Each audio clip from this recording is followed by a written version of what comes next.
we are here, or at least our camp, at least our five families that actually decided they want to settle in this plateau.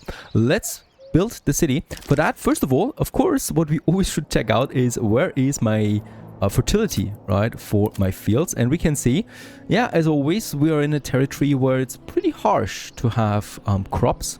My emmer actually has a good fertility up here. Flax is probably nothing. Nope, there is a tiny patch of flax down there. Barley is pretty much non-existent. Perhaps over here with very bad fertility we could make it work.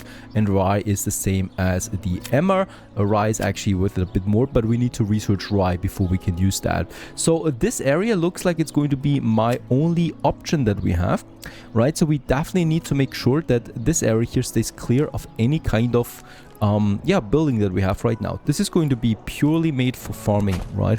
So I'm going to start with my road over here. This area here that goes then into one of those gigantic mountains there. This one is going to be probably a bit of an industrial zone for me. So what I'm going to do is I'm going to make me another road right over there where we can then use my logging camps.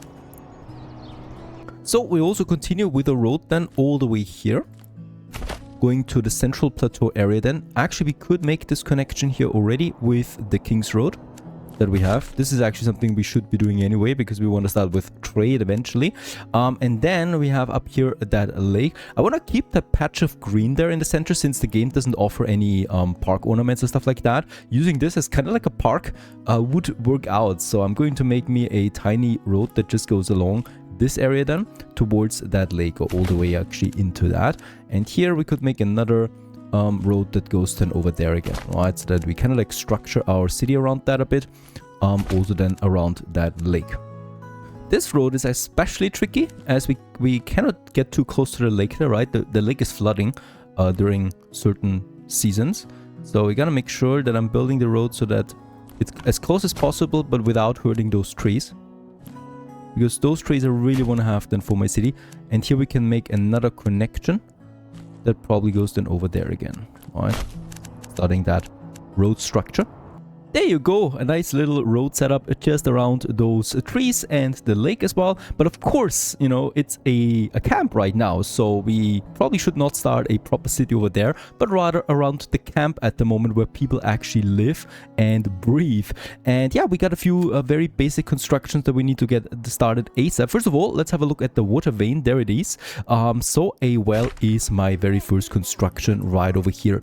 We will also need some food. For this we got the hunting grounds and the fishing grounds. I'm going to use both of them. And since we also will need some leather and hides, I'm starting with the hunting grounds. So we got the hunting grounds over there. It makes sense to have my hunting camp then right over there somewhere, close to the forest and close to the hunting ground, but not within it. Otherwise, we're actually destroying it. Definitely, I will also need some wood. So over here in the forest area, we're going to start with a small logging camp that also gets its road connection like so, and then we continue also with this road just along the trees. Don't forget that, yeah, getting rid of trees is a hard work, so we're building the roads around the trees, around the forests, and not through them, right? Because that wouldn't be very realistic. Now, next in line, we also need a logging camp or woodcutter lodge where we can chop down those trees. That's right by the lumber camp hut. And probably also then a saw pit, but that's for later. Now those people, off they go to their jobs, to their tasks that they need to fulfill. We got Dorothea here, Jacob, Kunrad, Nickel, Ott. These are my first story people that are now digging that well over there.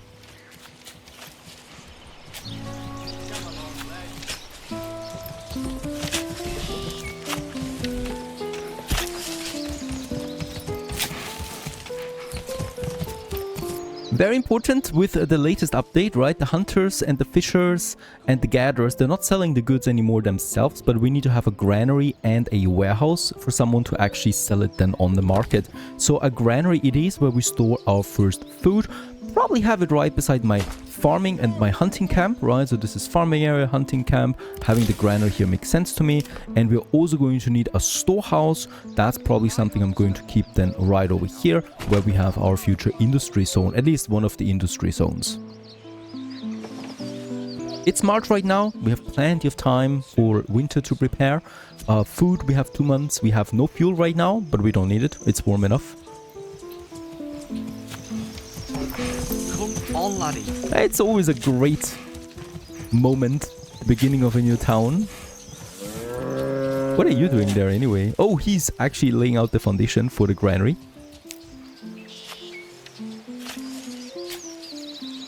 And we got plenty of work. We also got the first family already hunting out there. Over here somewhere.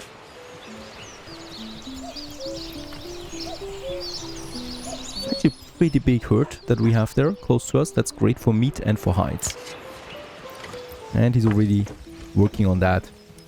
Toman. This is heavier than it looks.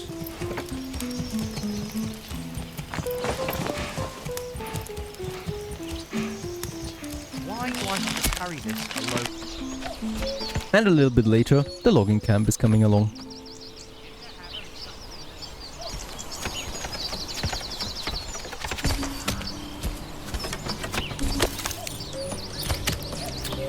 Let's assign the first family to that, as we don't need a constant supply of logs. The woodcutter lodge is ready for action. I'm not going to assign anyone to that yet. And the storehouse is now coming along with that. Yeah, we're running a bit low now on building materials then, so timber is something we really need. We also still have 10 stone left. That's great, but we're going to need a lot of stone for all the construction. So my stone was over here. For stone, we need the stone cap, and I probably, yeah, well, actually I'm going to have it close somewhere here then, right? Because we don't need to have an oxen carry the stone back. It's people, so it doesn't matter where the camp really is. Okay, but first we need to finish that storehouse. Who's using the auger? I'm going to assign a second family now to the logging camp because we need more timber.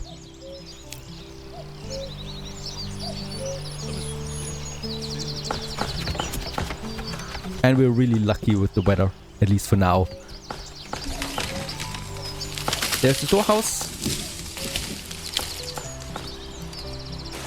A little bit later, the Baron already launches his first attack. But it's not directed at us, at least for now. Pretty sure he's hunting down those bandits.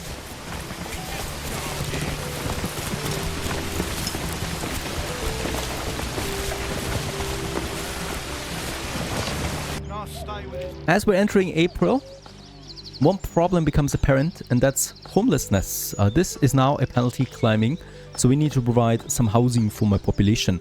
In that case, we have 4 timber already, so I can start with that. We still have 1 more family available for builders, and in that case, let's start with the burgage plots right over here. We can have the first bunch of them, and let's just make sure that we can actually have them so that we don't consume more than 6 actually we can have already. Nice. Yeah, very nice. We can actually squeeze in 3 plots here together with a garden, and this one actually has room for a shed as well. And with that, we start the first houses now.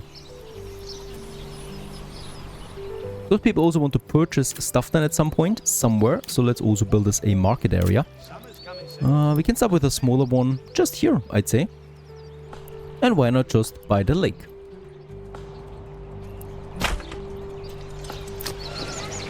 My first market. And here we now have a general market, I'd say, because we can now, with the latest update, have specialized markets. This is going to be a general one that offers all types of stuff. Very good. The only thing that's missing now is that we need workforce at the granary and the storehouse, where we are actually storing something already. We're storing all kinds of things at least, but no one is working there yet. Even though we have some food already, 16 meat and 13 bread, but right now they're taking the supplies by that area here, even though of course this is completely out in the open, so it spoils rather quickly. But let's finish the construction first.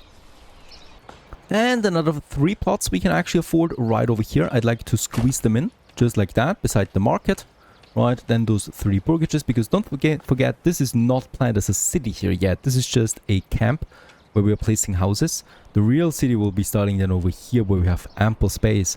Right now though, it's all about survival, and people want to live somewhere right beside the market in these burgage plots. This industry area we are keeping to ourselves then, right? So this is going to be available then here for more industrial buildings.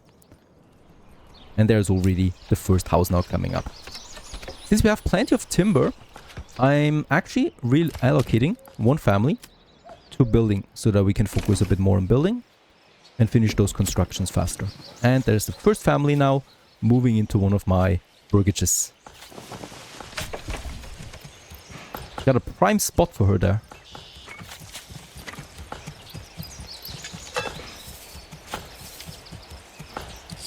As another burgage is coming along, we have then 5 homes available finally. So everybody here has then its own home.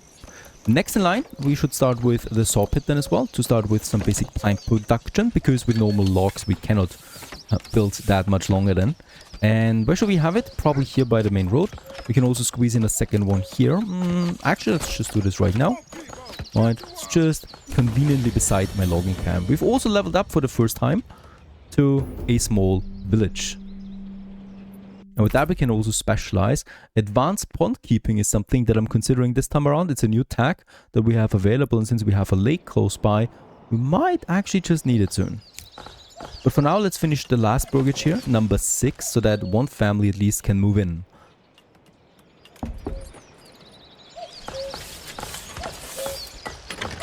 Since we have 16 timber, that's quite a lot. I can reduce the families here even further. One of them we're going to reallocate now to the woodcutter lodge. Another is going to work on the granary. And yet another one at the storehouse then.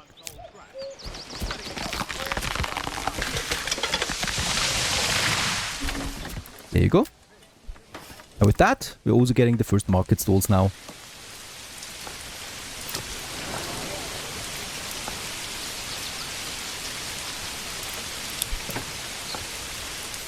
Very important, what I need to do is for the logging camp, I'm actually going to set a work area, because I don't want to have those trees here being chopped away.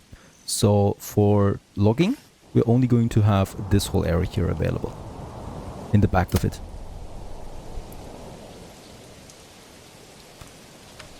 There's one more building we need beside the saw pit, and that is the tannery, where we can process hides into leather, right? That would be something. First, let's finish that saw pit here.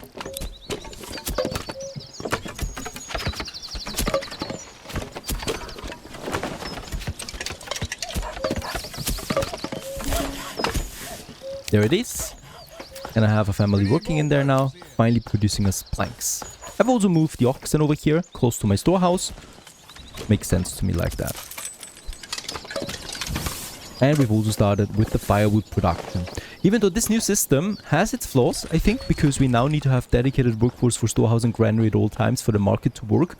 What we can actually do is now, a bit more conveniently, is if I have enough firewood stored, right, I don't need to have a family running here then anymore. Because previously, you always need to have a woodcutter that was selling the stuff then. Now, it only needs to be stored at the storehouse, right, for us to sell it. So I can actually stockpile firewood up to a certain amount, and then I can reallocate that family until we need firewood again. Makes it a bit more convenient now, a bit more predictable in my opinion. Same goes for the hunting camp. Right now we have then the food stored at the granary. I think we have now the planks in. Perfect. Let's build us a tannery. I would also like to have this close to the storehouse, of course. And a tannery is usually very smelly, so let's not have it too close to my houses, right? It's rather just behind my storehouse. One more family can do the trick here. 14 planks we have then still.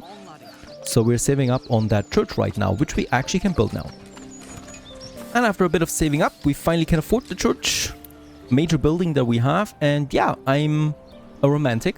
I love this location here for this church. Right beside the trees and beside the lake. I'm going to have this construction site right over there.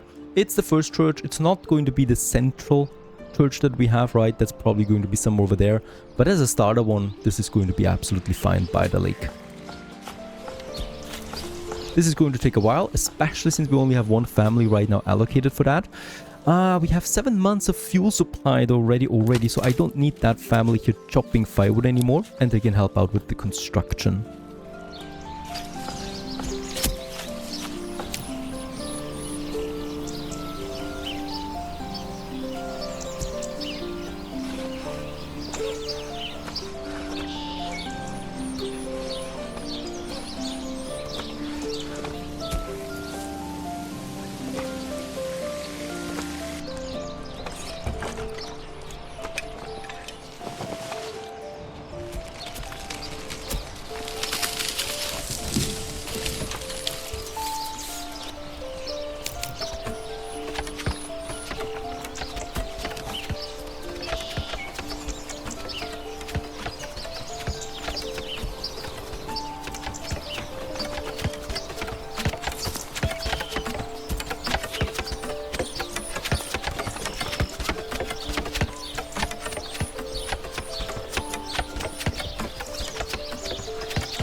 Fantastic, there it is. And with that, we have finished the major building that we needed for tier 1.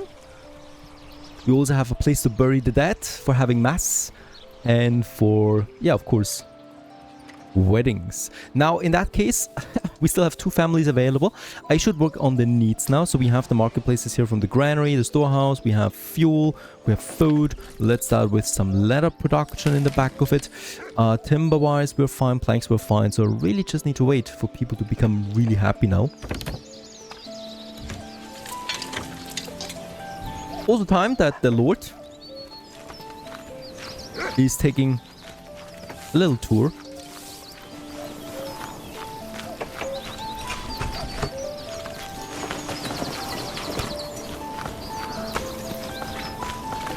And just enjoying the scenery and what we have achieved so far.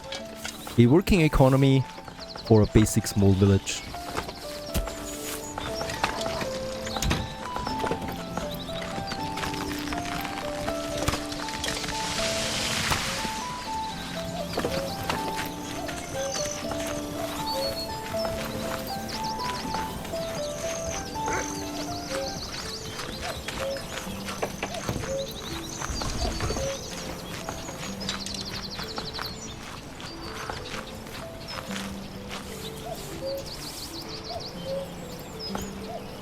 People like to complain about the food variety at the moment. We only have meat since the bread is out. So I do need to have at least a second type of food. And of course, since we have a pond close by, it should be fishes. So let's go ahead and build me a fisherman's hut.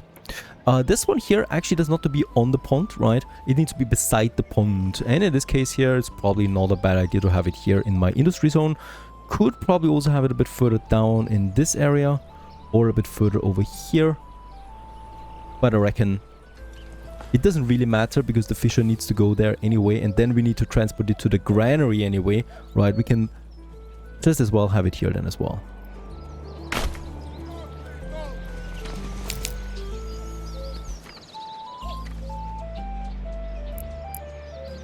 Like, yes, we still have one more family available.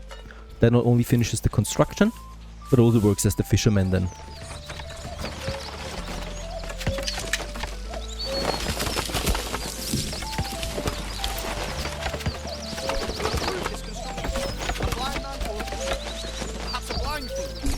There it is. And let's assign them.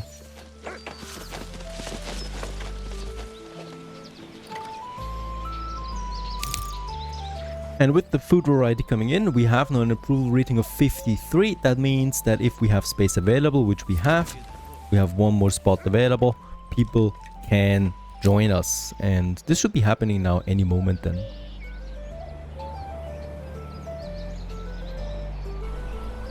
Yeah, and there it is. The first area is being claimed by the Baron, and that's Earlhard. Where is it?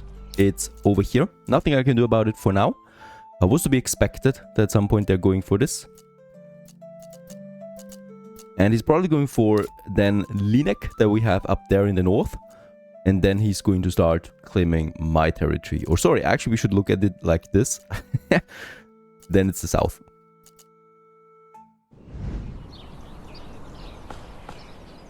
Right now, it's autumn, the beginning of autumn. We have September. We can now see that, yeah, the forests are changing.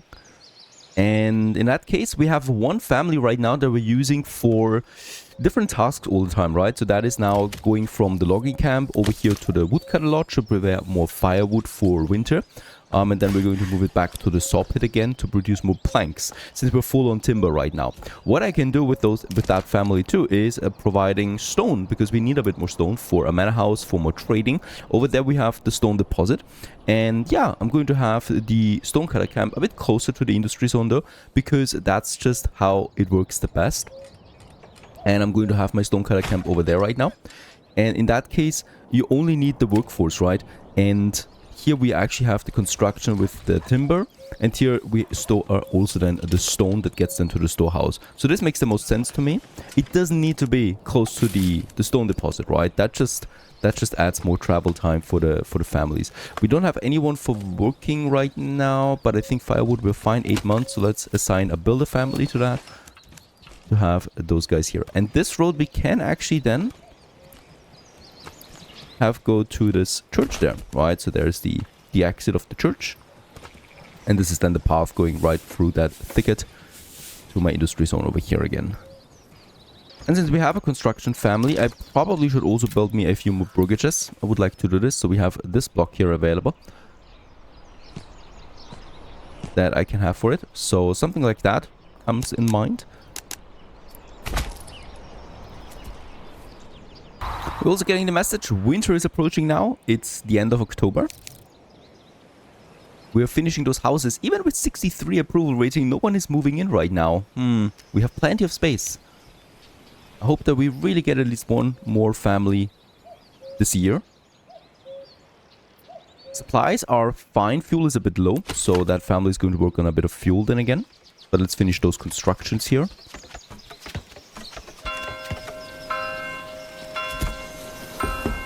Ah, there it is. Finally, we got a family in. This, of course, readjusts our demand now. So this new family works on the firewood right away. Perfect. And yeah, we can actually get another one in this year, hopefully. Also, the last burgage pot is being finished right now. And with that, we have another family ready once again. They're going to cut me some stone now. It's November at this point. I'm expecting the first snow soon. Oh, what a beautiful map this is.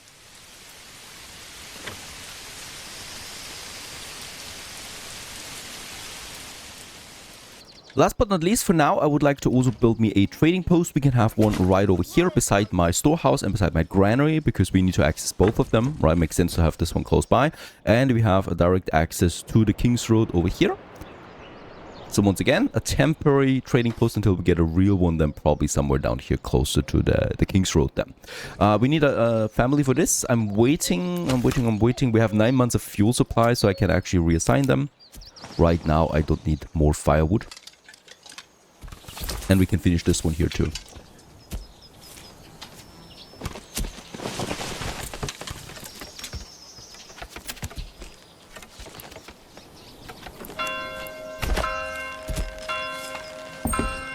A new family moves in. Perfect. It's December now. Winter is really coming in. And yeah, 2 more families we actually got this year. That's nice.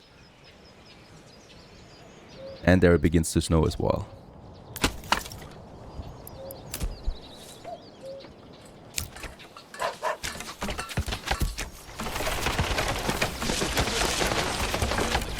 Most embarrassing to run out halfway through.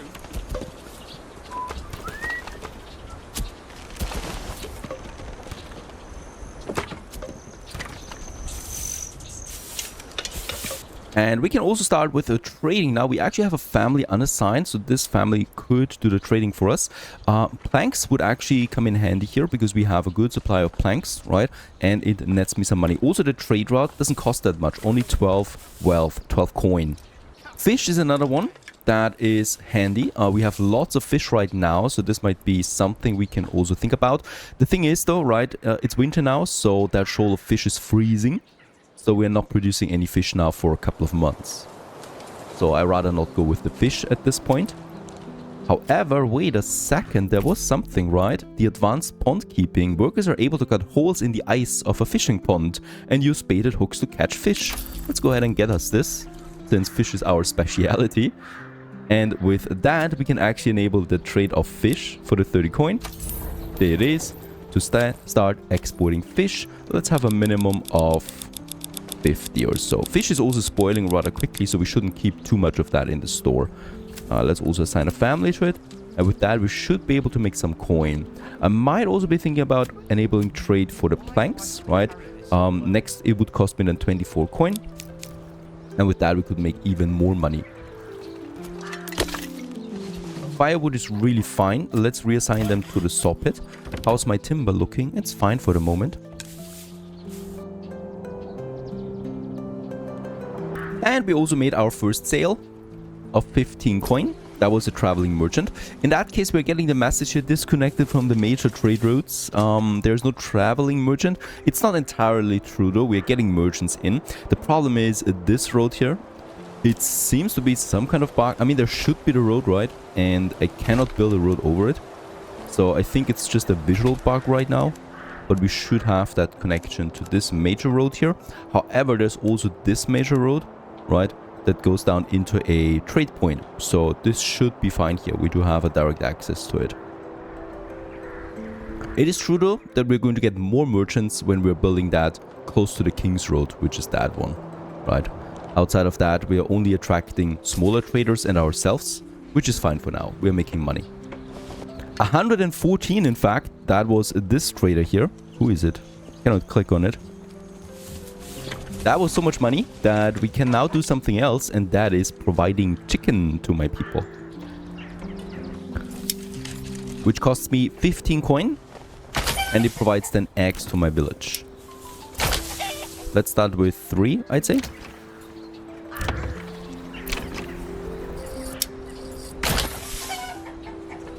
And then perhaps also, a vegetable garden. I don't want to upgrade them because we also need tier 2 ones. So for now we should be fine. A few eggs all year round will be nice. And what I can do with that as well is unlocking me the plank trade route. To also export some planks. To a minimum of, let's make it actually 50. We're not there yet.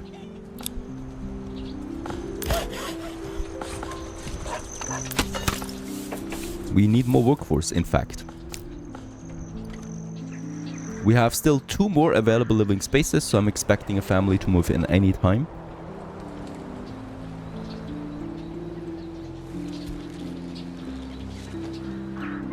And just a couple of weeks later, we get the first eggs in, which is adding more food variety. There is another family. Perfect. And with that, I can actually have now a family also dedicated to the saw pit. As long as we have timber. Made some money again. We're at 80, so fish is selling really well. I would like to expand a bit with more houses. It makes more sense to me to also have some solitary houses here, right? A big plot perhaps, and then also someone here. As the city is growing into these directions. Some farmer houses you might call them.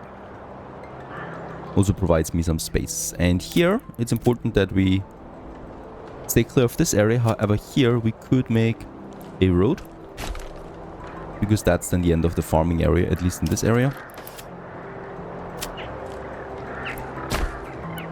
And then a secondary field here. So it might make sense to have some burgages here as well. Oh, that's quite the density. This looks fine to me.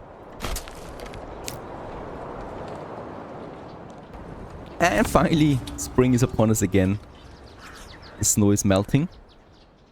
And we are also finishing more burgages over here now. Perfect then for some bigger vegetable gardens.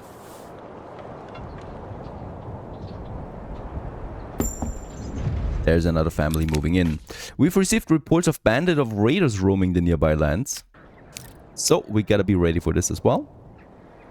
As we're going to get raider attacks soon. And it's also at this point that Linek is being claimed. Which is now the southernmost region over here.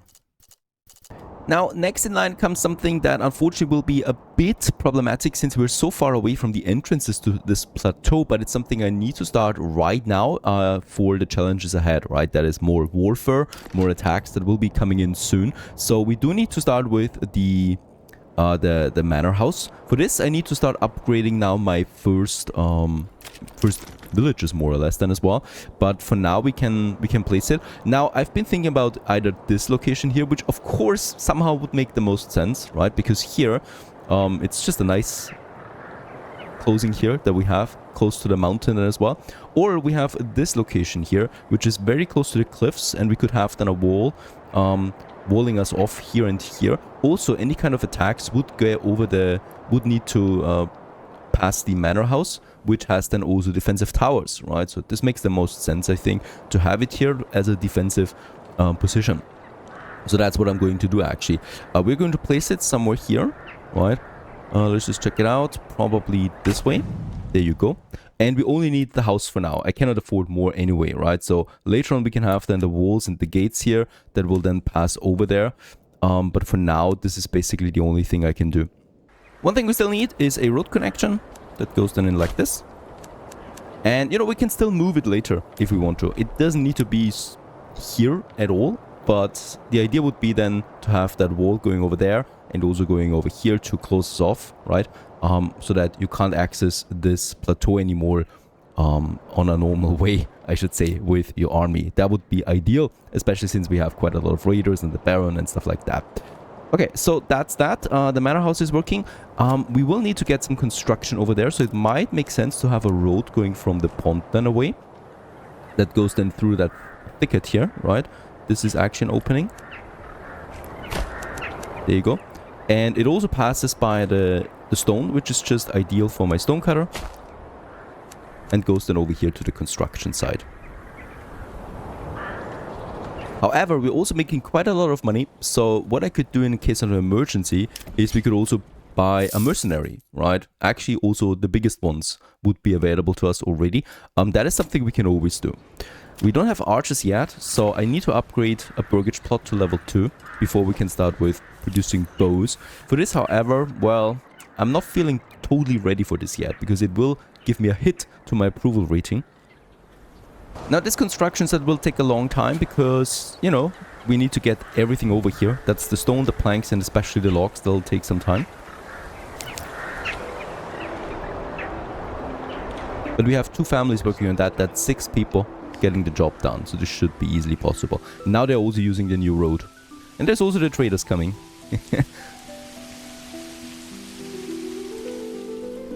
However, at some point we have to do it. With the approval rating of 80%, it should be fine to have at least 1 burgage level 2.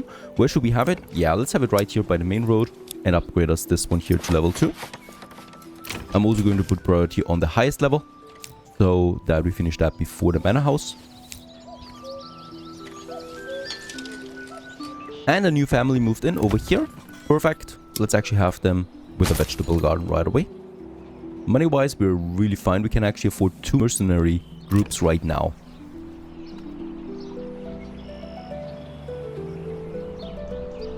I'm also going to upgrade my hitching post here to stable, so that we can afford more oxen. And I think the upgrade is almost finished. There it is.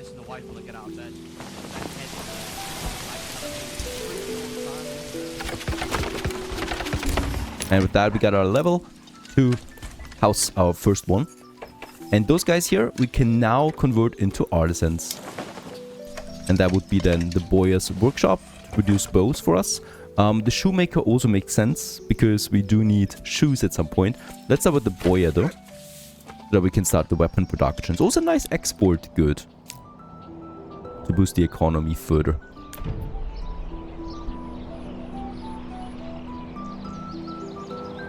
Two more burgages down here. No one has moved in yet though. And there is my small stable. And here we can now afford another oxen for 20 coin, which is now coming in then with the livestock trader.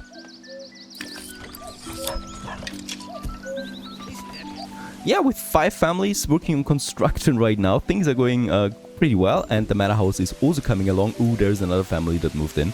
A lot of people moving in right now. Yeah, with that, push more planks. Firewood is something we actually need now. Totally forgot about that. Stonecutter is still working. Perfect. And food is really fine. 9 months of food supply. Lots of fish. Lots of meat. Might need some eggs. The second ox has arrived. So we now have 2 of them, Hans and Ditz, transporting goods back and forth. Which also speeds up any kind of construction that we have. That's another log coming in. And yeah, with that we only need then 2 more logs. And there it is. Our manor has been finished. With that, we're also getting our first retinue. 5 soldiers, 5 heavy soldiers, ready to protect us. And this one here we can then also expand in the future here with more, more defenses and stuff like that, and towers and whatever. But this was faster than I thought. It's only June. We can see this up here already. The first 4 warbows are now in, and that means we can now create our first archer regiment, our first archer unit. archery unit. There it is, archer militia, Sleepy Hollow. Let's create them, and any kind of workforce that we have or family that we have can now be converted into a military unit, save for, well, as long as we have weapons, of course. Up to 36 for this one here, and up to 12 for my retinue. The retinue will cost me money. The archer militia will be just, you know, constituted with my families and with my warbows. So in this case here, this is now automatically growing the more warbows we have. Those two combined should already be a nice fighting power, right? Because the retinue is heavy armored units and the archers have a lot of damage from afar. Both of that should be nice. Now, for my economy, let's also check it out. We do have the woodcutter lodge where there is a family working, but it seems like that's not enough anymore because my fuel supplies continue to go down at this point with so many houses. It's definitely not my timber though, nor my planks. So in that case, I'm just going to check this out 2 more months, right? And when we're closing in on winter, I might need to reinforce that with another family that is working this area then. One thing that we need to do though now is, yeah, also fulfilling demands for my tier 2 people. They want to have a tavern, they want to have a second church level, they want to have a third food variety and a second cloth variety. 2 of those things we can easily do right away. The first one is the food variety. That is something we're working on right now with having eggs, right? So meat and fish is fine. Eggs and vegetables is another source of food that we're working on right now. We do have down here already the chicken coops. This one here can also be another chicken coop, so that's 3 of them.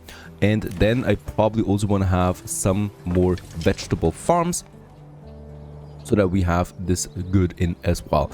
I still need to upgrade one more to level 2 as well, so we're going to do this now with that house here.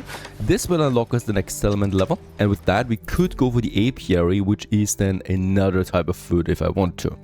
Also, we're running out of space. Actually, we ran out of space already. There's no more living space available. That means we cannot expand right now with our population, and we should be doing that at all times. So let's continue with some more houses here. This is going to be tight city space, right? So I don't want to have too much room here for gardens, right? This is tight city space and it's meant as that. So let's have here 4 burgages without any gardens. I'm pretty sure we can afford this, and behind them we're going to have another block then of burgages, so it should actually be possible to have them let's just see, like that perhaps. There you go, right? So this would be fine. So having another road here is going to do the job for us. Let's check this out again, just that we are absolutely sure that this is working out for us. I'm going to turn it. Very nice, right? So this is now going to be a dense city block here then at some point. I'm going to make another cut here with the road. And then we have this area available that we can either use for some farming, which would make so much sense. So we can actually have some more burgages here this time around with more gardens again, right? So that we have something that finishes it off like this. So there is a nice garden area then available.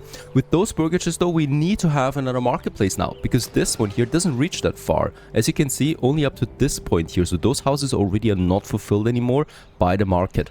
So that's important. There's 2 things we need. First of all is another well. That's really important. So let's have that well right here by the water vane that we have. Could also have it here probably. Whatever suits us best, really. And I think this location suits me the best. There you go. And then, well, we do need to have... Where is it? My market. My market stalls. We can have 2 markets here. It doesn't really matter. I can have 1 gigantic market like this, right? That would be possible. Let's just do it like that, honestly. So this will grow into a major market, and we can actually keep everything unlocked here as well. Having 2 oxen and 3 builder families should ensure that we finish any kind of construction very quickly.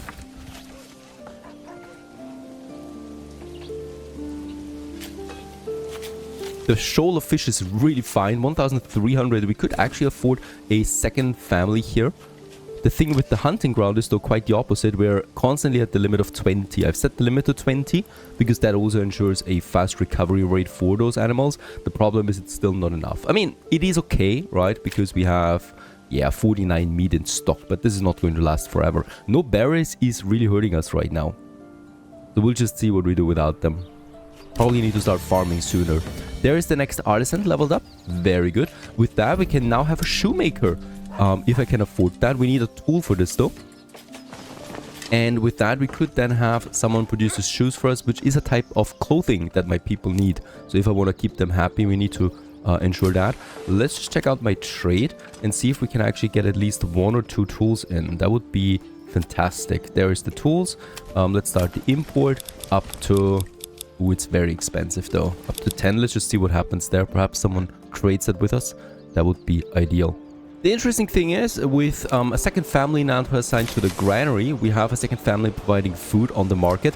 And this actually, and I'm not entirely sure I'm right on this, but I think it's extending the range of this market here, because now all of a sudden these houses here also have access to the market. That wasn't there before, right? This marketplace here is not working at the moment, right?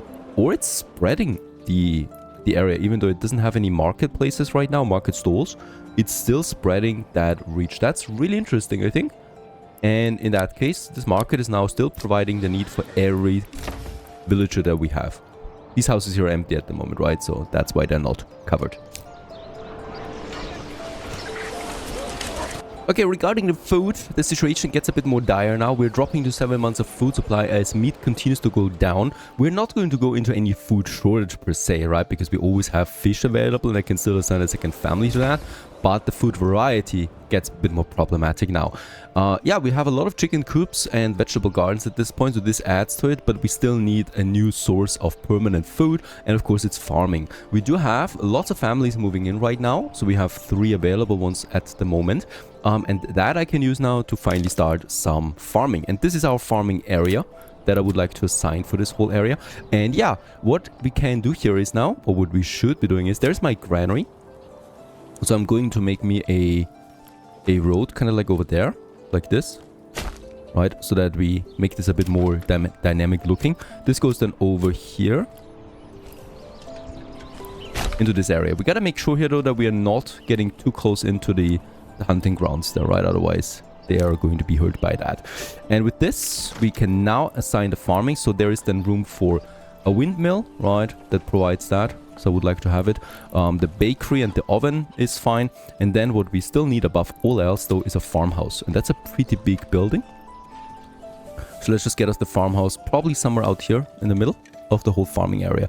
I know some of you might be telling me now, what, are you crazy? You're building that in the middle of the fertile area. Yes, I'm doing that because basically that's the whole space we have available. Having the farmhouse over there is probably more sensible economy wise, or even here. This might actually also make it worthwhile. Yeah, we could also have it here, honestly. Save some more space with that. Or here. Could have it here. This would probably look the best. You know what? Let's have the farmhouse out here. That's actually absolutely fine, right? And then we have our windmill a bit further. The windmill should really be close, though, by the farmhouse, because this is where we are producing the flour. And yeah, let's have the windmill over here, outside. And then we need the oven, right? That is then probably here by the granary. This makes the most sense then.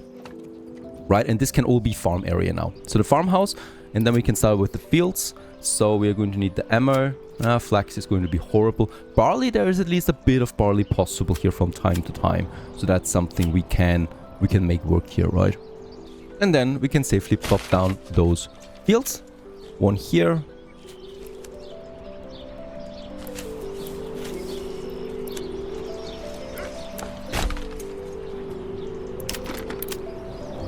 Another one, probably something like that. Oh, it's not snapping. There you go. Where's the... This one ending. This should look fine. And then we have another one here, going to the end of that. Let's actually keep some of those trees available though. There you go. And we can still have more farm than over there. More farms. But I think this is going to be fine for now, as our first starting farm area now. And now I can start with our economy here. We're going to have a crop rotation, of course. Wheat, fallow, and barley. So I at least want to get some of that in, right? Here we're going to make barley, fallow, and wheat. And here we're going to say fallow, wheat, and barley, so that we have wheat at least always in 1 year coming in, right? And this way my bakery should also be nicely used and utilized with that. We'll just see how much wheat that brings me in. It's always a bit difficult to get this going. Now, one major problem we have with this whole area, and that is we have no iron at all, right? That is problematic, because tools we cannot get in right now. There's no trade route available for tools, and I've waited now a couple of months and no tools were traded in.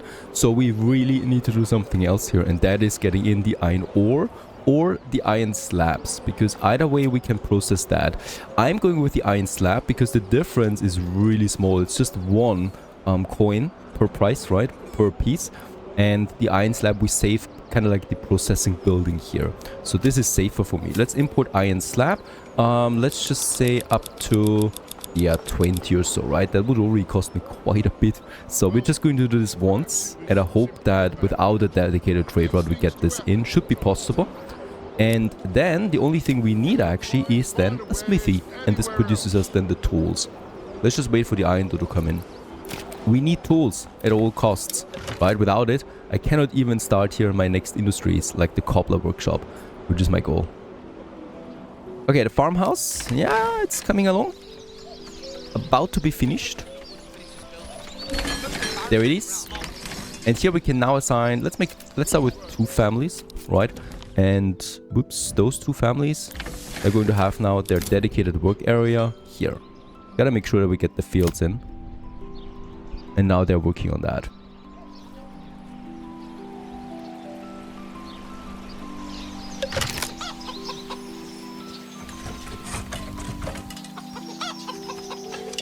Okay, we're also reaching the limit of my space in my storehouse.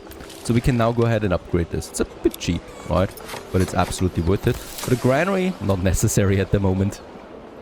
I really should assign another fisherman. There you go. We have lots of fish, right? It's 1,300 available right now. Another city expansion. Right over here by the farmhouse.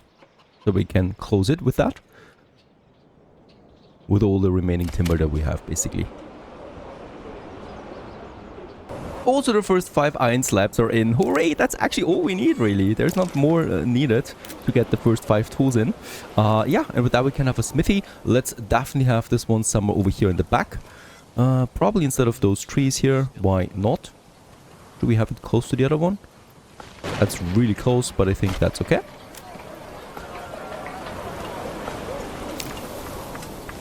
Food variety type 3 is enabled right now thanks to vegetables and eggs coming in at a steady pace.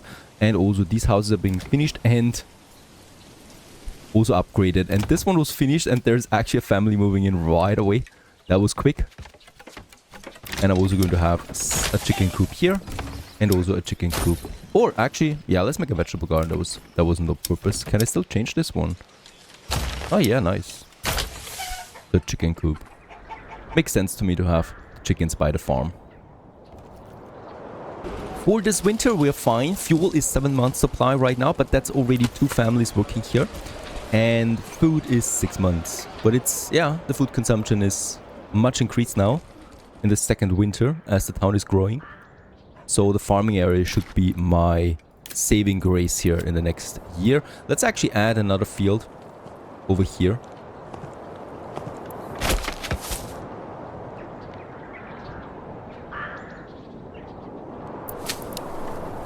And we're going to have here, let's just see, wheat, fallow, and wheat. That's probably not a good idea. To secure even more food, I would like to go now into beekeeping, one of my favorites at all times. And this unlocks us a new building that we have now for, there it is, the apiary. And we can build 2 per territory, right? So this is 1 territory and we can have 2 here now. I would like to have probably 1 here by the trees in the back. Makes sense to me. And then we're having a second one, probably some over here.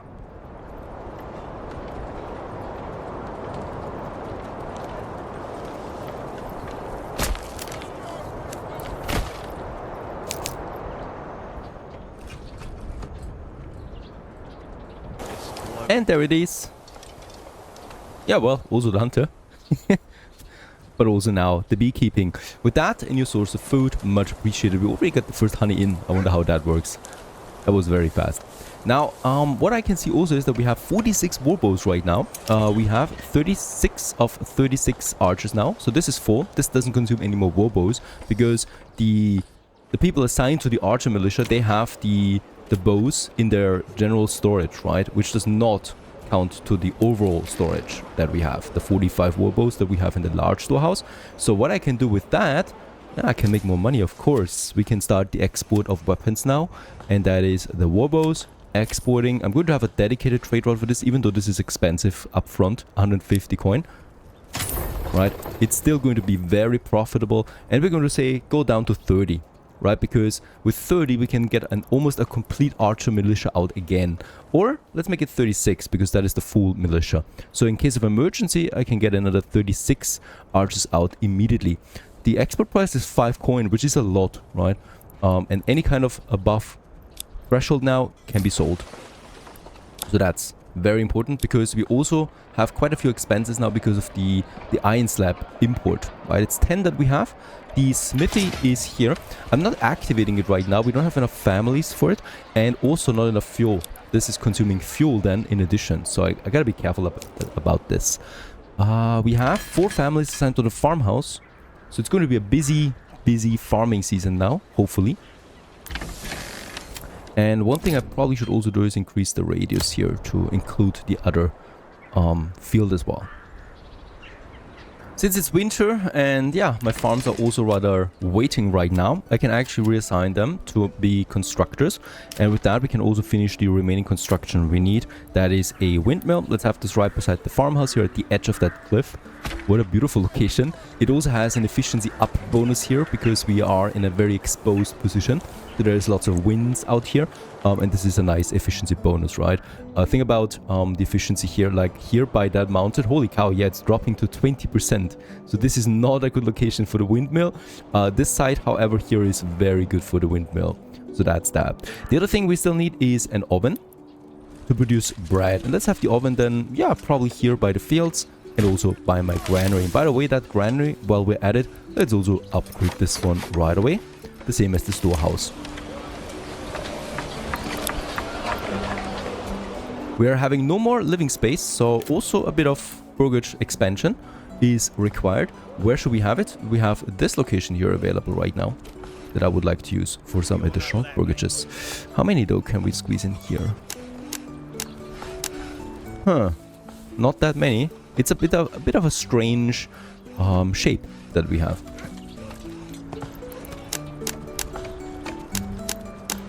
By the way, this is not looking good. This would be only 1 building in total. This would be none. This would be a strange one again. And this is 2, but they're very squeezed together. Not looking good, so we need to do this a bit differently. I need to start here, up here, and then we go here. And look at that, what that makes actually. What a difference it makes if you just put the points differently. Of course, it needs to be like that. Should we reduce density? Nah, I think this is actually fine. So let's have another construction site here.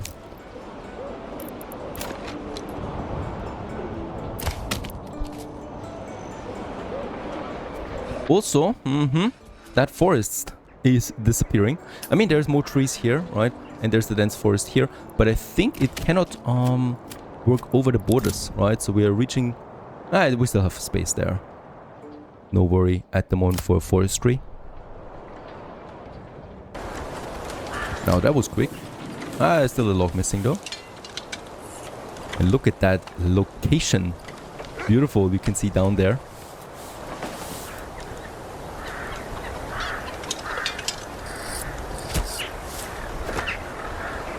So it's at this point that we see outlaws appearing. Bit of a wet area. Just at the beginning of spring of the 3rd year. The first outlaws have arrived and they're now marching, I think, towards us. Yeah. Let's get the retinue already out. And the archers at the last moment. Because the archers are actually my normal people. And I don't want to drag them away from my workplaces. until the very last second. Okay, so these are coming along. We can actually also then make some additional vegetable garden or chicken coops here. I like my chicken coops because eggs are just way more nutritious than the vegetables. Farming has started, so we should assign more families again to the farming area. 4 should be fine for now. And the windmill is only working after an harvest, right? We don't need to have a family there all year long when it's not required. The oven is also about to be finished then. Stone we have. And 4 families work on construction. Okay, where are the bandits? They're over there right now. Still takes them some time. Are they coming in from that forest here? I think they are. Oh, I think you can enter this plateau here. And they're doing it. Now they're closing in. And I'm going to now also raise my archers.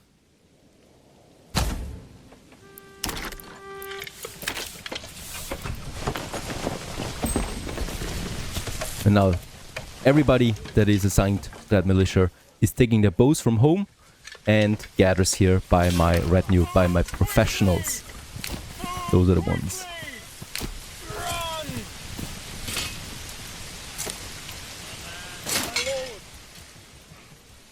Okay, let's actually gather over here. As the outlaws are closing in now. Actually, I think here is the best fighting location. But they're... yeah.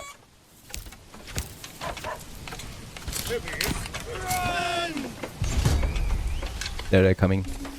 We can already fire. Perfect.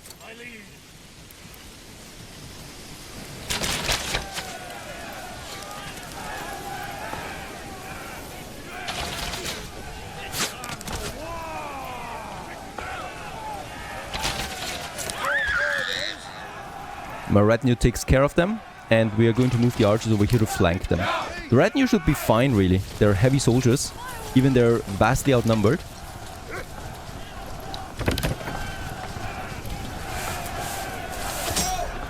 Now flanking them, shooting them from behind, up close, should be devastating.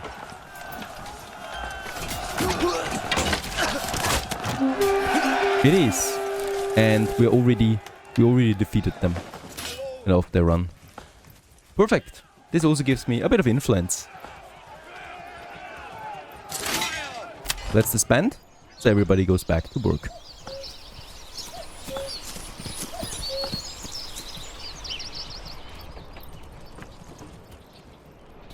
In the meantime, our first harvest takes shape. Beautiful. What a beautiful workplace, right? And we can also see this here, that our yield is growing now, up to a total of 62 then. So we are getting some bread in this year for the first time. Vegetables and eggs are also climbing. This also reduces the consumption of meat, because we have now more food that we can provide.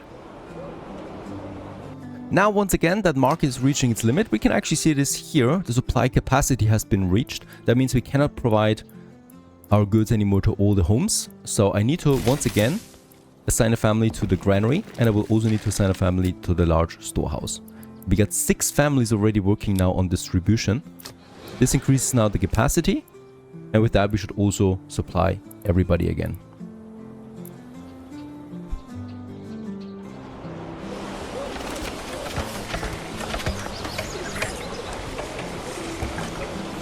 There's also a question of how we dispose these bodies here. It's making people, yeah, a bit uneasy. Unburied bodies, the penalty is ticking, and yeah, those people are lying around here. Those are the bandits, because I don't think we lost a single person in the combat. So what I also need to provide here now is a corpse pit, right? And that is something we probably should have as far away from everything as possible. So I really would like to have my corpse pit somewhere over here at the end of town. Also close to these bodies here. At this point, we can also start with this smithy. Yeah, fuel is fine, right? 9 months of fuel supply that we have.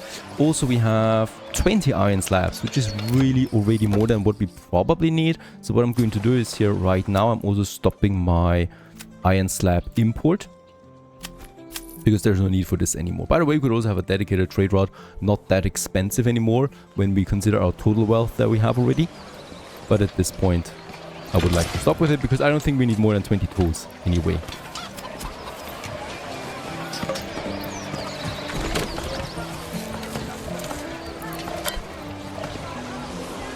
It's a good idea right now to keep the available living space at 0. I don't want to grow any further until I have really supplied my, or really secured my food again, right? Because we were already a bit struggling there.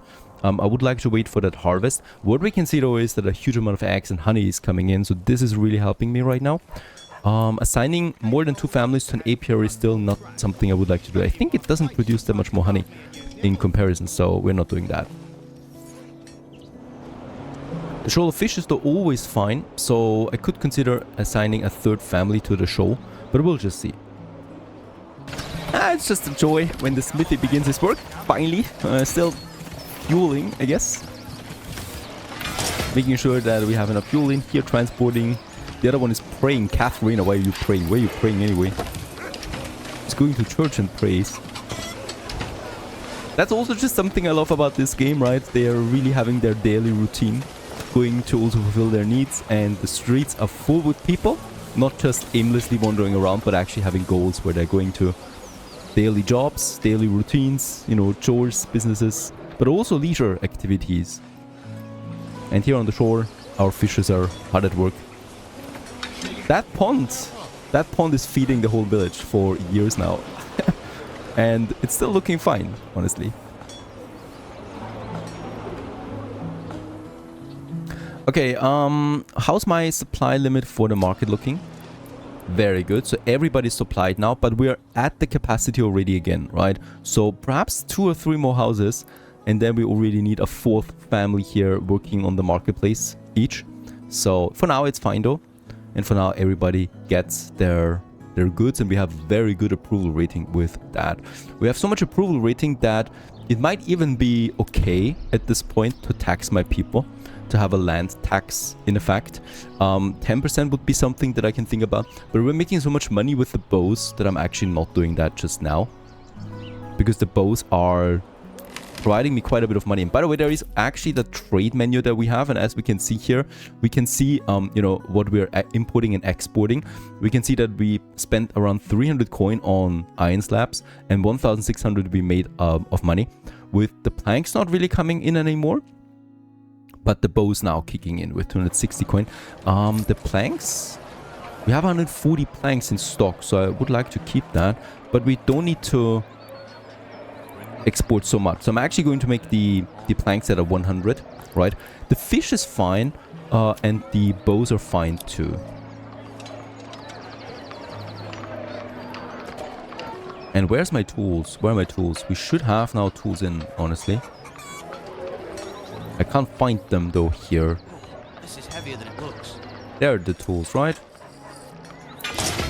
There they are. Perfect. We have tools. That is a big breakthrough, because with those tools we can now finally also make then our cobbler workshop. And the cobbler workshop, we have enough leather and hides, right? The cobbler workshop provides then shoes, and that is another thing of beauty. So let's go ahead and start the construction. We can also... Oh, we're out of timber. Is that right? Yes, we're out of timber. I'm going to stop here with my saw pit. We have enough planks anyway, because I would like to upgrade then the 3rd burgage here to get me more artisans in. That also provides more permanent tax income, but also of course we need more artisans to work with. Now it's June. We're getting the first harvest soon. This field is also growing now. It still has 74 days left of growing, right? And I think the corpses are also gone now. Yes, so we don't need that family working here the corpse pit anymore. Greetings everyone, hello and welcome back to Sleepy Hollow once again, to our beautiful pond village, or mountain village? Pond mountain village, something like that. And glad you're still sticking around to this beautiful game as we continue onwards with our city expansion. It is the second year right now, it's July already, and boy, we have a couple of challenges ahead of us. The first one is an imminent threat to bandits and the Baron. That is something we're tackling already now with the manor house over there, and also with our artisan tier 2 that we have now, the Boyer's workshop, and this guy here has already started with the production of war bows. We can see this up here already. The first 4 war bows are now in, and that means we can now create our first archer regiment, our first archer unit. There it is, archer militia, Sleepy Hollow. Let's create them, and any kind of workforce that we have or family that we have can now be converted into a military unit, save for, well, as long as we have weapons, of course.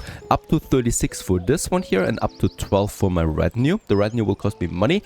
The archer militia will be just, you know, constituted with my families and with my warbows. So in this case here, this is now automatically growing the more warbows we have. Those two combined should already be a nice fighting power, right? Because the retinue is heavy armored units and the archers have a lot of damage from afar. Both of that should be nice. Now, for my economy, let's also check it out. We do have the woodcutter lodge where there is a family working, but it seems like that's not enough anymore because my fuel supplies continue to go down at this point with so many houses.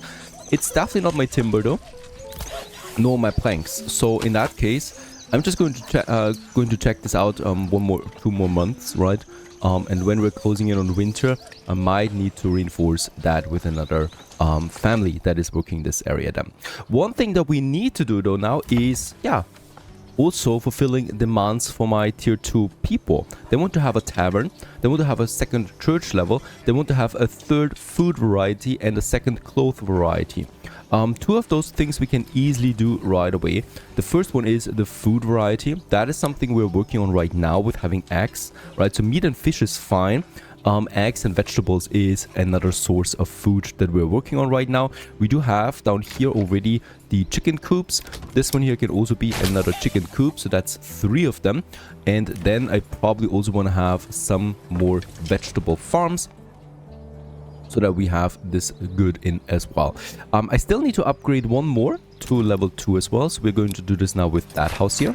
This will unlock us the next settlement level, and with that we could go for the apiary, which is then another type of food if I want to. Also, we're running out of space. Actually, we ran out of space already. There's no more living space available. That means we cannot expand right now with our population, and we should be doing that at all times. So let's continue with some more houses here. This is going to be tight city space, right? So I don't want to have too much room here for gardens, right? This is tight city space and it's meant as that. So let's have here 4 burgages without any gardens.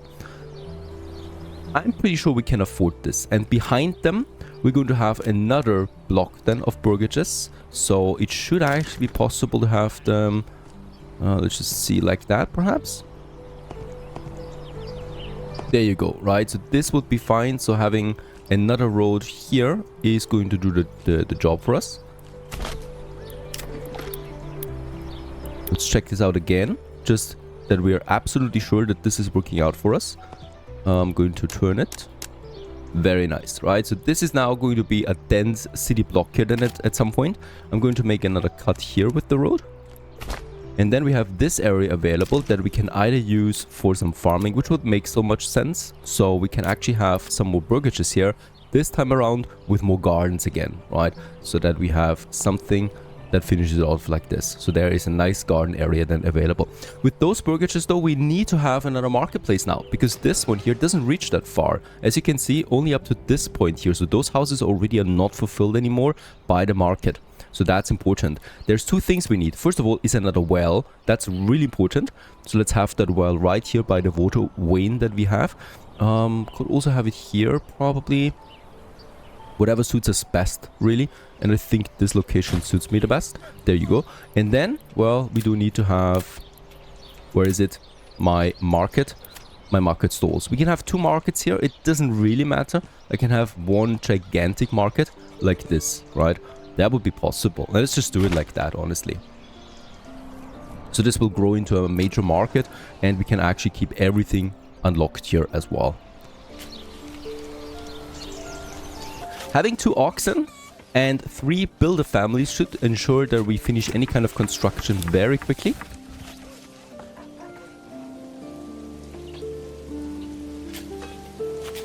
The shoal of fish is really fine. 1,300. We could actually afford a second family here. The thing with the hunting ground is though quite the opposite. We're constantly at the limit of 20. I've set the limit to 20 because that also ensures a fast recovery rate for those animals. The problem is it's still not enough. I mean, it is okay, right? Because we have, yeah, 49 meat in stock, but this is not going to last forever. No berries is really hurting us right now. So we'll just see what we do without them. Probably need to start farming sooner. There is the next artisan leveled up. Very good. With that, we can now have a shoemaker. If I can afford that. We need a tool for this though. And with that, we could then have someone produces shoes for us, which is a type of clothing that my people need. So if I want to keep them happy, we need to ensure that. Let's just check out my trade and see if we can actually get at least 1 or 2 tools in. That would be fantastic. There is the tools. Let's start the import up to... Ooh, it's very expensive though. Up to 10. Let's just see what happens there. Perhaps someone trades that with us. That would be ideal. The interesting thing is, with a second family now assigned to the Granary, we have a second family providing food on the market. And this actually, and I'm not entirely sure I'm right on this, but I think it's extending the range of this market here, because now all of a sudden these houses here also have access to the market. That wasn't there before, right? This marketplace here is not working at the moment, right? Or it's spreading the area, even though it doesn't have any marketplaces right now, market stalls. It's still spreading that reach. That's really interesting, I think. And in that case, this market is now still providing the need for every villager that we have. These houses here are empty at the moment, right? So that's why they're not covered. Okay, regarding the food, the situation gets a bit more dire now. We're dropping to 7 months of food supply as meat continues to go down. We're not going to go into any food shortage per se, right? Because we always have fish available and I can still assign a second family to that. But the food variety gets a bit more problematic now.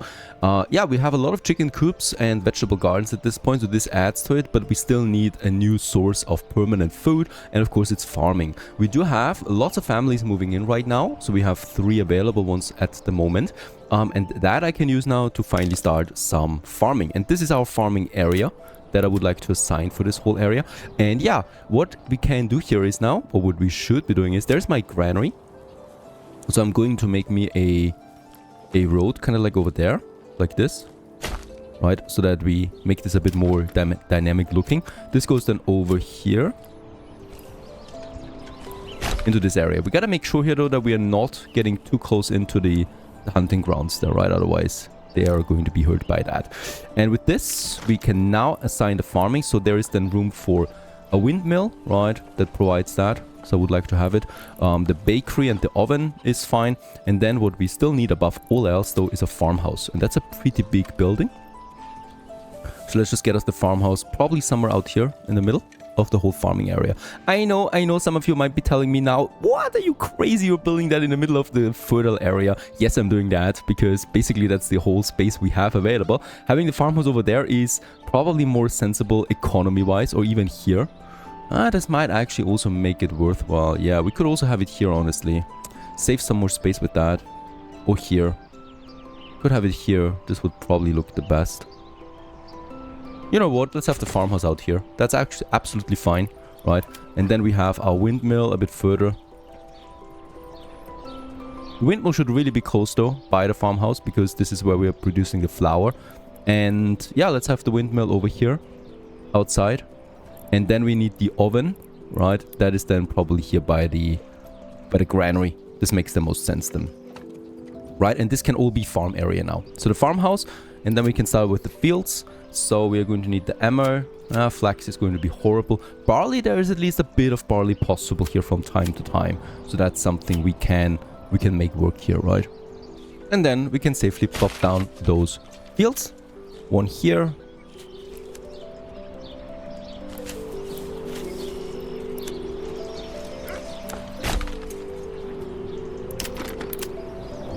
Another one, probably something like that.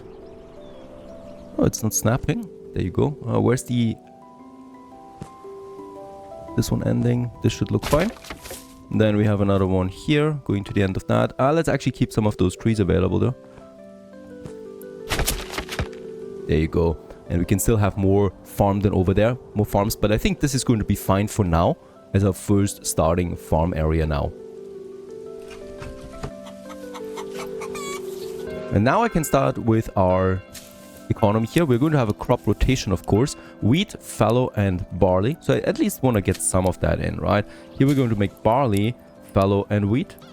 And here we're going to say fallow, wheat, and barley, so that we have wheat at least always in 1 year coming in, right? And this way my bakery should also be nicely used and utilized with that. We'll just see how much wheat that brings me in. It's always a bit difficult to get this going. Now, one major problem we have with this whole area, and that is we have no iron at all, right? That is problematic, because tools we cannot get in right now. There's no trade route available for tools, and I've waited now a couple of months and no tools were traded in. So we really need to do something else here, and that is getting in the iron ore or the iron slabs, because either way we can process that. I'm going with the iron slab because the difference is really small. It's just 1 coin per price, right? Per piece. And the iron slab we save kind of like the processing building here. So this is safer for me. Let's import iron slab. Let's just say up to, yeah, 20 or so, right? That would already cost me quite a bit. So we're just going to do this once, and I hope that without a dedicated trade route we get this in. Should be possible. And then the only thing we need actually is then a smithy, and this produces us then the tools. Let's just wait for the iron to come in. We need tools at all costs, right? Without it, I cannot even start here my next industries, like the cobbler workshop, which is my goal. Okay, the farmhouse, yeah, it's coming along. About to be finished. There it is. And here we can now assign, let's start with 2 families, right? And, whoops, those 2 families are going to have now their dedicated work area here. Gotta make sure that we get the fields in. And now they're working on that.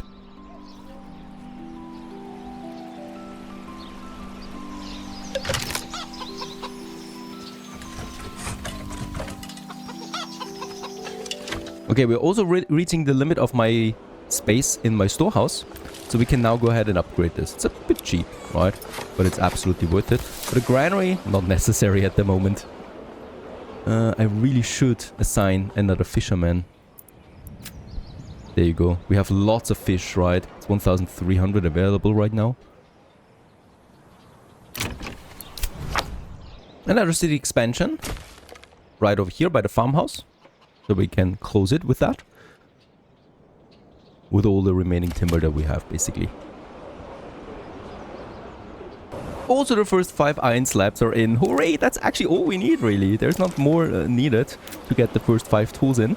Yeah, and with that we can have a smithy. Let's definitely have this one somewhere over here in the back. Probably instead of those trees here. Why not? Do we have it close to the other one? That's really close, but I think that's okay.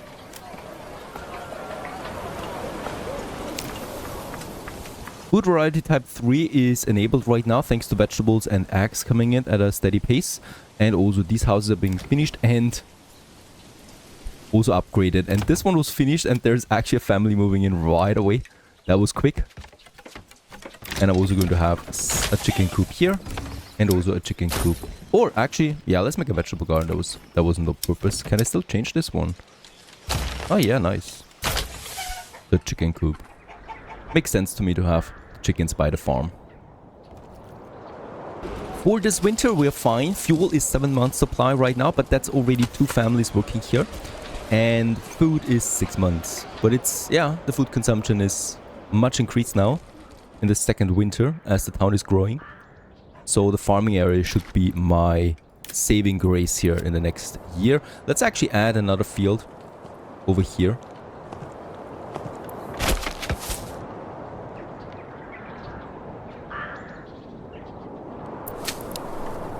And we're going to have here, let's just see, wheat, fallow, and wheat.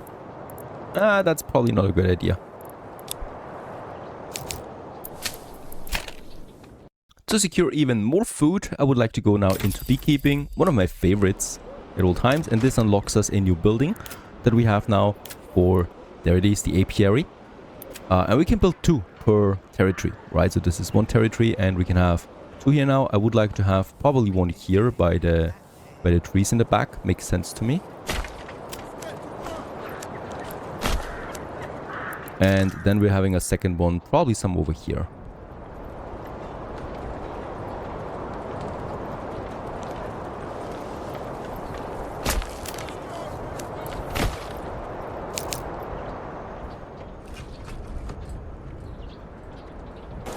And there it is. Yeah, well, also the hunter.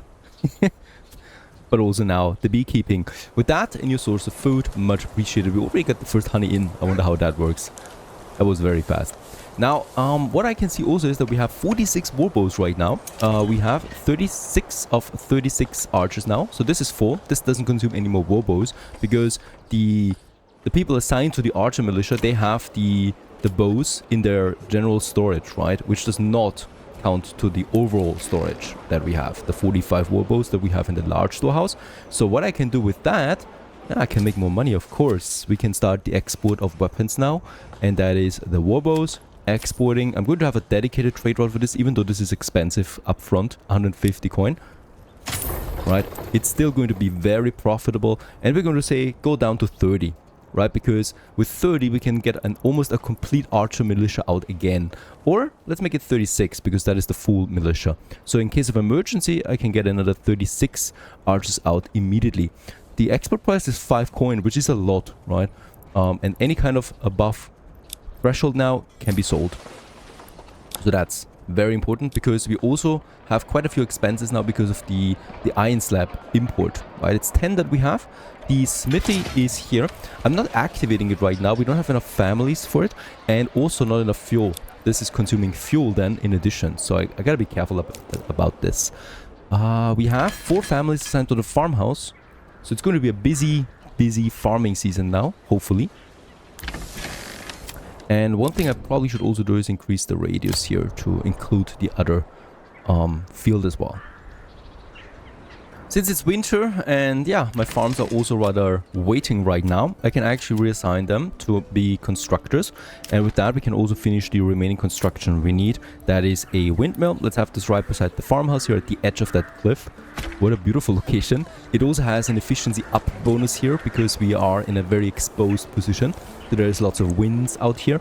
And this is a nice efficiency bonus, right? Think about the efficiency here, like here by that mountain. Holy cow, yeah, it's dropping to 20%. So this is not a good location for the windmill. This side, however, here is very good for the windmill. So that's that. The other thing we still need is an oven to produce bread. And let's have the oven then, yeah, probably here by the fields and also by my granary. And by the way, that granary, while we're at it, let's also upgrade this one right away. The same as the storehouse. We are having no more living space, so also a bit of burgage expansion is required. Where should we have it? We have this location here available right now that I would like to use for some additional burgages. How many though can we squeeze in here? Huh, not that many. It's a bit of a strange shape that we have.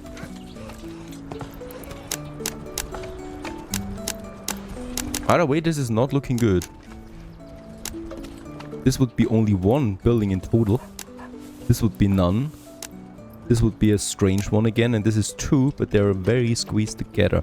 Not looking good, so we need to do this a bit differently. I need to start here, up here, and then we go here. And look at that, what that makes actually. What a difference it makes if you just put the points differently. Of course, it needs to be like that. Should we reduce density? Nah, I think this is actually fine. So let's have another construction site here.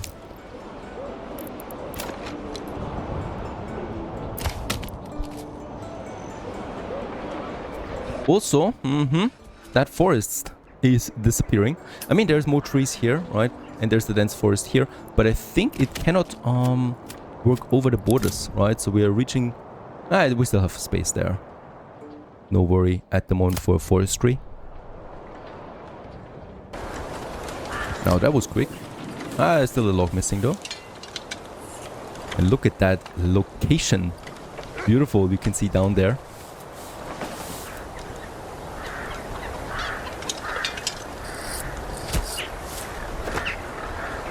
So it's at this point that we see outlaws appearing. Bit of a wet area. Just at the beginning of spring of the 3rd year. The first outlaws have arrived, and they're now marching, I think, towards us. Yeah. Let's get the retinue already out. And the archers at the last moment, because the archers are actually my normal people, and I don't want to drag them away from my workplaces until the very last second. Okay, so these are coming along. We can actually also then make some additional vegetable garden or chicken coops here. I like my chicken coops because eggs are just way more nutritious than the vegetables. Farming has started, so we should assign more families again to the farming area. 4 should be fine for now. And the windmill is only working after an harvest, right? We don't need to have a family there all year long when it's not required. The oven is also about to be finished then. Stone we have. And 4 families work on construction. Okay, where are the bandits? They're over there right now. Still takes them some time. Are they coming in from that forest here? I think they are. Oh, I think you can enter this plateau here. And they're doing it.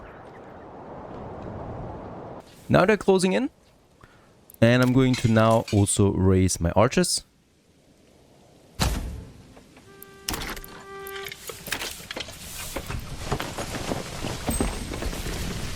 And now everybody that is assigned to that militia is taking their bows from home and gathers here by my retinue, by my professionals. Those are the ones.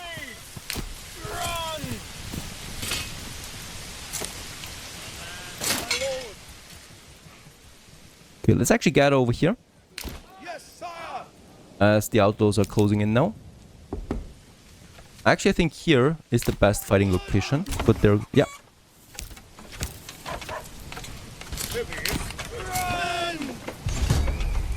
There they're coming. We can already fire. Perfect.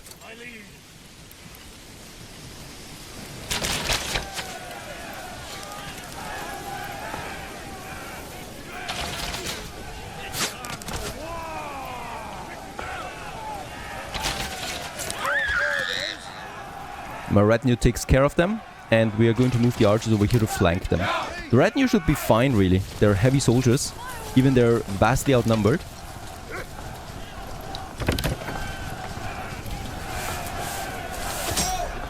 Now flanking them, shooting them from behind, up close, should be devastating.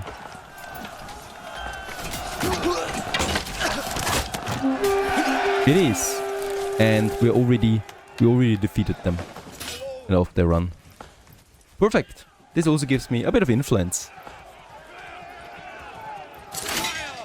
Let's disband, so everybody goes back to work.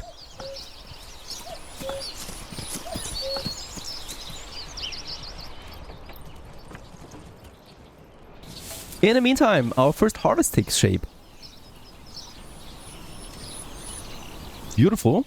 What a beautiful workplace, right? And we can also see this here, that our yield is growing now, up to a total of 62 then.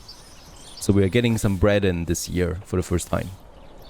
Vegetables and eggs are also climbing. This also reduces the consumption of meat, because we have now more food that we can provide. Now once again that market is reaching its limit. We can actually see this here. The supply capacity has been reached. That means we cannot provide our goods anymore to all the homes. So I need to once again assign a family to the granary, and I will also need to assign a family to the large storehouse. We got 6 families already working now on distribution. This increases now the capacity, and with that we should also supply everybody again.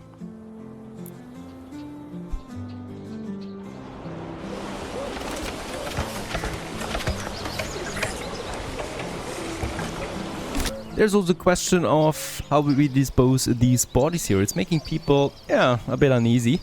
Unburied bodies, the penalty is ticking, and yeah, those people are lying around here. Those are the bandits, because I don't think we lost a single person in the combat. So what I also need to provide here now is a corpse pit, right? And that is something we probably should have as far away from everything as possible. So I really would like to have my corpse pit somewhere over here at the end of town. Also close to these bodies here. At this point, we can also start with the smithy. Yeah, fuel is fine, right? 9 months of fuel supply that we have. Also, we have 20 iron slabs, which is really already more than what we probably need. So what I'm going to do is here right now, I'm also stopping my iron slab import, because there's no need for this anymore. By the way, we could also have a dedicated trade route, not that expensive anymore when we consider our total wealth that we have already. But at this point, I would like to stop with it because I don't think we need more than 20 tools anyway.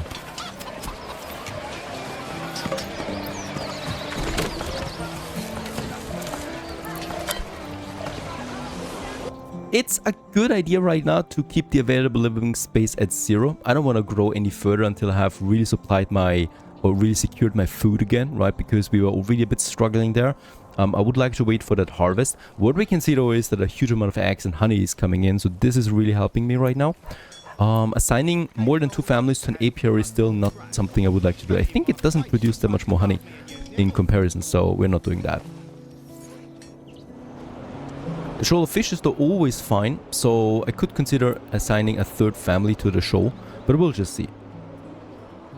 It's just a joy when the smithy begins his work, finally. Still fueling, I guess. Making sure that we have enough fuel in here, transporting. The other one is praying. Catherine, why are you praying? Where are you praying anyway? He's going to church and prays. That's also just something I love about this game, right? They are really having their daily routine, going to also fulfill their needs, and the streets are full with people, not just aimlessly wandering around, but actually having goals where they're going to daily jobs, daily routines, you know, chores, businesses, but also leisure activities. And here on the shore, our fishes are hard at work. That pond is feeding the whole village for years now. And it's still looking fine, honestly. Okay, how's my supply limit for the market looking? Very good. So everybody's supplied now, but we're at the capacity already again, right? So perhaps 2 or 3 more houses, and then we already need a 4th family here working on the marketplace each. So for now it's fine though. And for now everybody gets their goods, and we have very good approval rating with that. We have so much approval rating that it might even be okay at this point to tax my people, to have a land tax in effect. 10% would be something that I can think about, but we're making so much money with the bows that I'm actually not doing that just now, because the bows are providing me quite a bit of money. And by the way, there is actually the trade menu that we have, and as we can see here, we can see you know, what we're importing and exporting. We can see that we spent around 300 coin on iron slabs and 1,600 we made of money, with the planks not really coming in anymore, but the bows now kicking in with 260 coin. The planks, we have 140 planks in stock, so I would like to keep that, but we don't need to export so much. So I'm actually going to make the planks at a 100, right? The fish is fine, and the bows are fine too. And where's my tools? Where are my tools? We should have now tools in, honestly. I can't find them though here. This is heavier than it looks. There are the tools, right? There they are. Perfect. We have tools. That is a big breakthrough, because with those tools we can now finally also make then our cobbler workshop. And the cobbler workshop, we have enough leather and hides, right? The cobbler workshop provides then shoes, and that is another thing of beauty. So let's go ahead and start the construction. We can also... Oh, we're out of timber. Is that right? Yes, we're out of timber. I'm going to stop here with my saw pit. We have enough planks anyway, because I would like to upgrade then the 3rd burgage here to get me more artisans in. That also provides more permanent tax income, but also of course we need more artisans to work with. Now it's June. We're getting the first harvest soon. This field is also growing now. It still has 74 days left of growing, right? And I think the corpses are also gone now. Yes, so we don't need that family working here the corpse pit anymore. So we got around 18 corpses now buried in there already. Don't get too close. The smell is unbearable. With that, another year is successful so far. I hope you enjoyed this one, Manor Lords. As we continue onwards in the next episode. Stay tuned.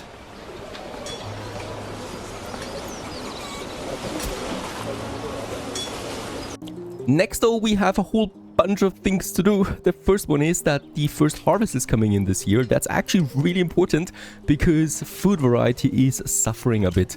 We have eggs, we have fish, meat is declining, right? So we have halved our meat stockpile so far from 50 to 25. And yeah, employing more hunters is not going to cut it because we are limited by the amount of animals we have in this area here. And yeah, we're keeping it at 20 to have a stable population of deer. Now, that's of course a problem. And I'm looking forward to the wheat and with that also to bread. That is number one. And speaking about the farming, I would like to do something else here. Expand a few more fields because my people are, yeah, not overwhelmed with work. And only when they're overwhelmed, I consider it done. So in this case, 2 fields per season is not a lot. So I need to expand on that. Let's just check it out. We have a bit of a fertile land over there and also down here. So I would like to use this. There's this nice little plateau. And yeah, I love these rice fields in Asia, and this just sounds very, or just looks very similar. I'm going to have one here. I'm going to have another one here that is probably not going to yield that much, right? And I'm definitely going to have a bigger one down here just by that stream here, by that. Yeah, it's not a river, it's a stream. And in this case here, this one's just going to be enough as well. It's pretty fertile area. We can use it for wheat. Actually, we're going to keep it fallow this year, then for wheat and then for barley. And barley even has 40% on that. That is a lot. This one here is barley, and then we're going to say fallow, and then we're going to say wheat. And this one here is going to be wheat here, fallow, and barley. So that we keep a bit of a rotation, right? So these are some solitary fields out here. My farmers should be able to do this, honestly. So they hopefully will work on that at some point. We need to, however, expand the work area. And you know what? We can actually, just go ahead and set it to the highest level. Because this is fine. Right, there you go. With that, we have almost all of them in. Like this. Should be fine. We'll just see if this actually gets activated with that as well. That's something to see next year because it's a bit too late. Next on the list, and boy, we have a lot of stuff to do, is looking at my tools. Because we have tools in now. My smithy has been hard at work, right? We have no more iron, slab one more, but that's not enough. So we can actually unemploy them again, the smithy. And just work on my tools that we have now. There are 19 tools. That's great. Right, so we only need for a bit of construction, and 19 tools will last us for a while. Do we still have the trade active? I don't think so. So the iron slab trade is also deactivated, no more problem. That's done. Next on the list is my logging camp, because yeah, the forest is disappearing, right? And we definitely need to do something about that. And this is possible because we have a lot of workforce. That's the forester's hut. Going to have this one over here, right beside my logging camp, and this is going to be responsible for planting new trees, new saplings that we're going to need. Don't need any stone, don't need any planks. Firewood is fine for the moment. At some point we need to switch to coal, but right now we're still fine with the amount of firewood. In order to increase my food variety, what we could also do is we could have burgages with more land. So in that case, we have the city burgages, right? The village burgages. They're rather small, smaller gardens here. Some of them don't even have a garden. And here outside a bit further, I would like to have a bunch more of them that have a bigger, garden, like this one here. It's a huge plot actually of land with a huge garden. This is perfect for vegetable farming, and I definitely want to have that. Let's have another one here.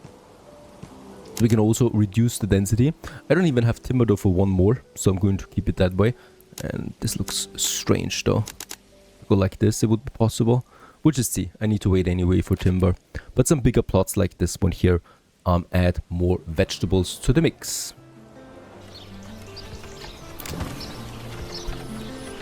Very nice. It's already coming along. At least one more living space, so that we can actually grow again. And I'm going to have then a vegetable garden just here. And look at that. It's a huge one. Just beside this guy here. They have a prime location, really. Nice. And also, over here, the forester hut. Let's assign, some 2 people to that. Let's speed it up early on. We still have 1 more available for construction. And I'm going to make the radius, of course, just as big as the forestation. Not too big though, so I don't want to grow into the city there necessarily. This looks fine to me, right? Might actually move it a bit further over here at some point. And they're now planting. Looking for planting spot. I want to go ahead and upgrade my next resident, my next brokerage. There you go. Very important, we need to start also with a blacksmith to produce more weapons. That is spears especially, and also shields. That's actually 2 more artisans that we need. Interestingly enough, despite taxation, we're still having a very happy population. I'm glad to see that. Perfect. Yeah, let's also get rid of that family here again. Planting those trees. Because I need someone again that is working in my tannery. So that we process all those hides again. Because we got 46 hides already in storage. And 36 leather only. By the way, we got 17 shoes. That is providing the needs for my tier 2 population. Tavern and church level would be 2 things that we still need to provide. But right now the penalty is not there, right? I would also like to upgrade this burgage here. So we have 2 more burgages then. One of them is then the already mentioned... Yeah, joiner's workshop and the blacksmith. The blacksmith is producing tools, spears, sidearms, and iron parts. Very important. And here we're going to have then the joiner's workshop for the shields. There's also a new family. That's the one that is tending to my vegetables. And look at that, we have a drought right now in August. The pond is almost gone. At least there's still the 1,200 fish hiding in here. Somewhere. But look at how far the pond has actually receded from the street, right? She still can't believe it.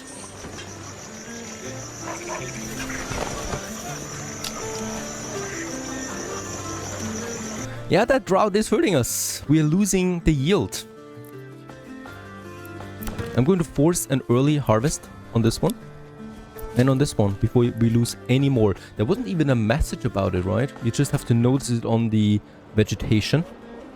And we're losing a lot of wheat right now. Holy cow. It's not going to be the big harvest that I thought it would be. The wild animals, by the way, have migrated over here. Okay. I hope that my corpse pit is not doing too much damage. They moved into my corpse pit. Alright. Harvest has started, but it's not going to be a lot. It's halving my harvest actually, more than that. Only a third of my wheat can be harvested this year.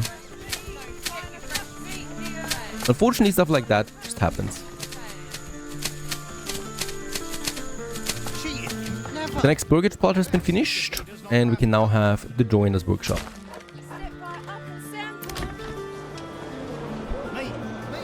Get your meat here. So fresh it's practically. There should also be everything in now. And as we can see, the blacksmith is about to be finished here.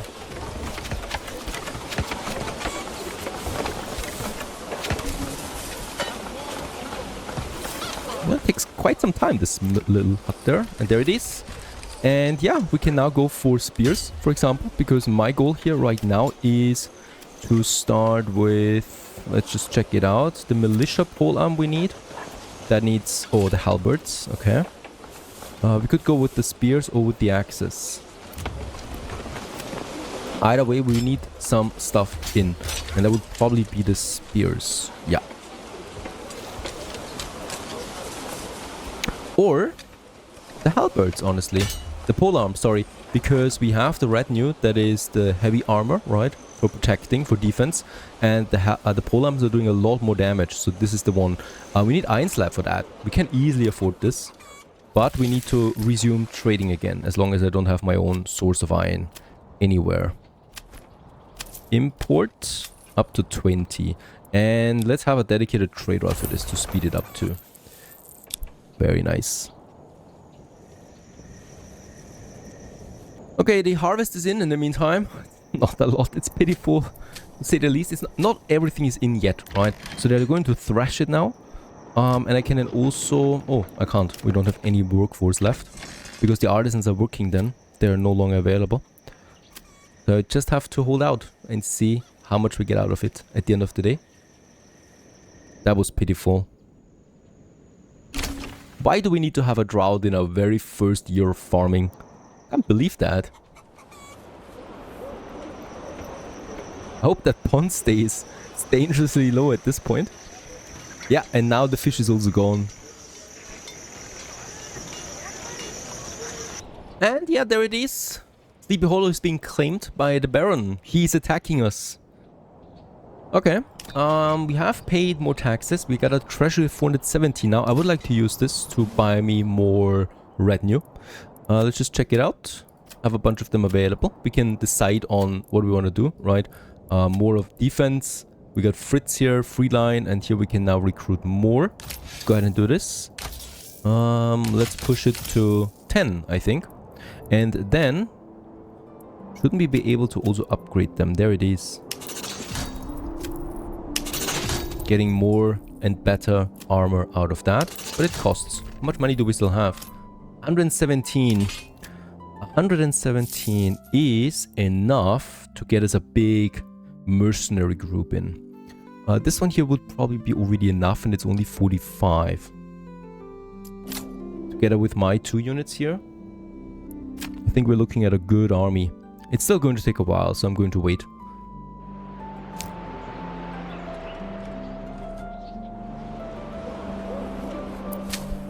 Yeah, 20 wheat, that's my harvest.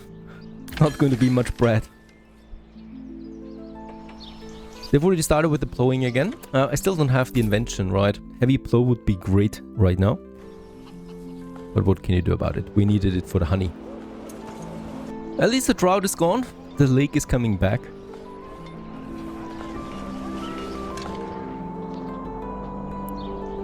This one's kicking in now. I do already have the mercenaries, but they have a long distance to cover, unfortunately. So it also depends on where the Baron will join, but I think he will appear here, right? Pretty close to us. Okay, the mercenaries have arrived and we can finally resolve that conflict. So he's now going to be spotted somewhere. Oh, that's him. That's a lot, and he's close, right? So let's actually also get me my guys, and we could get another archer regiment. Yeah, let's do this so that we have as many of them as possible. We actually got some melees here too. And by the way, I've got 100 coins, so let's actually also, wait a second, get me some 2 more in, right? That's 12. Every single one of them, whoops, every single one of them counts. And let's get them going right over here. And let's just check out where he's joining. He's probably going to enter here. We don't have any defenses yet set up there. So what I can do, however, is I'm going to set me up here because we still have the advantage of elevation of the terrain. So there's my jolly good band coming along. This always looks a bit epic, right? Rushing towards the rally point. There's my retinue. Let's get them over too. Wouldn't make sense for him to enter here, honestly, right? This is a very bad position. But we'll just see. He's marching right now. He's not running, of course, because that would cost him stamina. But looking at his angle, he's actually going over there, I think, right now. Well, yeah, he's probably actually coming here. That would be super interesting. Yeah, all of my units have been raised now. So we also got my owns, and we got, of course, the mercenaries. The mercenaries are the ones that are fighting first. Because, you know, losing them is not a big deal to me, whereas losing every single one of my own units actually, well, would be workforce, right? My own people. Yeah, he's going over here. He's not using this area for whatever strange reason. So what we can do is I can hopefully get my archers set up here. So we can fire from up on that hill.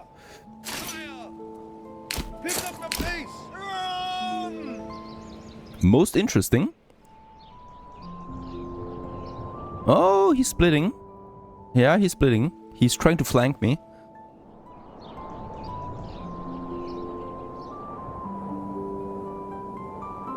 And he's still in the forest, so what do? We can't do anything, right? We can only watch. Can I get as close there as possible? Oh no, we can't. So I can only hope that we can actually shoot here, right?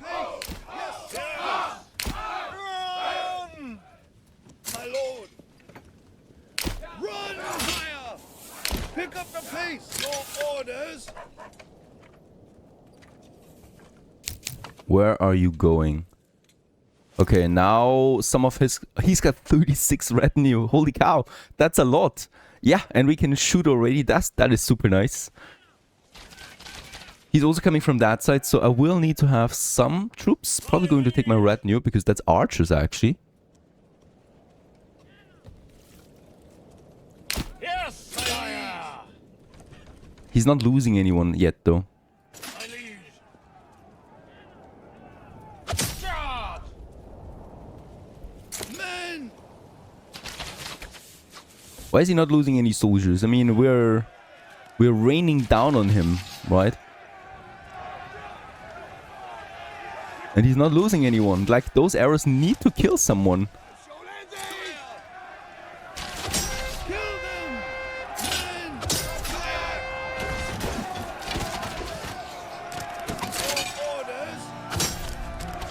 And now we're actually flanking him, kind of like, and he's still not losing troops?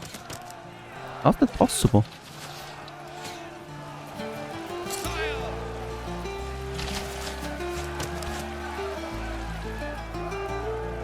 Okay, he for some reasons is also on the wrong side of the map here. Now he's losing troops, right? Now he's having a problem there. Getting flanked by my archers. How's my retinue doing in the meantime? Yeah, they're chasing those guys here now. That's also a bit of a strategic, strange thing that he's done there, right? Sending his archers in, trying to flank me. Without any defense. His retinue is going down because we are shooting them in the back from up here. And right now, only my mercenaries are engaged in hard combat, right? Only the mercenaries.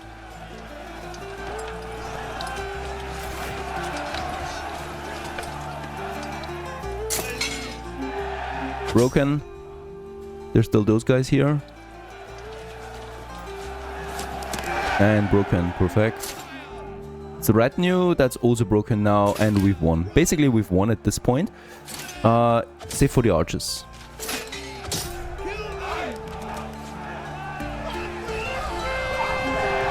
Okay. Nice. I love my plateau, honestly. That is just super nice. And yeah, what we are doing about that one. That's going to be... There it is, engaged in some kind of very dark forest. And this will not be good for him. His archers fighting my heavy armors now, my knights.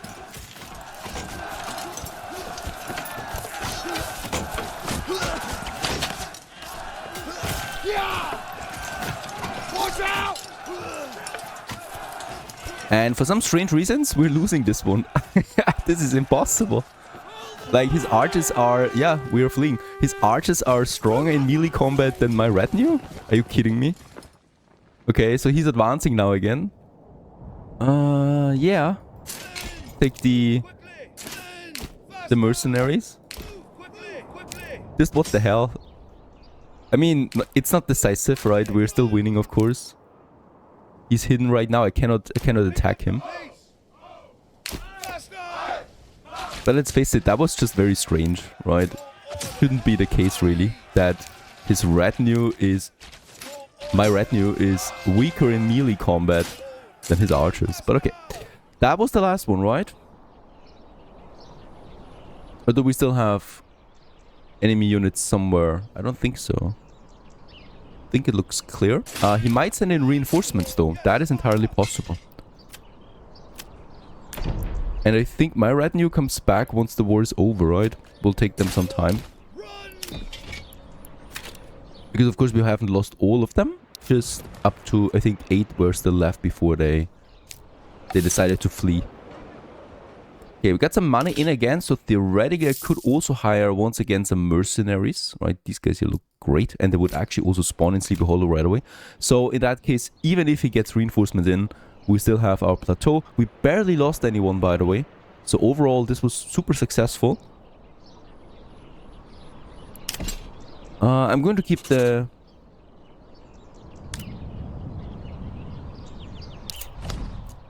I'm going to keep the mercenaries intact so that the rest of my own troops They can be disbanded, right? And only the mercenaries, they, you know, flock of the crazy geese.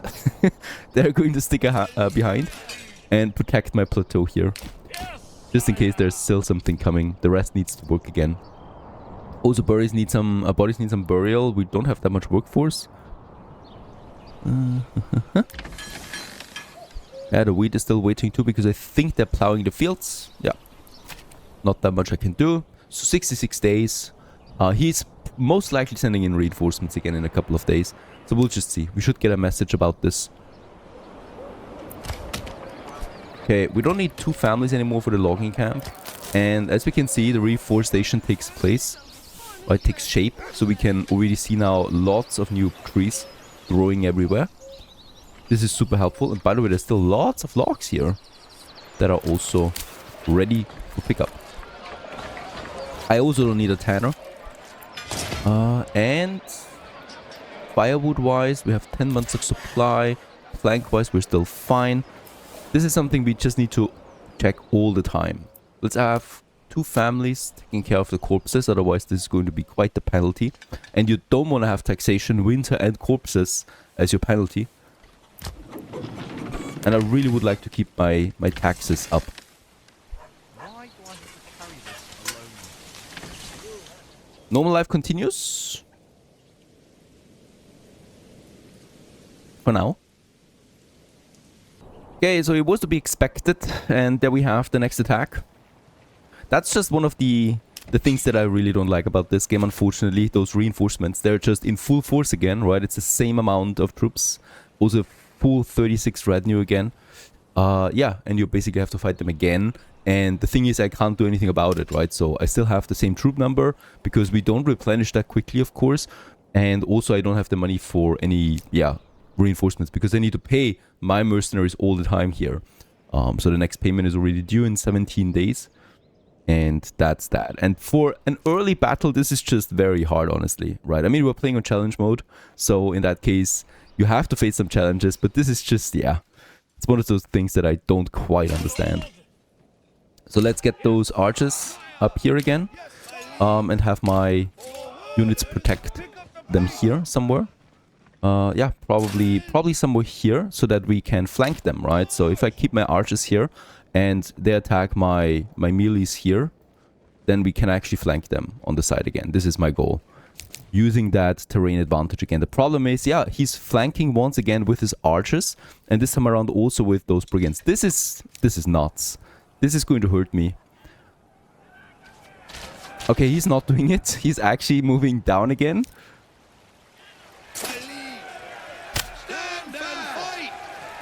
So we are raining down on them once more. He's still coming with the brigands now over there.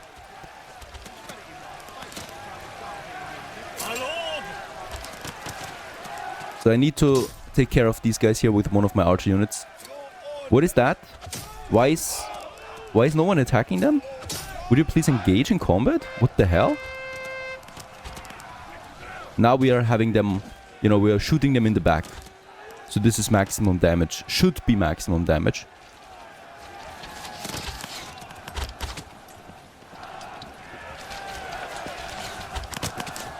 Unfortunately, they're not taking a lot of damage.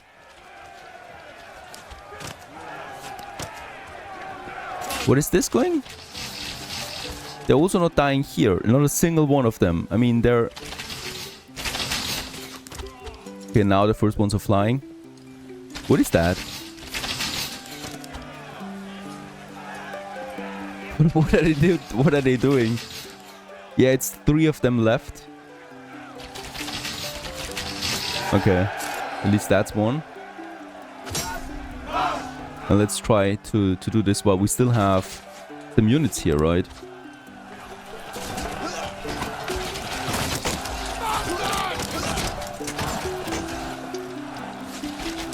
Oh god. His archers have arrived? Where are they? Oh, all the way down here. So now it's really just a race against time. Who can actually destroy more at in that time frame? Yeah, and both of my units are broken. I think we're losing this one now. That is just insane. That is too much. There's nothing I can do. We didn't really kill a lot of them, right? Even though we had the advantage. Like a major advantage on ground.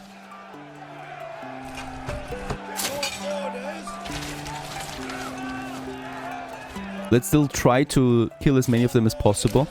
I'm going to sacrifice these guys here.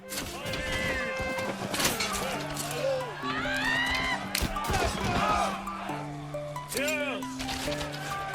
My lord.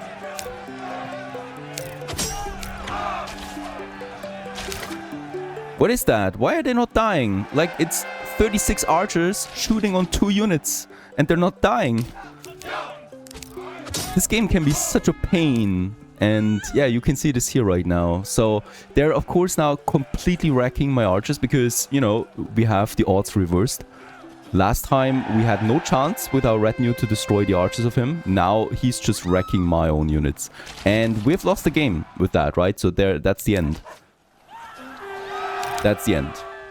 That was just such a decisive loss on my part. Baffling it is, honestly. But that's how the game is. It's still early access and there's so many imbalances. And yeah, what can we do about it? Yeah, reload. So, next try.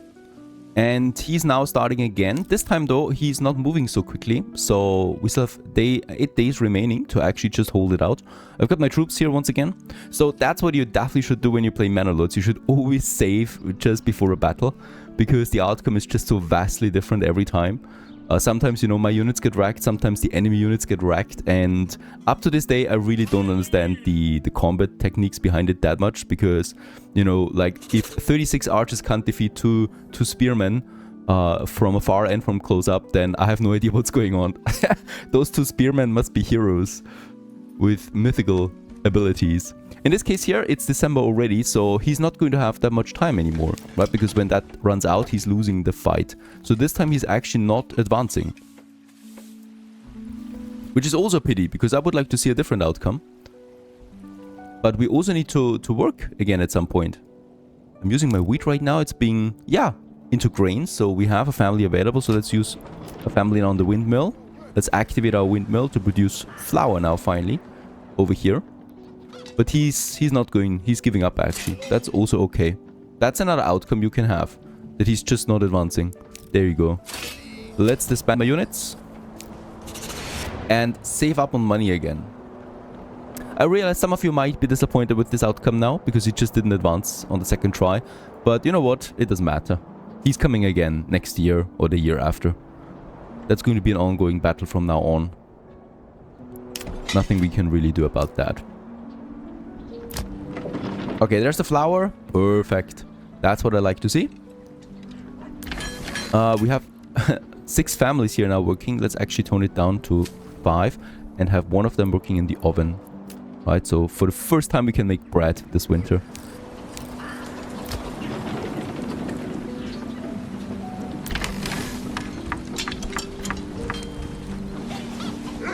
And there's the first batch of flowers now.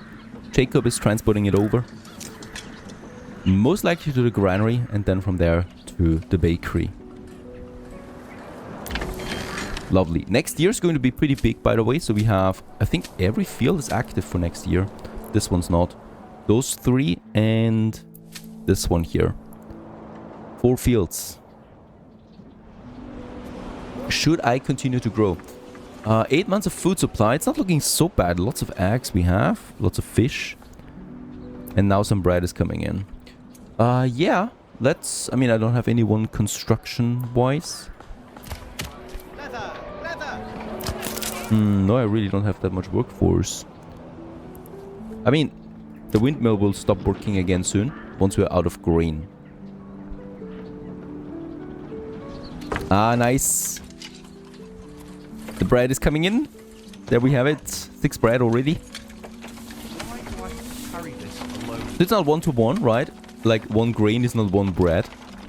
The ratio is much bigger than that. So we have 6 bread with the first batch already. And we still have 35 grain and flour left. So that's going to be a lot of bread. And with that, a new type of food. And with that, we actually have 9 months of food supply right now, and it continues to grow. So this is all that I need for me to, yeah, know that we can continue. We need more workforce anyway, because we still have lots of industries that we need to tackle as well. Now, in that case, let's continue with burgages. And this is city center, right, at some point. So we want to keep a bit of a density up. And I'm going to have my next block of housing then basically here. So we could have some very small backyards here. That's what I'm going to do.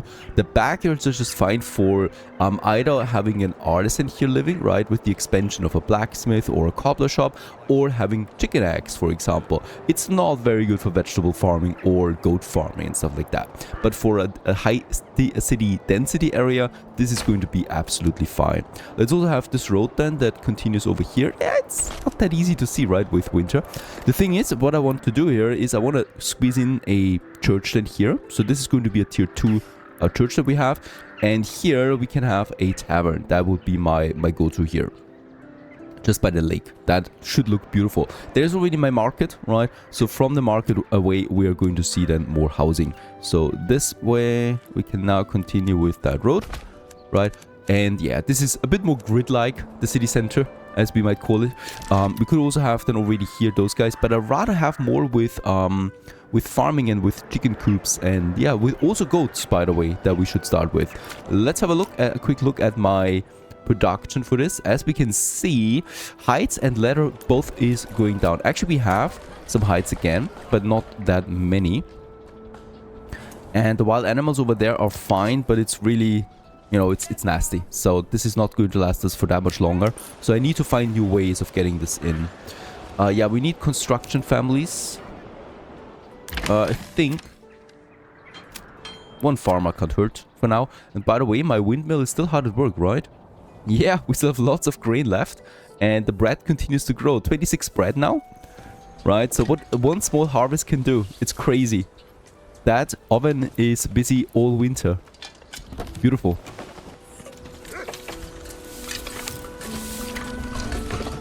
Even that door is animated now. That's nice to see. Wasn't the case before. And there is fresh bread waiting in there.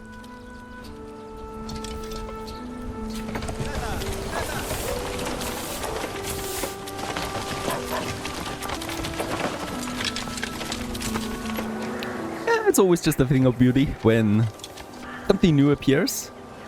Over here right now, our new district basically coming along. And I think also at this point we should add another hitching post to my village. I'm going to have this one also over here, right, somewhere, because it makes the most sense. There's my industry zone right now. There's also my farming area. So somewhere in between, perhaps even beside my bakery, having another oxen that we convert then into a stable is probably a sensible thing to do. Let's go ahead and get this one done. And getting us a new oxen is not that expensive. Finally, also new housing, so we can grow again. That is important. And yeah, in here we can now have also then once again a chicken coop if I want to, or we convert them into artisans. But I think for this we will have plenty of artisans over here then working.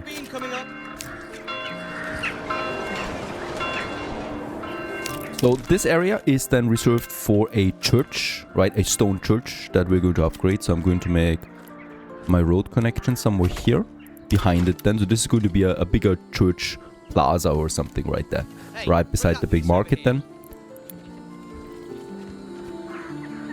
And that means that over here I can have then more housing again that I would like to have. So we could have, this is really good, a full row of houses here, of high density houses if I like to, right? So this could look pretty cool down the road. We'll just see. Right now, let's finish those and grow them. Have people moving in. One thing that is coming along then is of course the, capacity limit. So we are at the capacity again. Right now we supply everybody with that, but it's at 100%. Right? Oh, it's at 100%. That's good. But as we can see, the capacity limit has been reached now again with those houses. Then I think we are surpassing that. So we also need once again 2 more families to provide the marketplace. That's unfortunately something that's quite severe at this point. Taxation hits hard, so people really don't like to be taxed that much all the time. Unfortunately, I have to do it because, yeah, it's a dangerous world. Hitching post has been finished. We can order an ox. Let's actually upgrade this to a small stable and then order 2 oxen. A bit down on money. I think we're importing a lot of iron slabs at the moment. Yep. The small shields are coming in, but not as much as I thought. Oh yeah, we're out of planks. Okay. We'll also need a family for the saw pit. Where are my...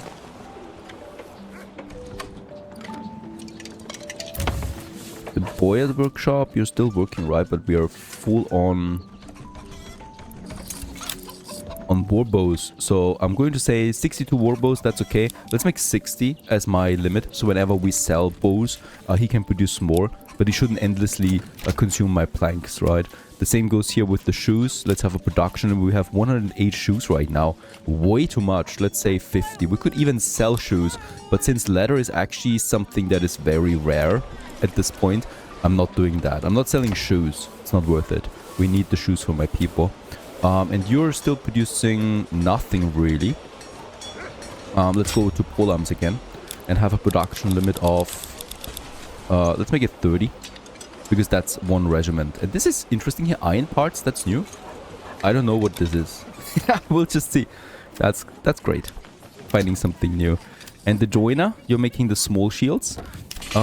If I at some point want to also have more damage units, it's the pole arms, it's the large shields, and it's the small shields, right? The footmen have the small shields, the spear militia has the large shields. So if I want to have some more tanks, then I go with the large shields here. And we're going to say also production limit. Yeah, let's make it 20, right? Right now I really don't want to consume more. Now I need to wait for more people to move in. It's the end of winter. Perfect. We got 4 additional houses.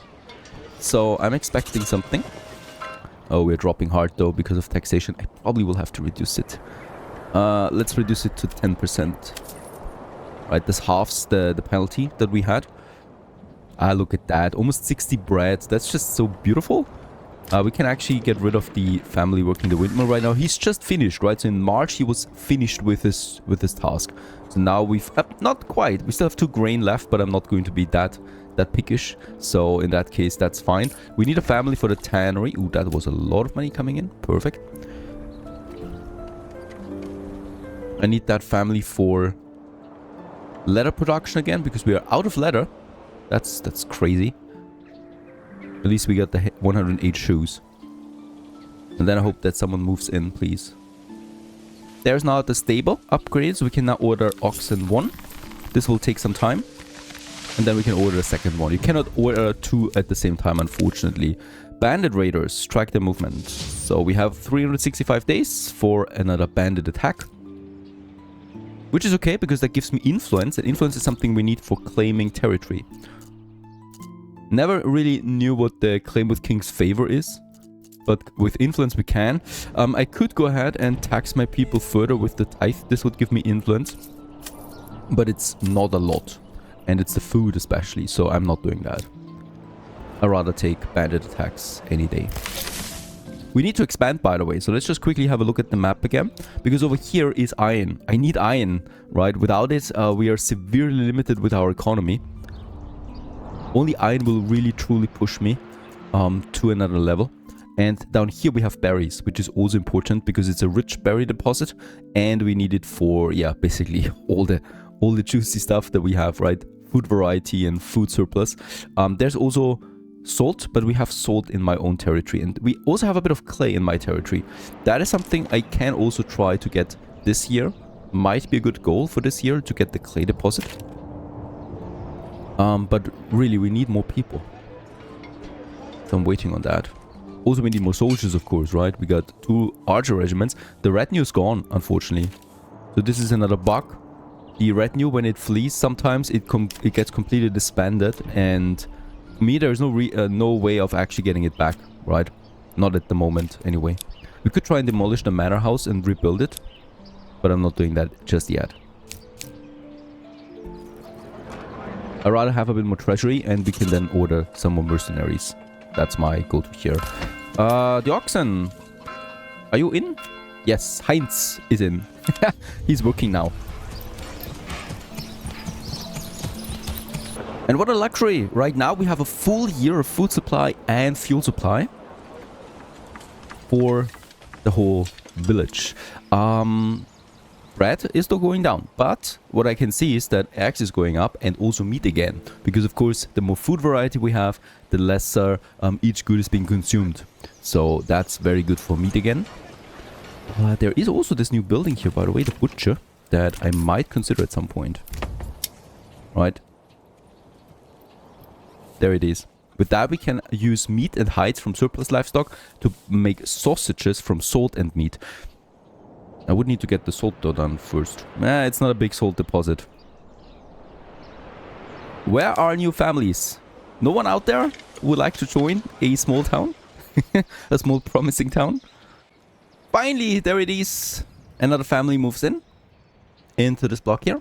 And with that, we now have more workforce again.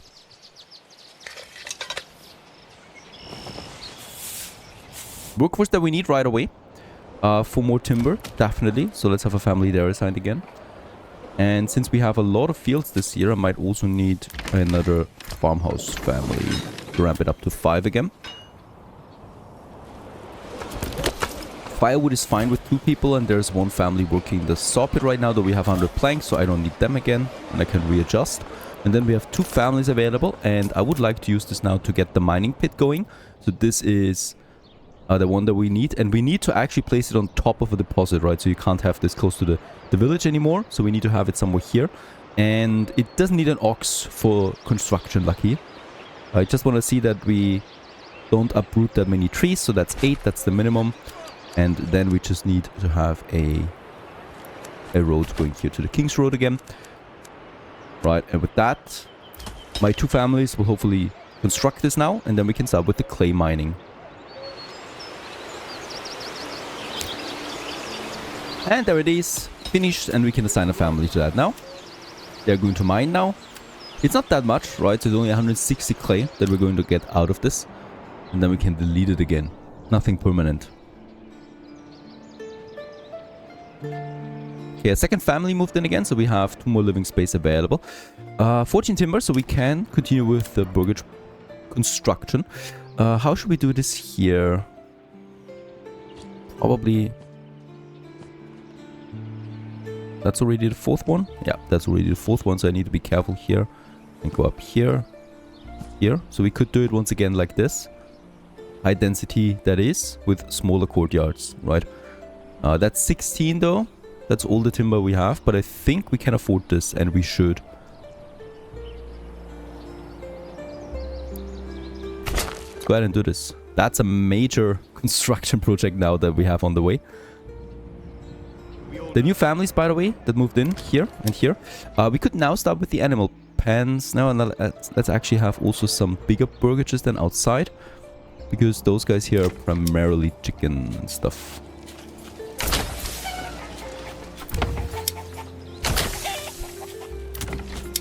Might also make one of them into an artisan at some point.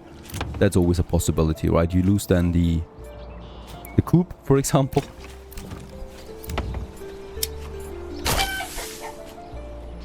Also some new ones with bigger courtyards now, or gardens, and all 3 of them are going to be goats, right? So we can actually build this already, the animal pens. The pigs would be nice too, because that's additional meat.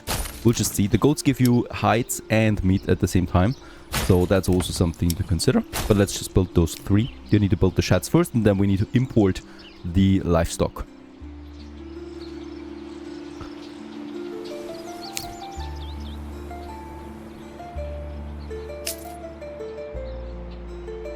And yeah, as it is with that, we're also not having 100% coverage anymore, especially with that new family in, it's dropping to 90%. So now we need to assign another family to the granary and another one to the storehouse. By the way, storehouse, yeah, still plenty of room left. Also at the granary, no problem here. And with that, we have 4 families again, capacity goes up.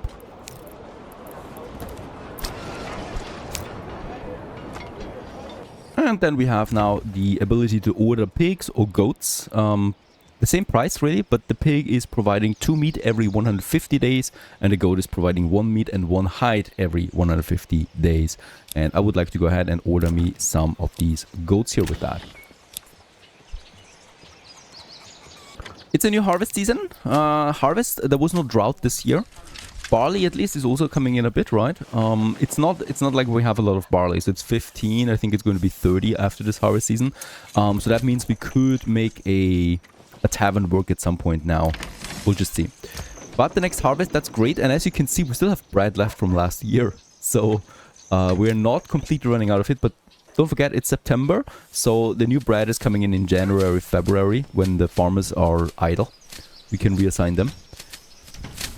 Because they're not threshing the wheat just yet, right? They're rather plowing the fields again. Come one, come all. Feast your eyes. So it still takes some time, so we definitely run out of bread. But that's okay. We have lots of other food.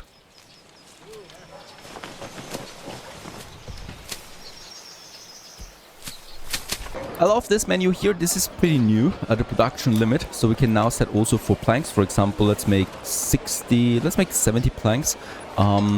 That we're not producing endlessly planks and consuming all the logs. Alright, so at 70 we stop. Of course, it will not stop at 70 because we consume planks all the time with the boya and with the shield production.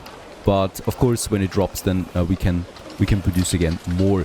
I'm going to actually stop the trading of planks. Alright, so this is something I want to not do anymore. Wobos and fish is fine. And do we have the goats in already? The goats are in already. Interestingly enough, we don't need the livestock trader really, because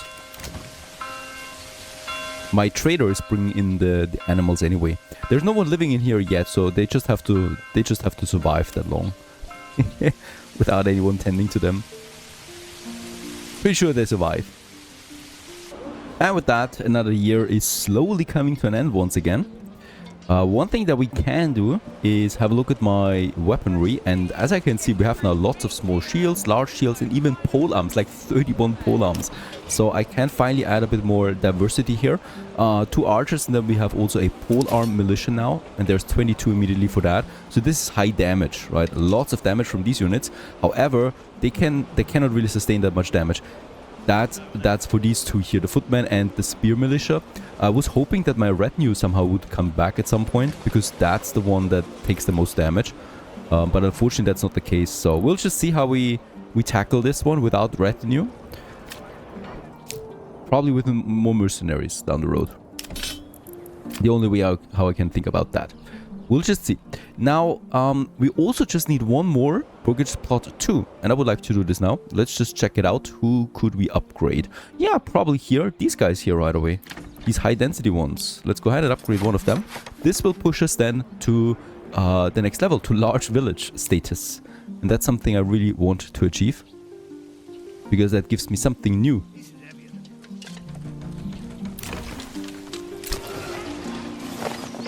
$25 barley, that's also fantastic, honestly.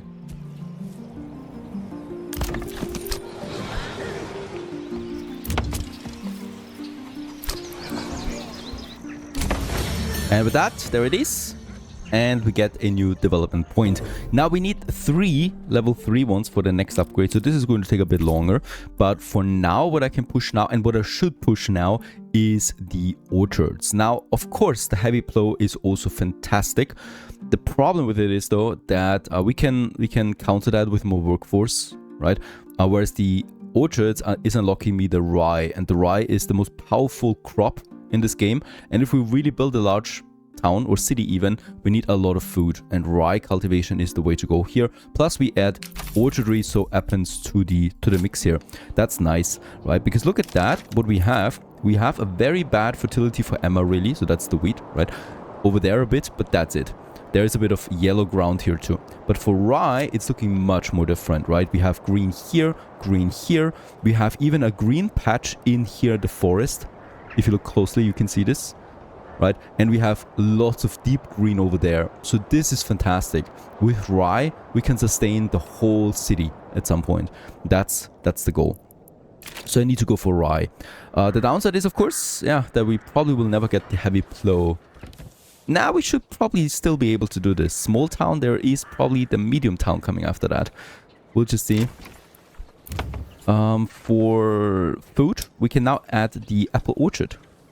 Actually really expensive, and this adds an apples, so that's a new type of food. And let's just have this one and also this one. And then also... Oops. No. Can I cancel this? Nah, I can't. We need to demolish this burgage there again. I don't want to have it upgraded. I'd rather delete them than upgrading them. Okay, there's still the construction materials, the supply. Needs to go away. There it is.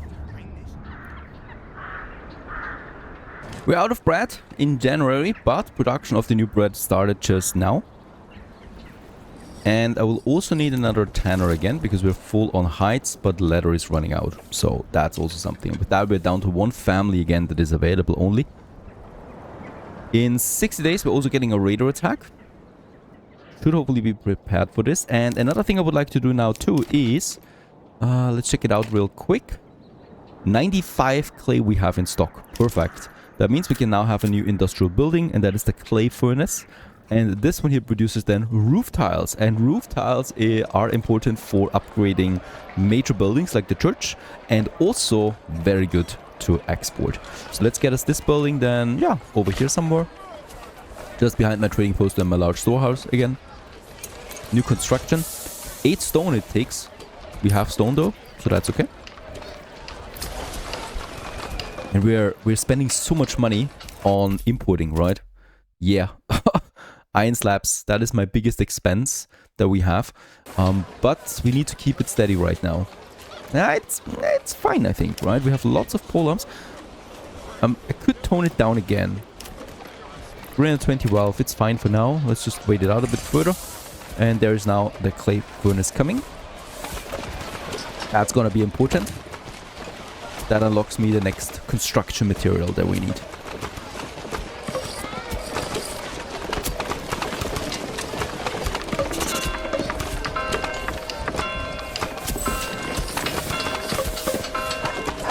By the way, with the latest influx of people, we've also breached 100 people living in this town now. So quite busy already. What's missing? 1 stone, there it is. And with that, we finished the clay furnace. Let's immediately assign someone to that. This is also consuming firewood, right? So another firewood consumption that we have now. But it's not going to be a major consumption for long term because we are very limited with the amount of clay we have. So how much more clay do we actually have down here? 53, right? So then it's out again. And we have 100 clay right now in stock. It's gonna be lots of roof tiles.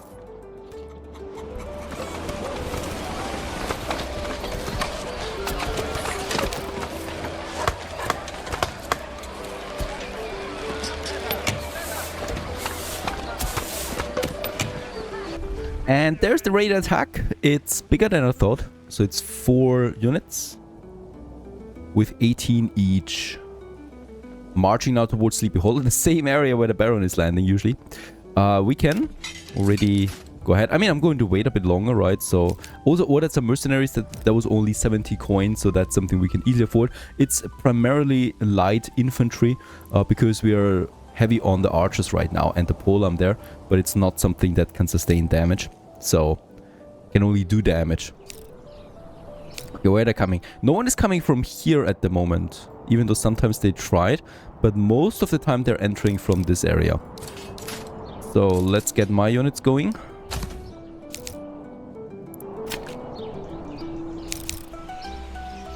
Everybody's mustering.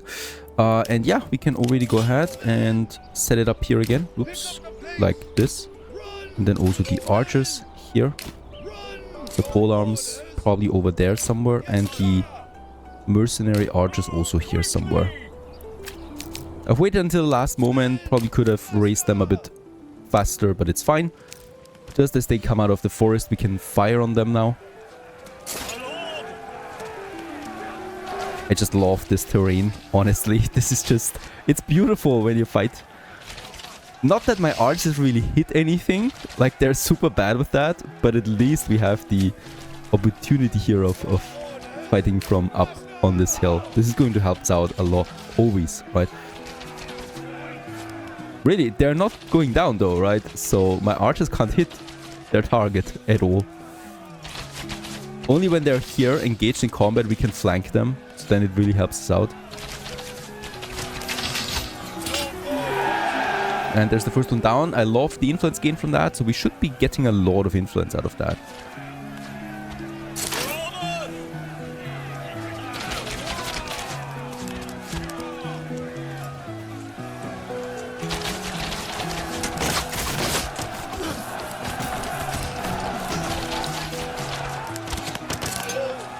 These are also mercenaries. Let's actually rush in from the side too.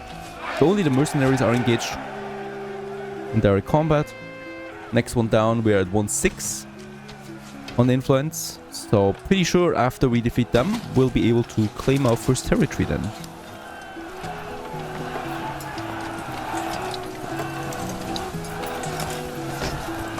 Come on, don't cheer. Shoot.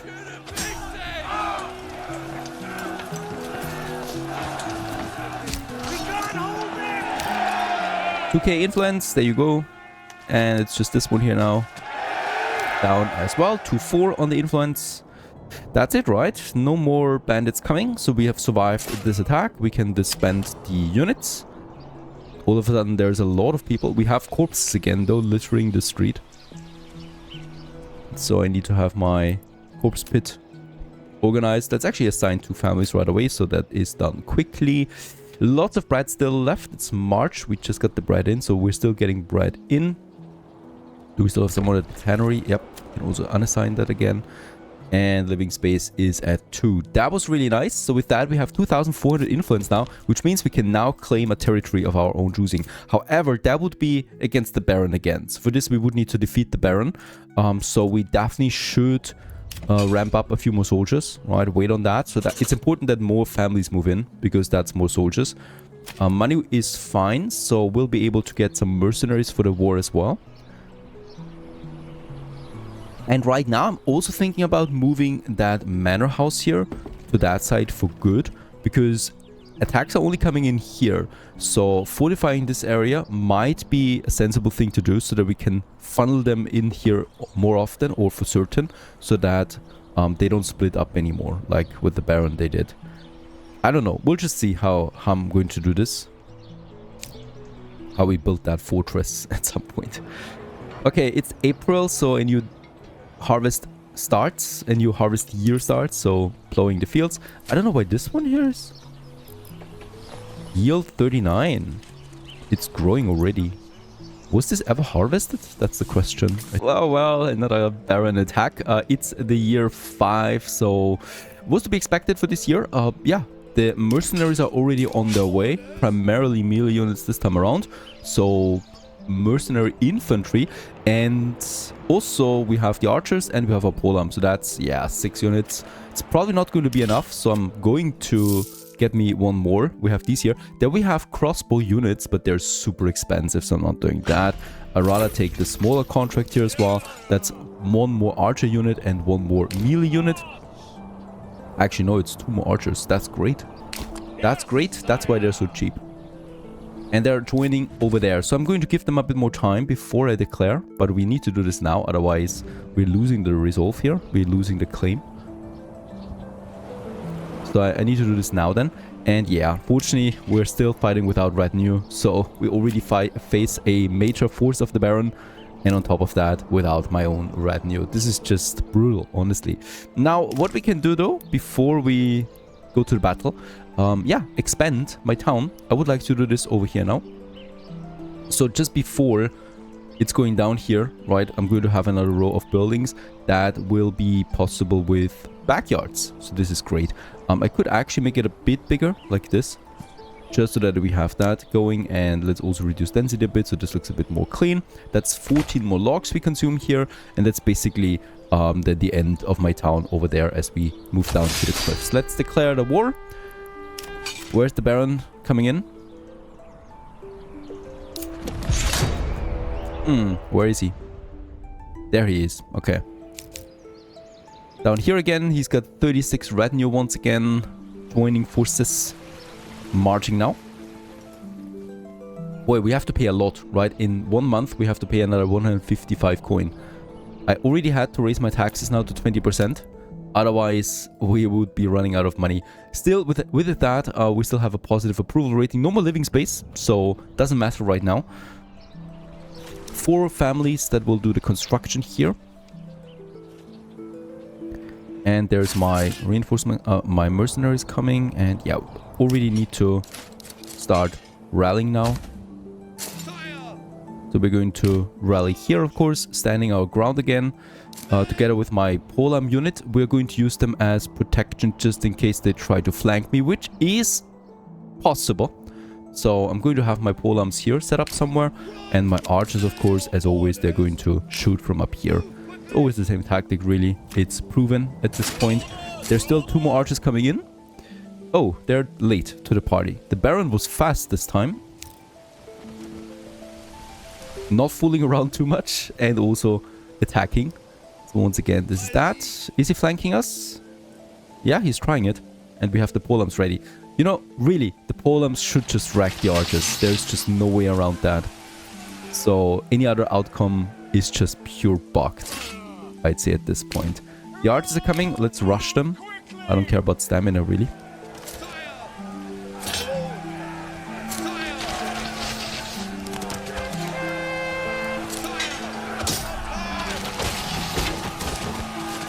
Okay, the battle is on. My archers are firing.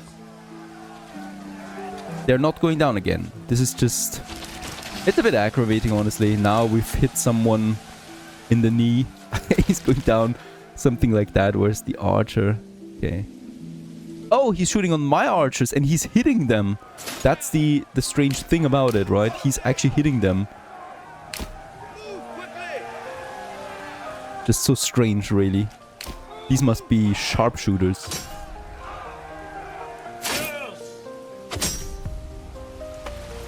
He's not got the full force in, so we actually shoot now from here. The field's need a bit of a drift. He's good, really. We need to destroy these. These are the hardest units.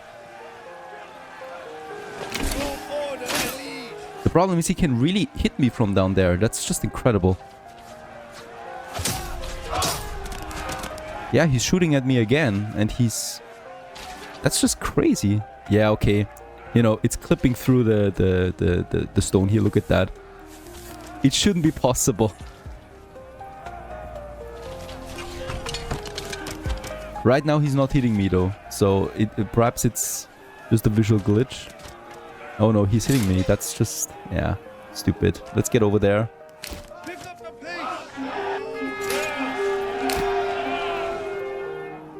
I could rush my Polams down.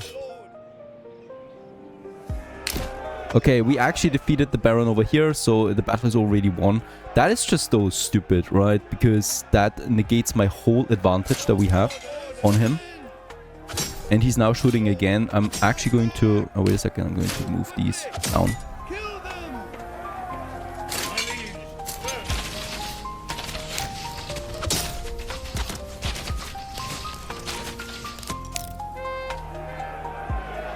Okay, now my units are also moving in, trying to destroy the archers. They should have no chance here.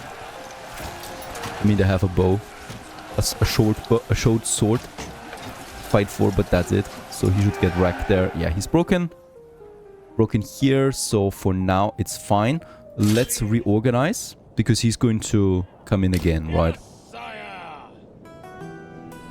I have no idea what we do about this. He can actually shoot through the stone. And he's hitting my units with that. I think the advantage is gone. I don't know why he starts with it already now. He never did that before. In the meantime, my expansion continues. So I need to get more people in. And despite my high taxation, we have a good approval rating. So money's coming in. We need to pay another 155 in 7 days and 14 days. But taxes should also be coming in. That's also a bit of a problem, right? I need to wait. I cannot just disband my mercenary troops.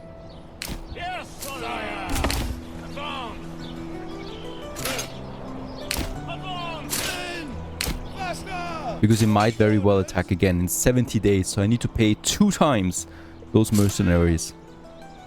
Otherwise, we will not have any more mercenaries, right? No, it's just those guys here now that we could hire, but I'm not doing that. So I just need to wait it out, unfortunately. This is very annoying, to say the least. What we can do is I can disband my own troops, though. Not the mercenaries. So that we have at least some workforce again for the remaining time. Just don't forget, we also need to pay... We also need to harvest. We have lots of bodies to bury. Going to assign 3 families now to the corpse pit. And you know what? Let's actually also have a corpse pit. Where is it anyway? Can we have one down here? In the forest there. Could have a corpse pit. Let's have another corpse pit down here because the primary fighting is taking place here. So we could have a corpse pit here by the clay pit. There you go. There's my mining taking place. The mining is gone, by the way, so we don't need to have anyone there anymore. The mine has been depleted.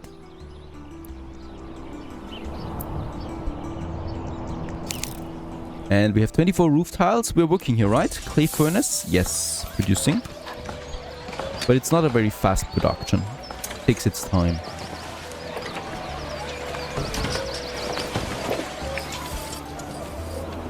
Ah, yeah, approval drops now. Unburied bodies is the major factor. There's more coming in. This is great here because we can use... Oh, by the way, the corpse pit. Let's assign 2 families to that. And not have 3 families here assigned anymore. And that's a lot of garden now that we can use for, yeah, apples, hopefully. But also for animal pens again. That's what I would like to use it primarily for, because that's just very powerful. More goats. We need more goats. More hides, more meat with that. It's just very nice overall.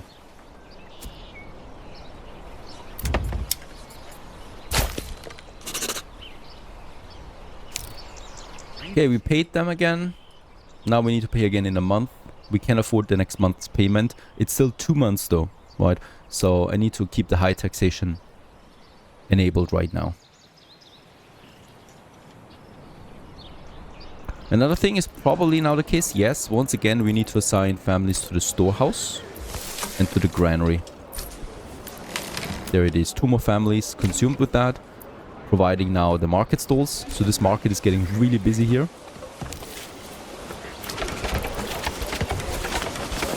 And with that we have capacity available once more. This here is still not being used, by the way, but it's going to be used soon. As we continue with the expansion.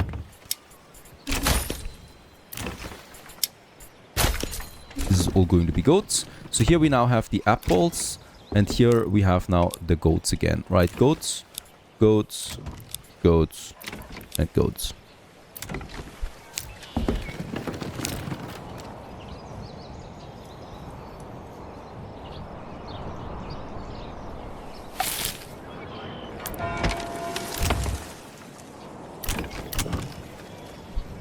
Second attack. He's not being stuck this time. So let's raise my own troops again. Together with the mercenaries. My lord, pick up the pace. Let's try it a bit differently this time. So, of course, we have the mercenary troops here primarily. I'm going to shoot on the archers this time. That depends on what they're doing. If they're flanking now, then it's fine. Because then we can rush them with my polearm unit. And yes, they're rushing this time. Perfect. Let's take my polearms.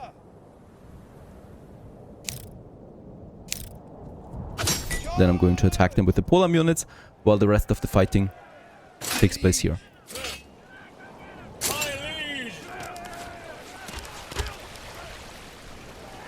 So this will be the interesting one. Ah, look at that. They're actually firing on my archers there now.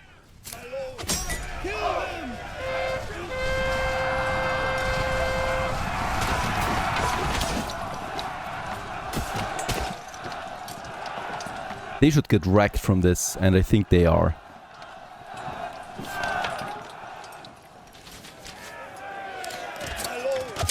Kill them! Any other units? Oh yeah, there's the barbarians down here.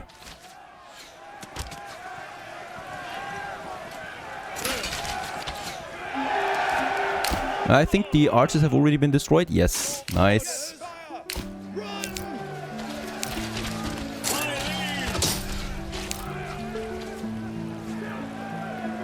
Can I stay with This is risky, but I'm going to send the archers down here so they shoot.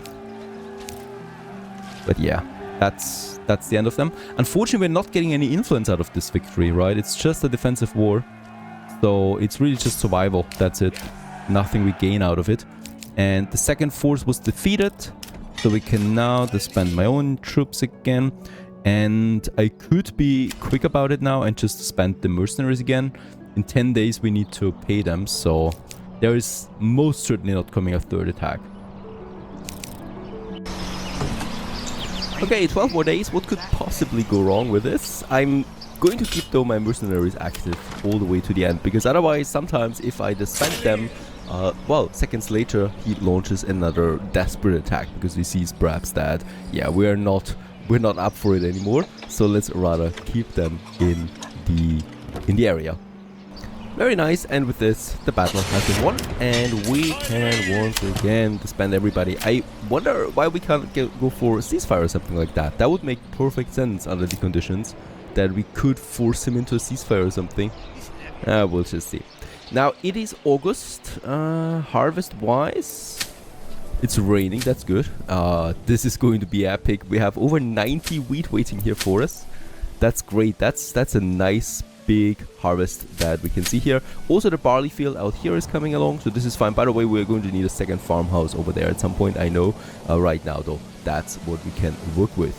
Now in this case, 3 more living space available too. I'm keeping the taxation for now. Of course, we need money in again. And yeah, rebuilding the manor house. I did that just now. We got the retinue back. Hooray, finally. Yeah, I needed to destruct the original one and rebuild it. And in that case, in all its glory, we have it again. Yeah, but no money. So I cannot upgrade them any further. So we are starting at the base 5 retinue again, 5 men, and then we need to upgrade. So we got the retinue as my main tanks, of course, right? So they're taking most of the damage, heavy armored knights. Then we got the pole arms now for damage melee, and then 2 archers. I think this is a good setup that we have, just in case some bandits come around again. For the Baron, we'll still need outside help. That's obvious. Now, let's just also check it out. Do we have our apples in now? Oh yeah, we have apples. Very nice. It's October.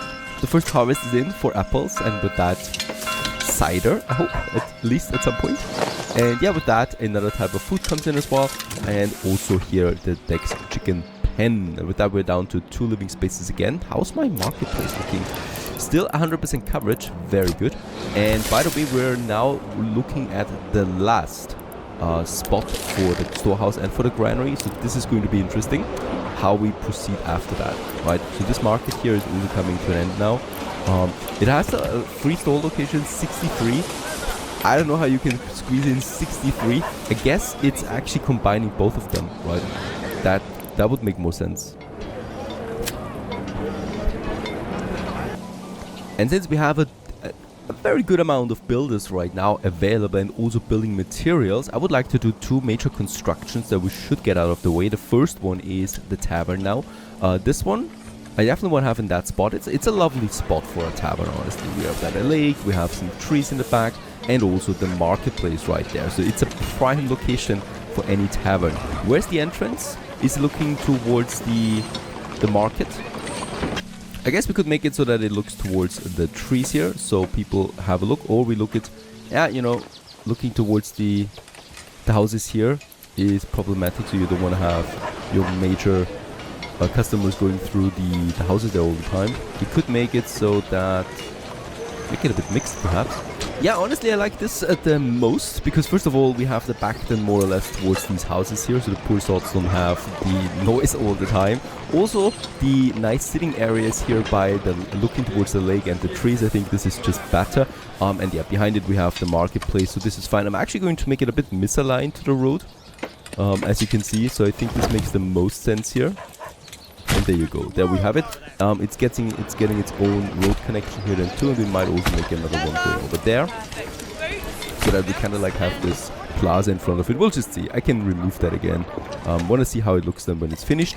And the other new major construction, of course, is the wooden church. Now we have the wooden church already, but I want to make a stone church, and for this I want to use a central church for that, and that's the one, right? And this is looking towards the market then, and it's in this very good location where we can then also upgrade this one here and have a proper area here, proper city area, right, with a marketplace, a tavern, a church, and a bit of a green area there too, a park area, and then lots of high density buildings around that. This is going to take quite some time now, because that's a lot, so these people need to get organized. It's going to take them some time already. By the way, for the manor house, do we need to readjust the taxes? No, we don't, so we're still at 20% now. Oh god, we have 100 wheat in stock. This is going to be great. We're going to be stuffed with bread all year now. I mean, yeah, that's really fast. Firewood. And already the benches are there. That's the most important thing.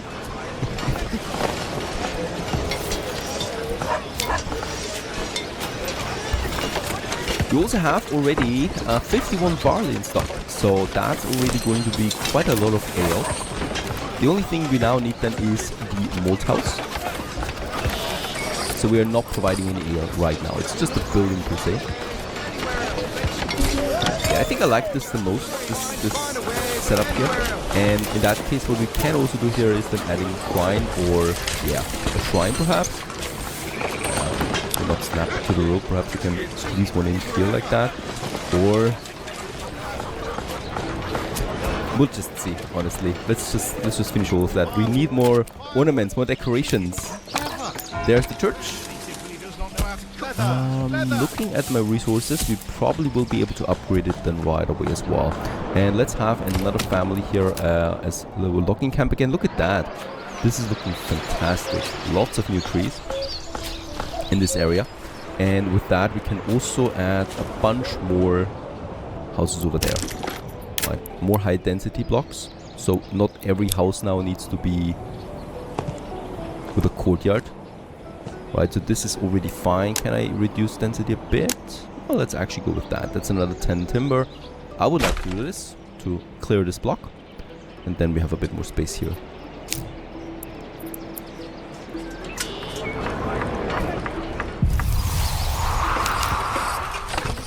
And yeah, hurry up. Winter is approaching.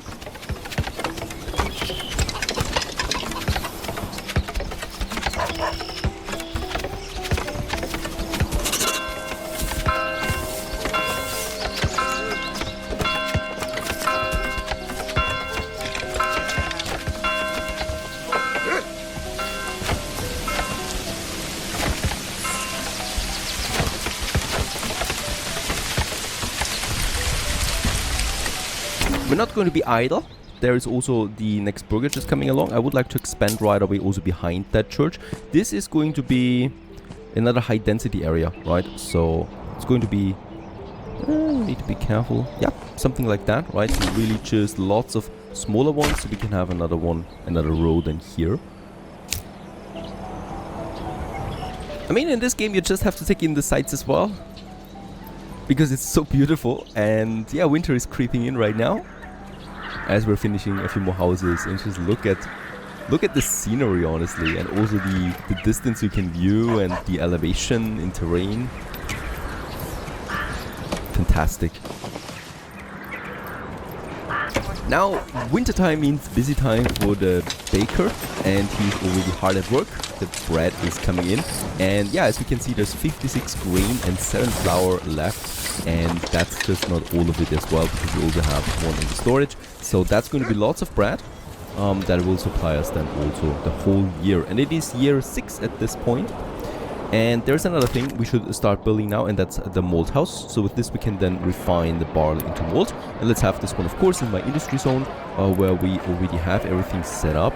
I wonder why we cannot do it like that. Oh, there it is. Right, it's the next building in this row that we have just behind the trader as we progress. And I might then also have here a little crossing, right? So this is where more buildings could be added at some point. the same applies then here, so that we have already some layout in mind. The hunting camp is something we can move. So this is a bit too close right now, and I would like to do this too. The hunting grounds over here now. So let's actually have the hunting grounds a bit further in the back now, in the forest here. This makes the most sense to me. Right, and with that we have this area available here again all of a sudden. For more buildings. Perhaps even for more farming. Yeah, this is a prime farming location, honestly. So might as just well make another farm here. Would make sense.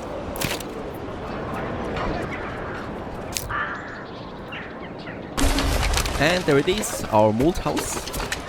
Let's assign someone to that. Another building that will consume firewood, but we're looking good on that.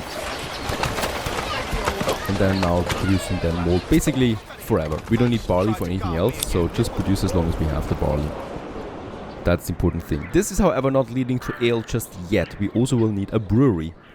But a brewery will need, yeah, a couple more buildings. This one here, a burgage plot, we could upgrade. I needed to do this anyway. Wait a second, we still need, oh yeah, level 3 we now need then. And yeah, we still have this area available. I was reserving it for something, but I really don't know. I think at some point I wanted to have my tavern here, but it doesn't really make sense to me at this point, right? So we're just going to make a road here. And for now, I'm going to, I mean for now, probably forever, I'm going to build me another house here. And that's gonna be my brewery artisan, more or less, right? So we can have one giant plot here with one house, right? With an extension plot to it. And also with a backyard here where we can have then a brewery. But I don't wanna, I wanna plaster everything full here. So let's just see if we can make this work without getting rid of those trees here. And I think we can, right? If we make it like this, you can actually have the house here and then also the brewery here just by the marketplace. So this looks good. We have the brewery then over here, right? And here we have then the housing. And we still have a bit of a green area available with even some trees and bushes there to not plaster everything full. Since everything is in and we also have now the requirement for a lot of my houses, let's upgrade my church finally to a proper stone church. That's once again a pretty big construction site. It's gonna take a long time. 25 stone and 10 roof tiles are needed in addition. And we have almost 100 roof tiles. So plenty of materials for that upgrade. And 4 families working it.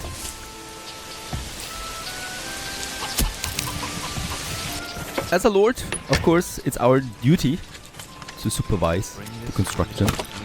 Get on. Don't slack. Like a proper lord should do. Right in here as this new building is coming along. Beautiful. I wonder if we can take a hike up there in the afternoon. Why not? Another thing I just noticed is also my water supply. So we're not really providing everyone with water. Look at that. The capacity needs to be increased. I'm going to upgrade this one here to a stone well and this one here to a stone well. If we can afford that.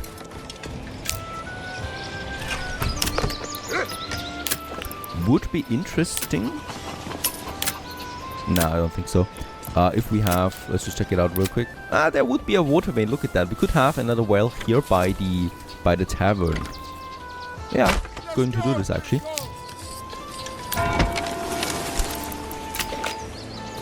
Funnily enough, I've never seen the disapproval of water access. So even if it kicks in, I don't know. It's not being displayed. What's being displayed is taxation. I'm going to reduce this now. Even though, as we can see, the annual royal tax is increasing.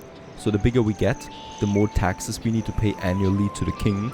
And right now it's 286. So we can afford this, but of course we have expenses like the retinue increase and also mercenaries. So in that case I'm going to keep the 10% for now. It's still a penalty, but at least there's also still money coming in from that. That's important for me. There's a church. Oh, that's beautiful. What a difference, right? That's the old church and that's the new one in all its glory. This single one roof tile that is missing, where is it? Someone is not bringing it over.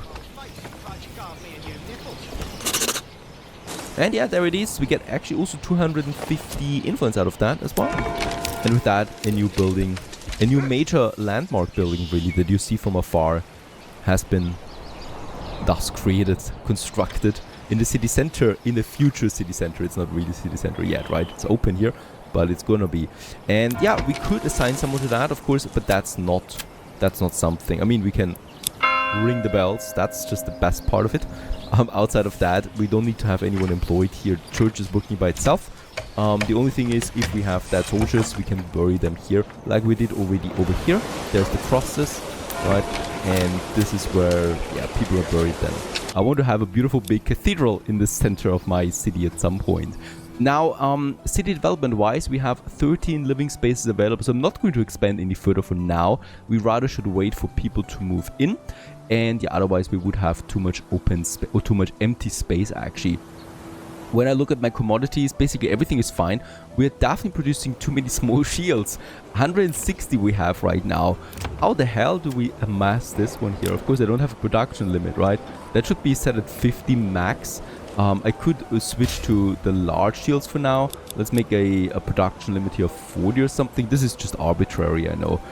There's also the wooden parts that would help out. One thing I would like to start with here at some point now is the brewery. So we don't have a family in here at the moment. We have 49 malt though, so we do need to have a brewery somewhere over here. And I'm looking at this prime location here. This is level 1 still. Let's go ahead and upgrade it to level 2. So those guys here will become artisans. Level 2 here we have as well. And these guys, is there someone living in that? Oh yeah, there's someone living in those houses here. We'll also like to start upgrading some of them eventually now, because that's also paying me taxes then, and of course adds towards my general city development that we want to continue. That's my manor houses in the back here with the gold sheds, so we want to continue with that as well here, right? So because that's already adding a lot, by the way. That's the meat coming in, and also very important, look at that, we have 126 leather right now. That's because we're getting a lot of hides in thanks to my goatees. Also, there's someone permanently working at the tannery. This is important, right? We never want to run out of leather anymore. Burgage Plot 2 has been finished, so now we can add the brewery expansion right here instead of the chicken coop. And there it is. We still have the extension here too, the living space. We could double, but of course right now we don't need that. Right now what I care about here is the beer production that has started now. So those people are getting now the malt that we already have and produce ale. There's a fire? Really? There's a fire. My boy's workshop is on fire. Look at that.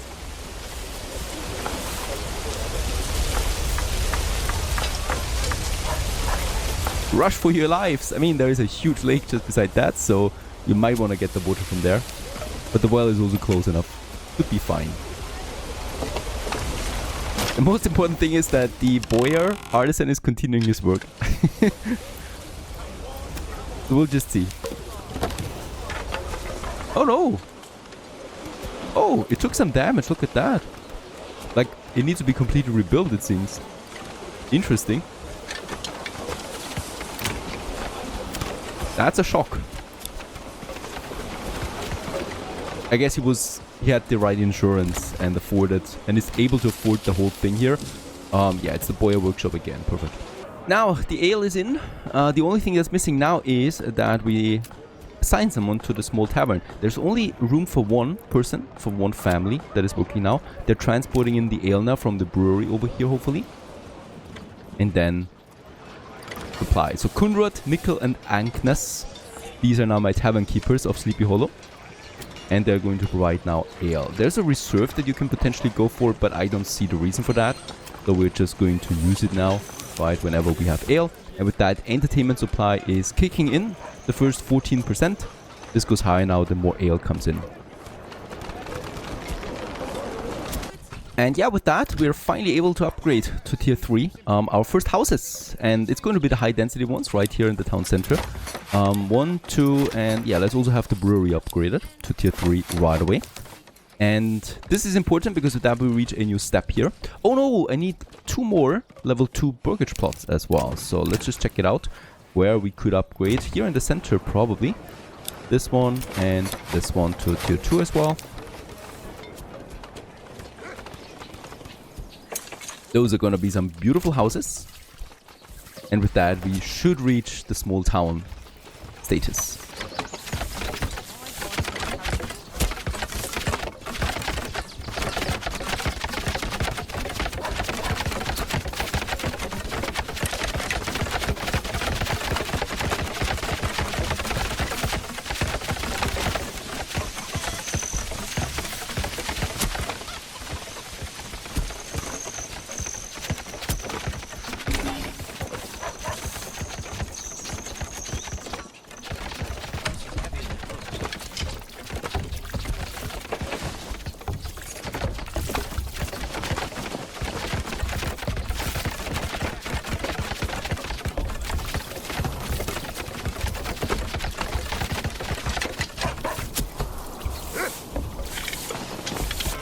And yeah, it's quite the expansion that we have here. Especially the brewery is going to be huge. Look at that. Like, those are small ones, right? These are the dense ones, you could say. And this is the big one. This is the brewery that you can see from afar already. And yeah, those are some beautiful tall buildings that we have now. And with that, we've also leveled up to small town. So next would be medium town then. But for now, we can use another point. Now, once again, it's the decision where we want to go with. I think we only have 2 points left that we can spend in total, right? So charcoal burning is just very tempting because we have the charcoal out of the firewood. This saves me a lot of logs down the road, but logs is something that we get endlessly, right? So it's not super important to me. We don't have berries. The hunter is not important because the goats take over the traps here with the meat. The sheep breeding is really not important since we do get the flax anyway at some point. Heavy plow is something that is important. The trading here is completely negligible, so this basically gives you a cart where you can import firewood or bread, right? This is not something. And then we basically have those points here left. So for me, it is of course the rye cultivation, because with that, we really can push the settlement to new levels population-wise. Rye is just so much more fertile and so much more impactful to your overall bread production that it is my go-to here. So bread it is.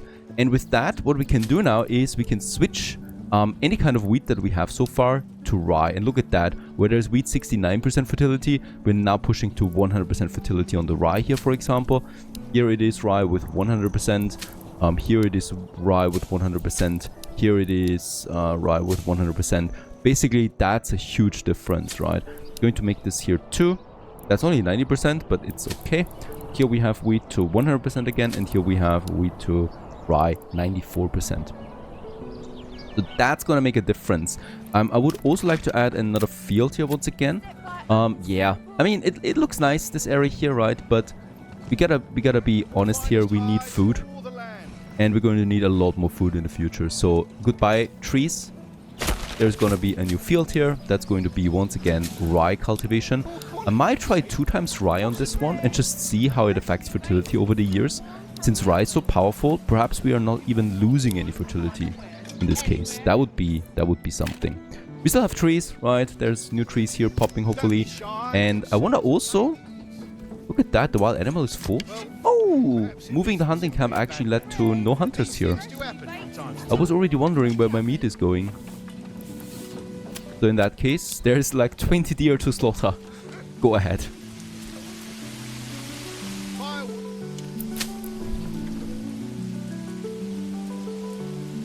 Yeah, since taxes play a vital role, probably should also have a taxation office or something like that. So let's have this one. Yeah, probably here. Unfortunately, you can only build one of these because, of course, there's then no symmetry. And here we do have the wall then coming along. So yeah, it's something that I don't like a lot right now. So it's still under lots of... Oh, we could make it like so.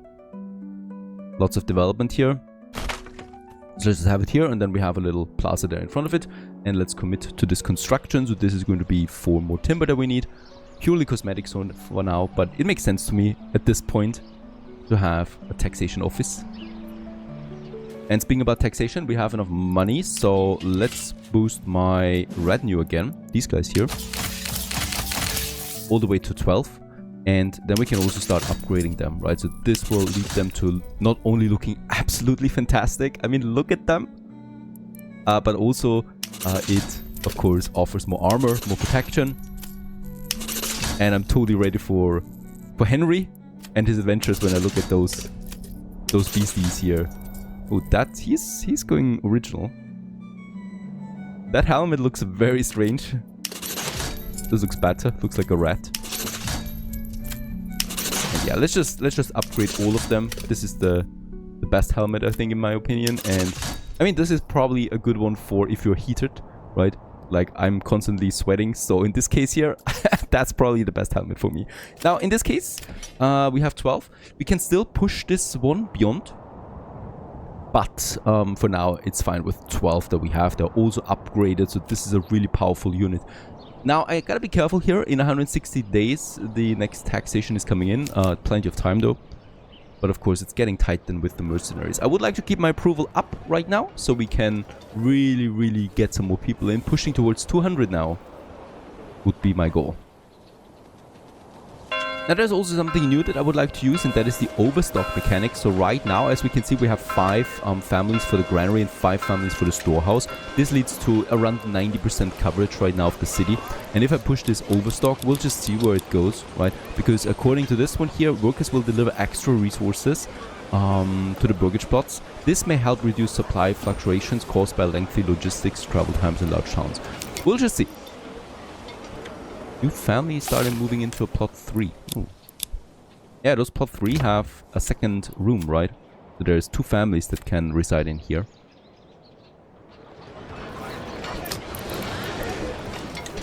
This market is still not being used.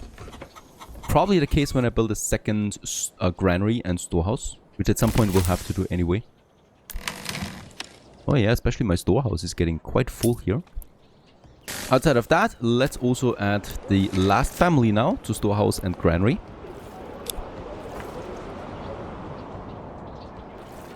At this point, I would also like to expand my manor now for the first time a bit, so we can have outer towers, provides garrison space, garrison units and villagers shoot projectiles at approaching enemies. And this one here is also expanding then the range of this manor house here, right, of this manor area. Which we need for building then a proper wall. So in that case, we can have the first tower then somewhere here, just where the elevation goes down then, right? Somewhere here. And then I would like to, of course, also grow towards this here, which is my major entrance into the village. But they're very expensive, these towers there, right? So that's 20 logs we need to pay already for those 2, which is a huge commitment. That's going to be quite a lot. And with that, we have then a tower here. Not quite overlooking it yet, right? But there will be another one then probably like this, which makes the most sense to me, so that we can also shoot down on the enemies. There will be no way, though, that I can probably most likely engulf this and this area at the same time. It's just too stretched. So I'm probably focusing on this area here with defenses, since this is where most enemies are coming in. With a bunch of towers and stuff like that. Yeah. A wall is cosmetic. Of course, we're going to add one. But it doesn't really add anything beyond that. The enemies are just never really strong enough for walls.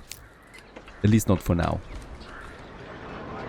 Speaking about stronger enemies, right now we're still working with archers primarily. I would at some point, of course, also move towards crossbowmen.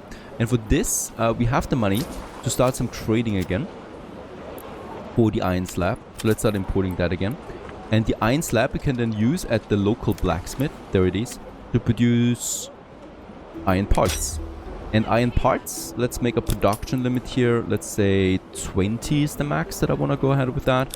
And then we just need my bowyer's workshop.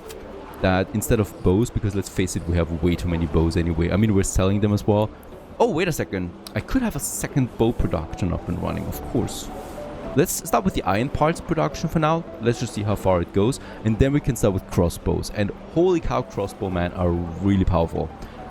In that case, let's continue though with the bow production meantime, because it's my export good number 1. I think, still. Right? No, fish is my export good number 1. Bow is actually over there, right? It's more profitable than planks, of course. But fish is the primary one. Do we have anything else we could sell? A fish, firewood I'm not selling, it's too important. Leather is too limited. Right, the same goes with shoes. Roof tiles is out now, so we have 130 roof tiles left. But that clay deposit down here is gone, right? I mean, there's still 2 more, so let's assign a family that gets the remaining 2. But that's it then. So I'm also not going to sell my roof tiles. Okay, so getting all the timber over there is going to take some time. We have 4 oxen. They're already doing the heavy lifting here, but it's still gonna take, of course, some time. Oh, come on, really? The next claim? It's too often. Like, it's every year there's one claim. Year 7 we have now. Tax-wise... Ooh, shush. Yeah, it's under construction. I cannot raise my taxes for now. So we're stuck at 10%. Because right now I would like to get a bit of taxes in. Royal tax payment in 60 days. So mercenaries will be hard to justify right now. Perhaps one mercenary group that is not too expensive. Yeah, this one here, the Flock of the Crazy Geese, looks the best option to me. Because it's a balanced mix of everything. Let's go ahead and sign them and get those people over. I mean, he's attacking in winter. Who's attacking in winter? Only the Baron can be that stupid. You never attack in winter. Gonna keep the rest here available. Look at that. We're fully equipped here. So I could, in fact, have another army going. Could have more halberds, honestly. I could also go for these militia footmen here since we have the sidearms. Let's go ahead and do this. We got the 15 right away, so that's the maximum amount of weapons I have for this unit. But it's, I think, a very weak unit, so we can disband them again anytime soon. The construction is coming along. The attack is gone. I had to reload the game because of a bug, and the attack is gone, but it's not disappeared, right? It's going to trigger again, of course. And in this case here, the construction comes along at least. Oh, I can already hear the cries that I'm cheating here and exploiting mechanics. No, of course not. That attack is coming. There is no way for me to avoid it.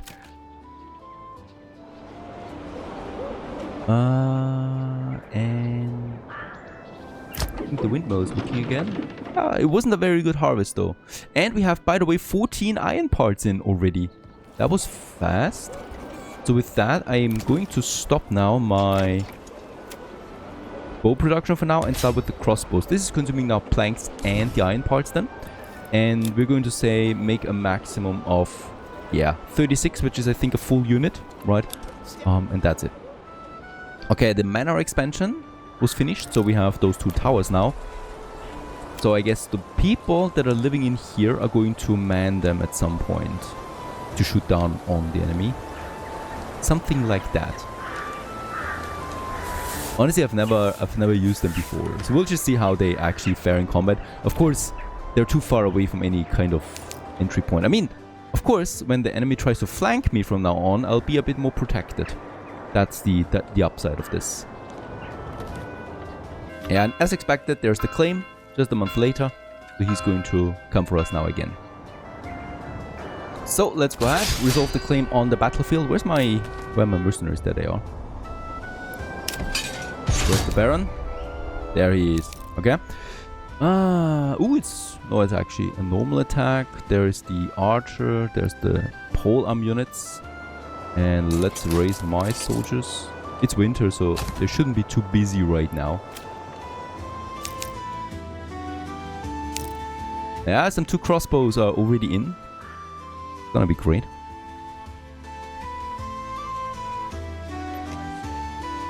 It's gonna be the most fun thing with the crossbows. This battle though will be fought without any crossbows. Okay, the archers are trying to flank me again. Let's just check it out here real quick. What's going on? How can I...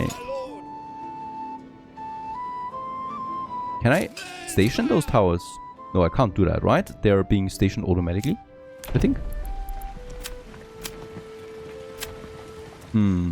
How can we use these towers? Oh, clicking on that also doesn't do anything. We'll just see.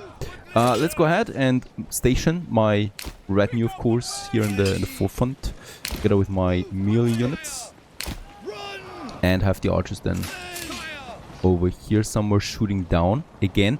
Even though, of course, as we know by now, they can also be shot at.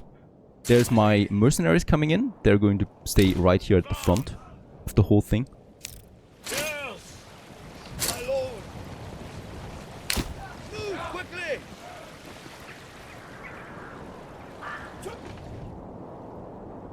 Okay, he's moving now in full force. We got 4 archer units. That should be fine, really. We could also say spread out a bit. do that well. They have this already. Yeah, and also missile alert. So soldiers watch for enemy missiles. Chance to avoid or block enemy missiles is doubled. So as they're going to get attacked, of course, that's important. And these guys here will stand their ground. So soldiers try to stand their ground. Defense is doubled, but attack frequency is halved. That's fine for me, as the archers are doing the main lifting here. We just gotta watch out to not get flanked by melee units. That's the most important thing. So there's the attack now. In winter, I mean, yeah. Whatever. And already? No, no one is dying yet. I wonder how that works.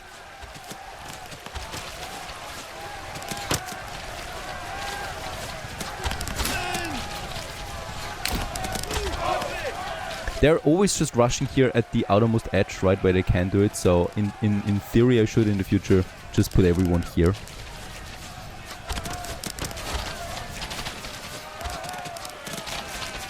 Like, what is that? No one is engaged in combat? No. Attack.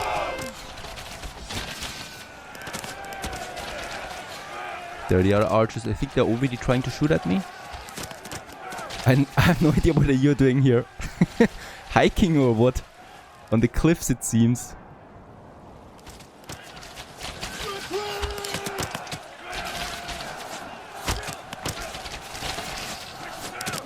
Very good. First one's down. It's actually pretty important that we destroy the retinue here because they're really strong. Your orders. Your orders.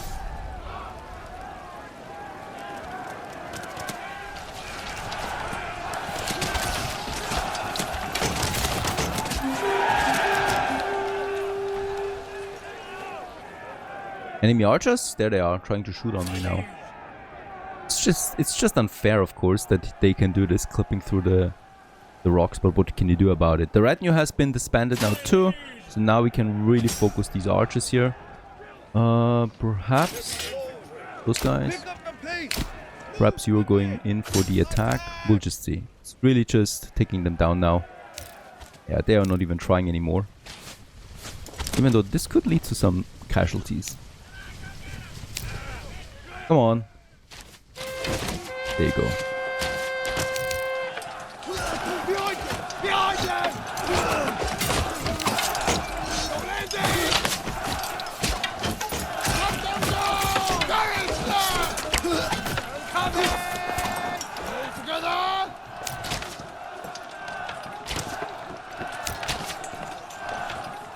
And who's giving up? I mean, once again, those archers are just ridiculously powerful. You know, we're fighting here archers with pole arms in melee combat, and the archers are strong. Holy cow. Alright. Let's head back. Now, we haven't lost any retinue. I'm going to disband my normal units again so they can continue their work. I'm going to keep the mercenaries though for now. Right? And my retinue. So we need to keep at least those guys here active. And we'll just see what happens. Perhaps he doesn't attack anymore. I hope so, at least. 80 barrels again. Have a look at my corpse pit over here. Let's assign 3 people. Let's make it 4 right away to speed it up. I don't want to have that penalty here kicking in too long. And since money is no problem, let's also reduce taxes again. Growth is more important because the more people you have, the more money you get in out of taxes. Since we have the builders, let's continue with another high density block here. They're looking into the wrong direction. I think we need to make it like so, and then we can add them here. Too small? Looks fine.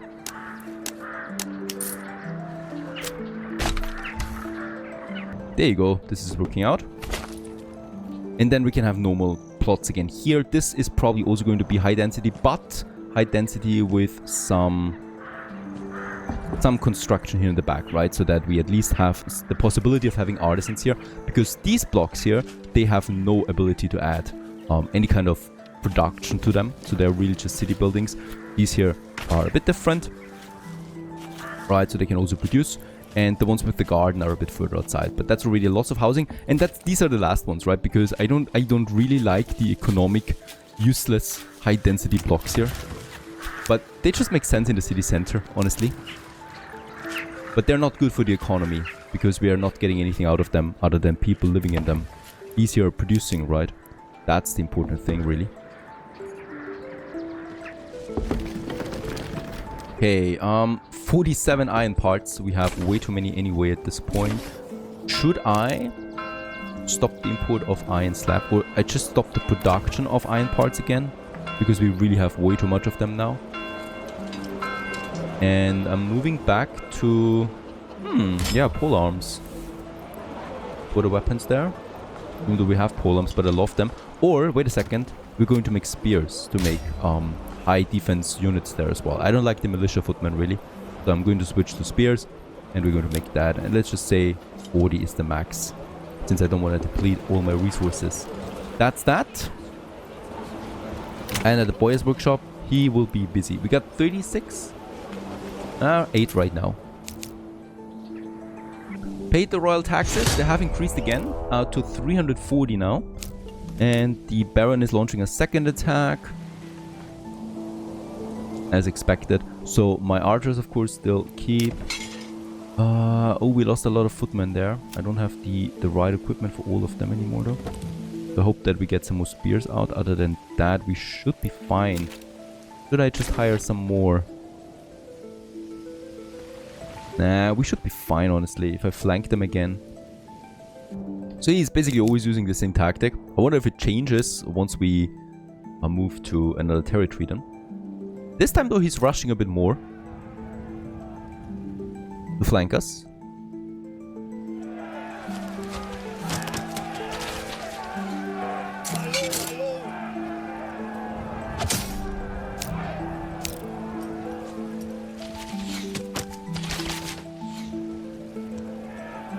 Very good. They're actually attacking my mercenaries.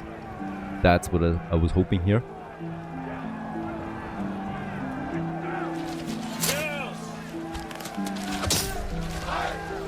Let's focus the retinue.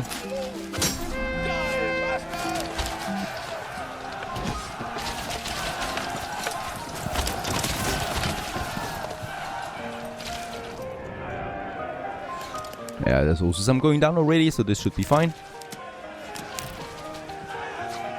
No idea how we can staff those houses though, those towers. Because they're also not shooting and the people living in here are also not doing anything. So, there's also no option.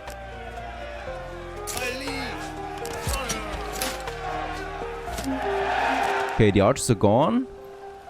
That means more firepower here, but it's really not looking that great here. My retinue is going down like crazy.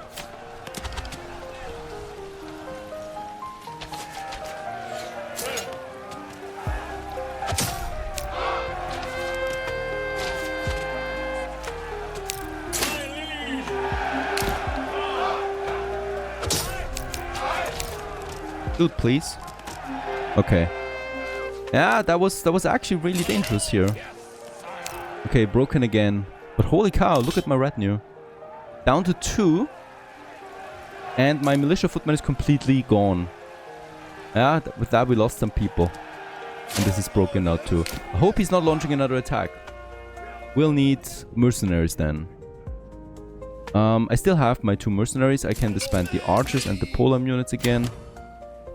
As, yeah, it's an important season really for work on the fields. 16 days, that should be fine. My poor retinues, that's them. That's going to be costly. Getting those guys up on again. And yeah, my corpse bearers, they're going to have some fun here too. I'm expecting an attack every year at this point. Though we have enough influence to start an attack on our own soon. But that's still something that I need to wait on. What we don't need to wait on really is, yeah, upgrading something. I would like to upgrade that tavern here. No idea when this came in, right? But we have a tier 2 now for the tavern, a large tavern. Unfortunately, it's not the case for the church, a large church, but a large tavern at least. And this supplies then up to 100 burgages with ale. And yeah, it doesn't even cost that much, so let's go ahead and do this. Despite the fact that we're of course also out of stone soon. So that's going to be a major problem. We have no more stone, no more clay, and no iron, of course. So I really need to expand. Probably here, because here we got a rich stone deposit, we got iron, we got clay, and another fishing shoal. So this looks like a very good location here for our first expansion. But we're going to analyze this then as well a bit later down the road. Now, the next burgers are being finished. That's here. We have enough timber for another expansion. I would like to do another garden expansion now. We have plenty of living space. Still, I'm going ahead and do this now, because basically I want to also start more goatees. Oh. He's attacking again. I don't believe it. No, it's outlaws. Ooh. Outlaws at the same time as the Baron is attacking us. I thought there was some kind of... some kind of block. But it's not. If the Baron attacks now at the same time than the bandits, then I think it's game over. But we'll just see. 5 days, so he's hopefully not attacking anymore. The bandits are good. They bring me influence. Yeah, let's raise the army. The problem is retinue. Can I, wait a second, disband them? Then I need to buy them again. Why can I not buy them? There it is. Okay, at least up to 5 we have again. And then we can raise them once more. The 5 retinue plus my polums, that should do the trick. Against those bandits at least. 126 bodies waiting for burial. Oh yeah, already doing it. I might actually also assign some people here to the church to bury my own people. That's something. Okay, the bandits have no archers. That's great.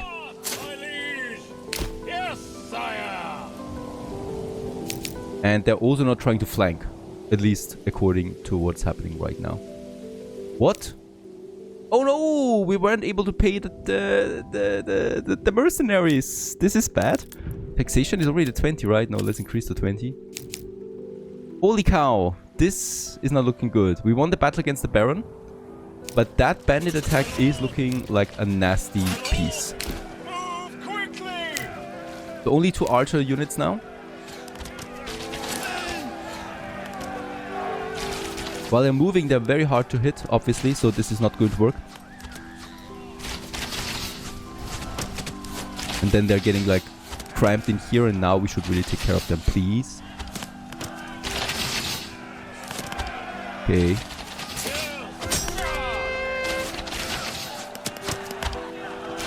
They're not going down as fast as I hoped they would. Considering the amount of archers shooting at them right now.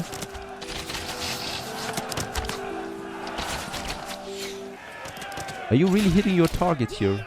Come on.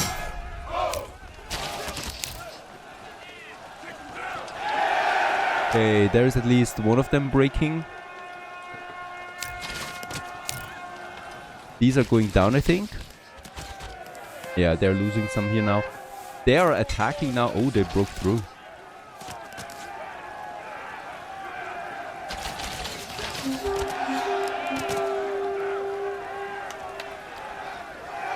Okay. Nice. And they're gone now too. Very good. With that, everybody's gone now, hopefully. So there's really no more attack coming, hopefully. And we can disband everybody to get back to work. And we also have 4k influence, which means we can, at this point, claim 2 territories. Going to keep taxation at 20% though, because we need it. And the tavern upgrade is coming along just on time.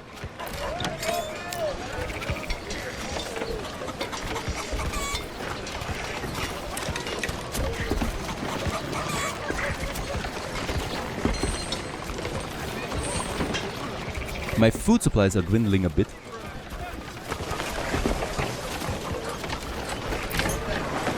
Okay, one more stone is missing for this one. And then we have a new major building. Yeah, it's looking nice. Not a completely new asset, unfortunately, like the church.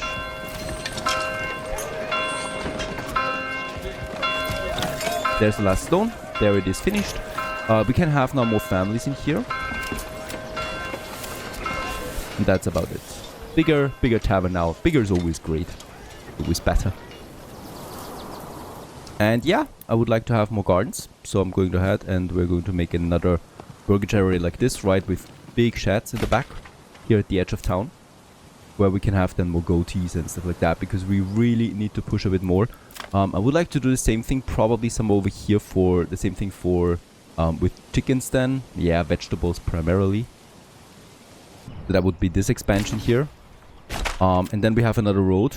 And once again, we have this patch of green land that I would like to keep.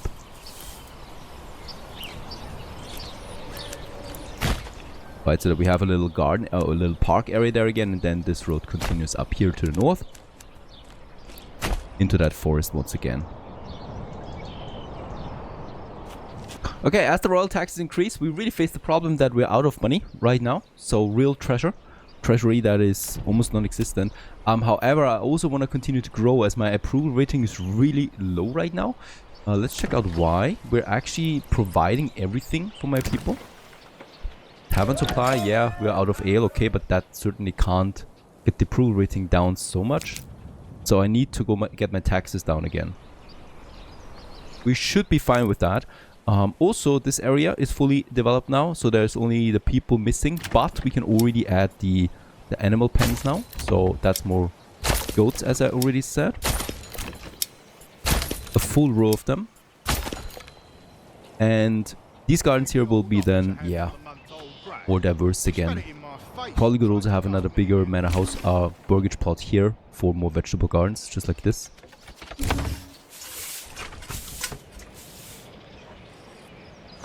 And then we have this whole area that we can develop further. But, yeah, you know, we are coming to the end here of what we really can do now with the granary and the storehouse. So it will be interesting how we can expand further. Because right now there's no more expansion possible. These upgrades are finished almost now. I mean, we have 8 families doing the job right now. That's perfect. And then I can just...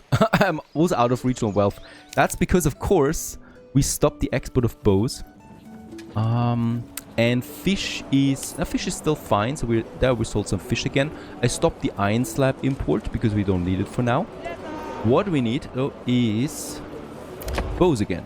So let's go back to my bowyer's shop and switch back to warbows, because I need to start the expansion of that again. And with the 170 coin we have right now, we can now afford boats. 1, 2, 3, 4, 5 and 6. That's going to be a bit expensive, but it's going to be worth it, because that's a lot more. They appear immediately. There's no trading necessary or so.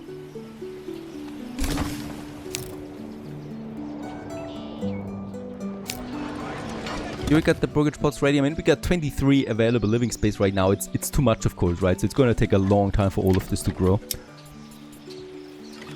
And here, I mean, we're full on apples, but it's just such a good production overall. I'm going with a mixed bag here, so we're going to add some orchards. Oh, and I'm out of money anyway. Orchards are really expensive. With the workforce we have, let's also add more people to the apiary, so that we have more production of honey.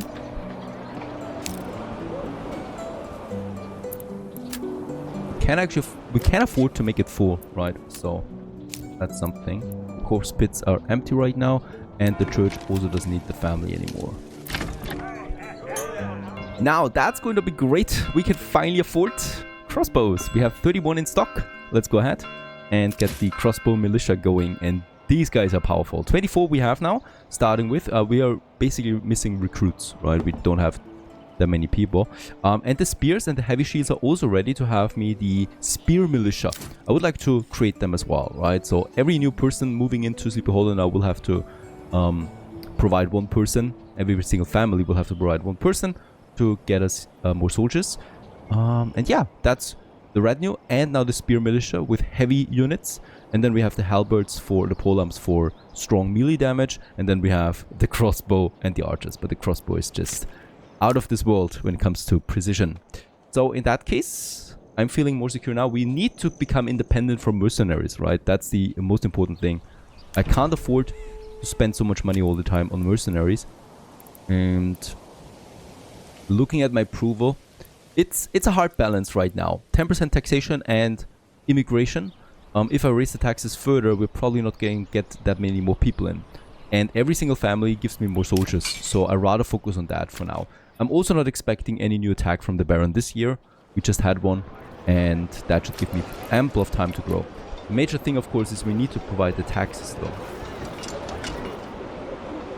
Now it's winter, and somehow we need more money. The taxes are not coming in as bountiful as I hoped for. So what we can do is we can look over here, and there's a bandit camp, right? And they pay nicely, usually, if you defeat them, bandits who are ever there. So we should be doing this before the Baron attacks them, because he also likes to do that. And yeah, it's also a good opportunity to get the crossbow in. So let's raise all of my units to make this quick. And it's winter, right? So they're not really required on the fields or something like that. And there's my crossbows in all their glory. And we're going to send them over now. Here. Station them here and then attack. Shouldn't take that long.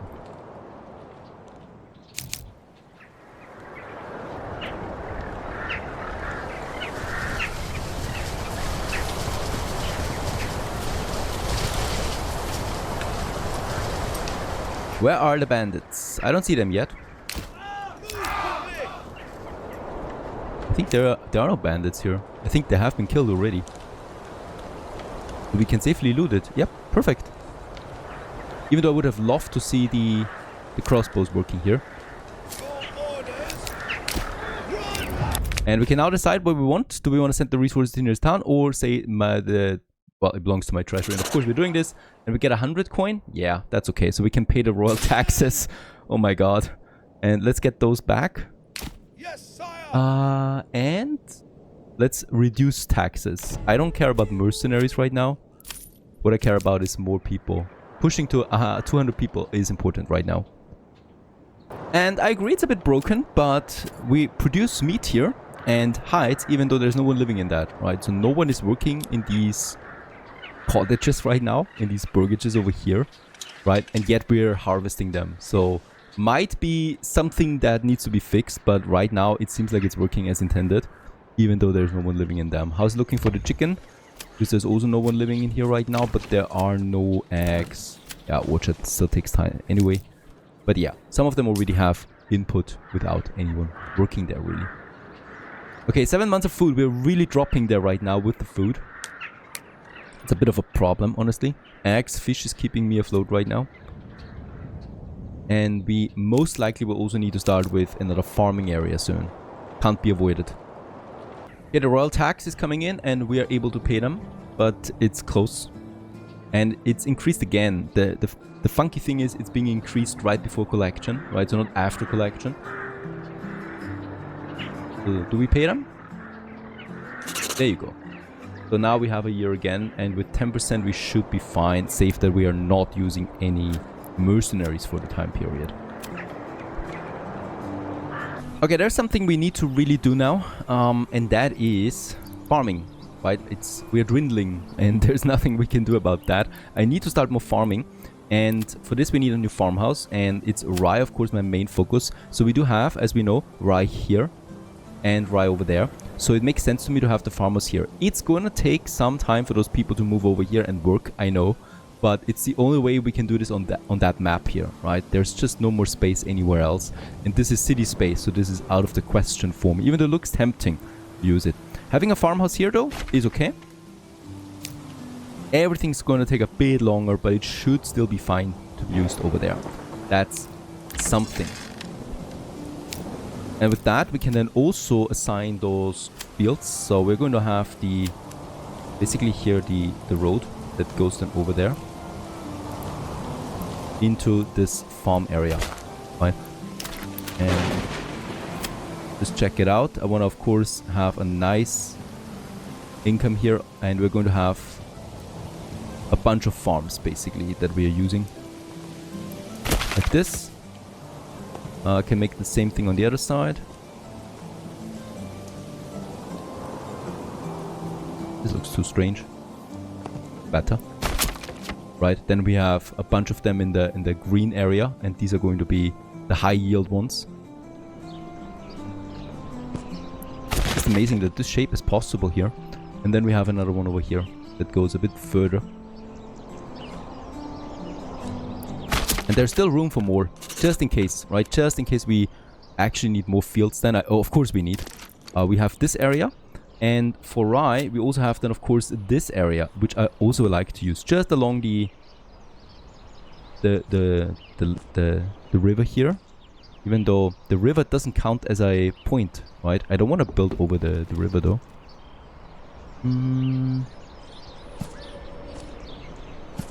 It will look a bit strange. Possible though. And then we have our rye fields in here.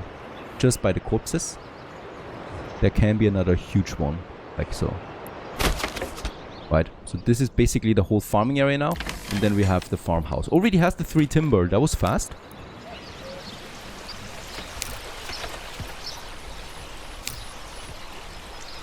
Just give me a hammer and something needs to not move.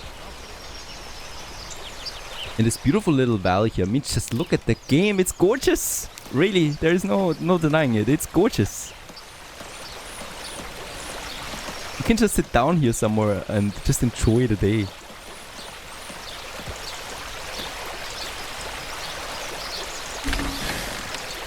But we have work to do, as always. And that's the farmhouse that has been finished now. The first thing is that we assign now the people to that. Oh yeah, that's... Might need more farmhouses. Okay, we can actually squeeze in most of the fields here now. That's the important thing. And then, yeah, 5 families, right? We're using all the workforce we have left to use this. Because don't forget that 7 months is not enough, right? Farming takes a long time before anything comes out of it. And the other thing we still need to do here is we need to set now this one, barley and rye. This one is going to be only rye. This one is going to be only rye. And we'll just... Oh, this actually has not the best fertility. Let's also mix in some flax and barley. And then we have those fields. I'm expecting a lot from them, honestly. But once again, this one is only rye. Only rye. And then we are setting in some crop rotation again. With, oh, barley and flax. Forget it. Just not going to happen here.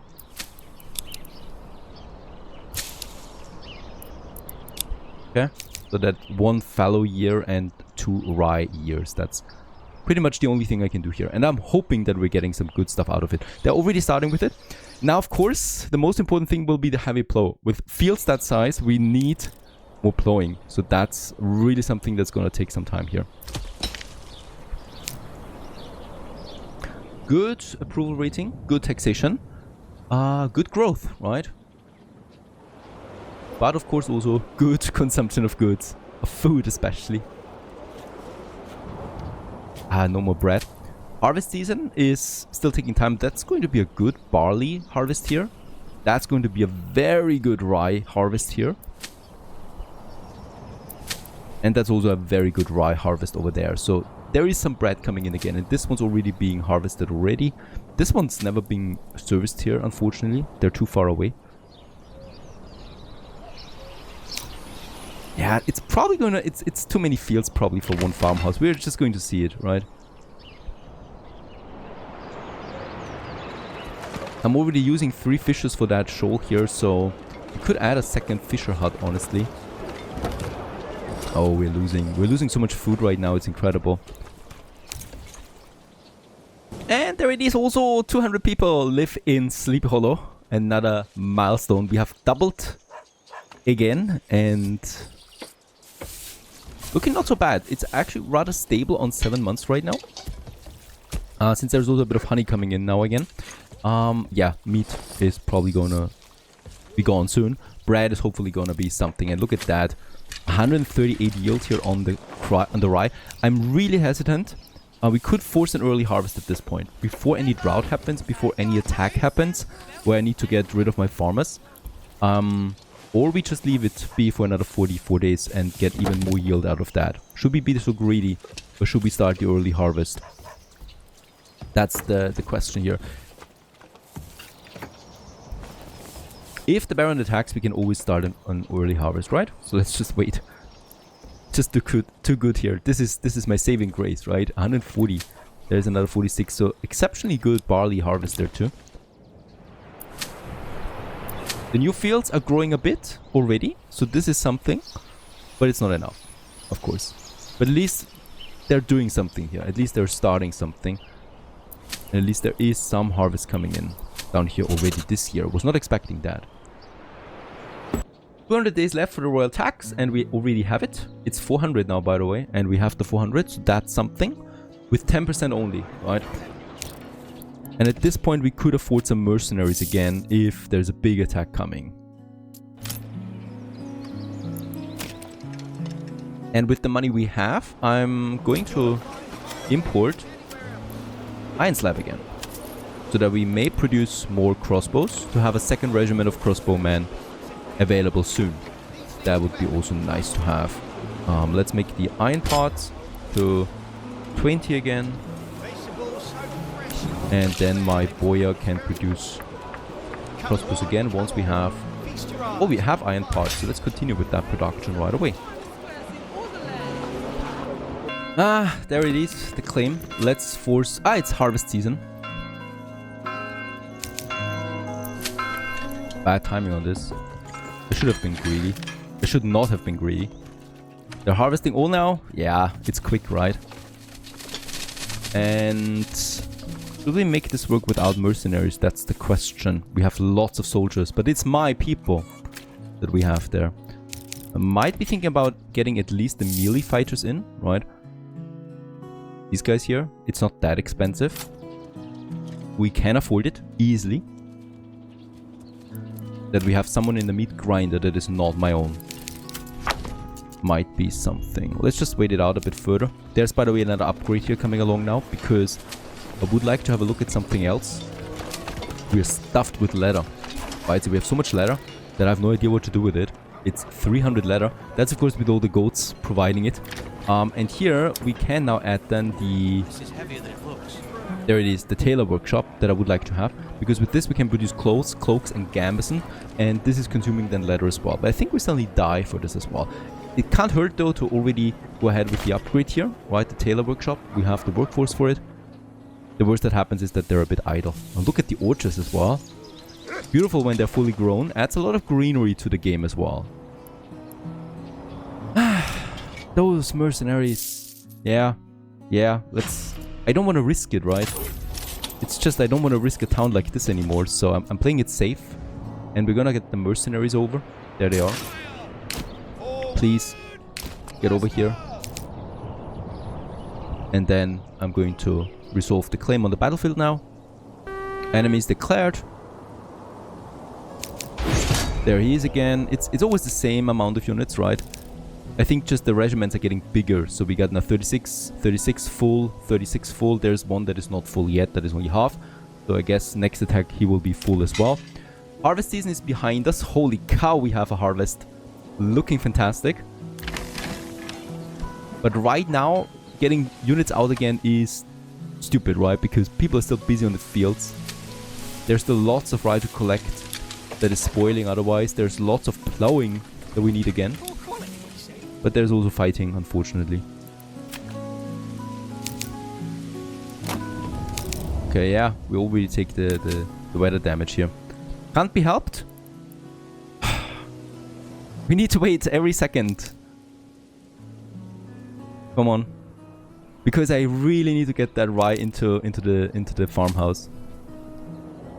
Spoilage is horrible. Yeah, but I need to raise my soldiers now. Not the retinue, it's too weak.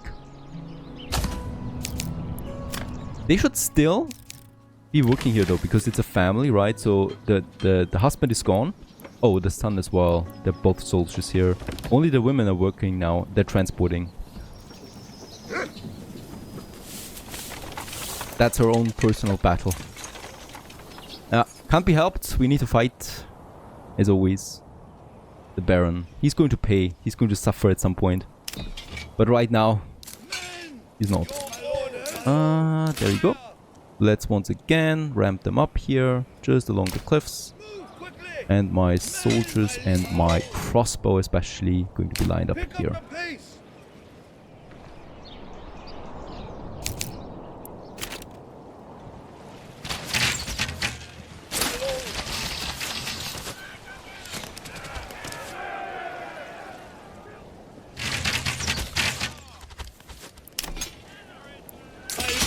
Yeah, we are probably going to fold them in the back here. They're coming in late.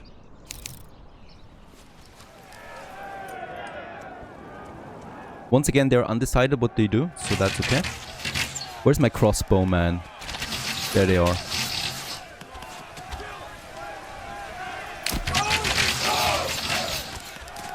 Yeah, they're already going down now before arriving, so that's great. The crossbowmen are going to fight the retinue. The heaviest of them.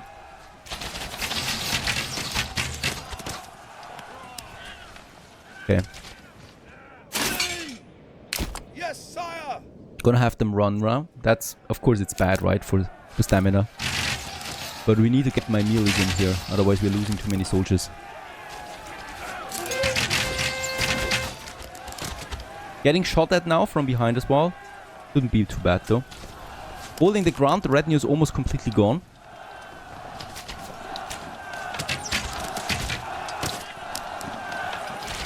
And we're not really losing that many soldiers on that side. Perfect.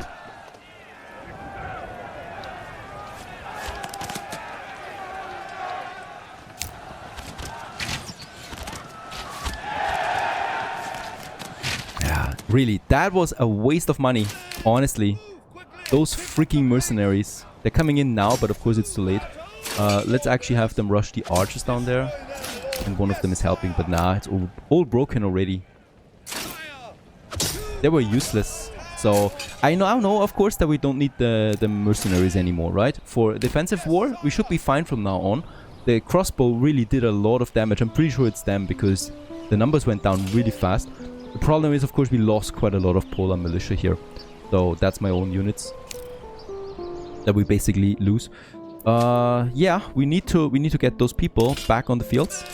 Let's disband my units, also my crossbow. And the mercenaries, they're expensive. I need to keep them up though. Or at least have the spearmen up. And the retinue. At least have those two up, then we can disband the mercenaries. I think that's what I'm going to do. Yeah. And the mercenaries, don't need to pay them anymore. And those are my protection here now, just in case the Baron is attacking again. Of course, who am I kidding? He's attacking again. Workforce. Let's have two families working the corpse pits. Another one moves in, so we have 3 families now working the corpse pits. And food is secured anyway, right? We have so much rye. Just bring it in safety before it spoils all. But it was a good harvest season. So I'm looking forward here with optimism. And yeah, now it's just waiting for the next Baron attack. Getting rid of the corpses. Having a few more people moving in. We dropped to 180 again. But of course that's to be expected. But we don't need any mercenaries anymore for defensive wars. That's a great thing. And something is interesting here. My people are mourning. So a family member who resided here has died recently. While the family mourns their loss, they will not accept any new members into the household until the mourning period is over. This is super interesting, right? So this is actually going for quite a few days here, so 15 days. That's, yeah, it's okay, that wise. But the family is not growing, so she's not looking for a new boyfriend until the mourning phase is over. So she takes 14 days, 15 days to mourn. Yeah, that's, I guess, that's a rather short period, but that's Dorothea here, right? So she's a hard woman. She knows what's important in life, finding a new husband, that is. And of course that means something very tangible for us really, and that is that we are not growing back in number as quickly as before. So before that, you actually had no mourning phase, and you know, people just spawned again right away.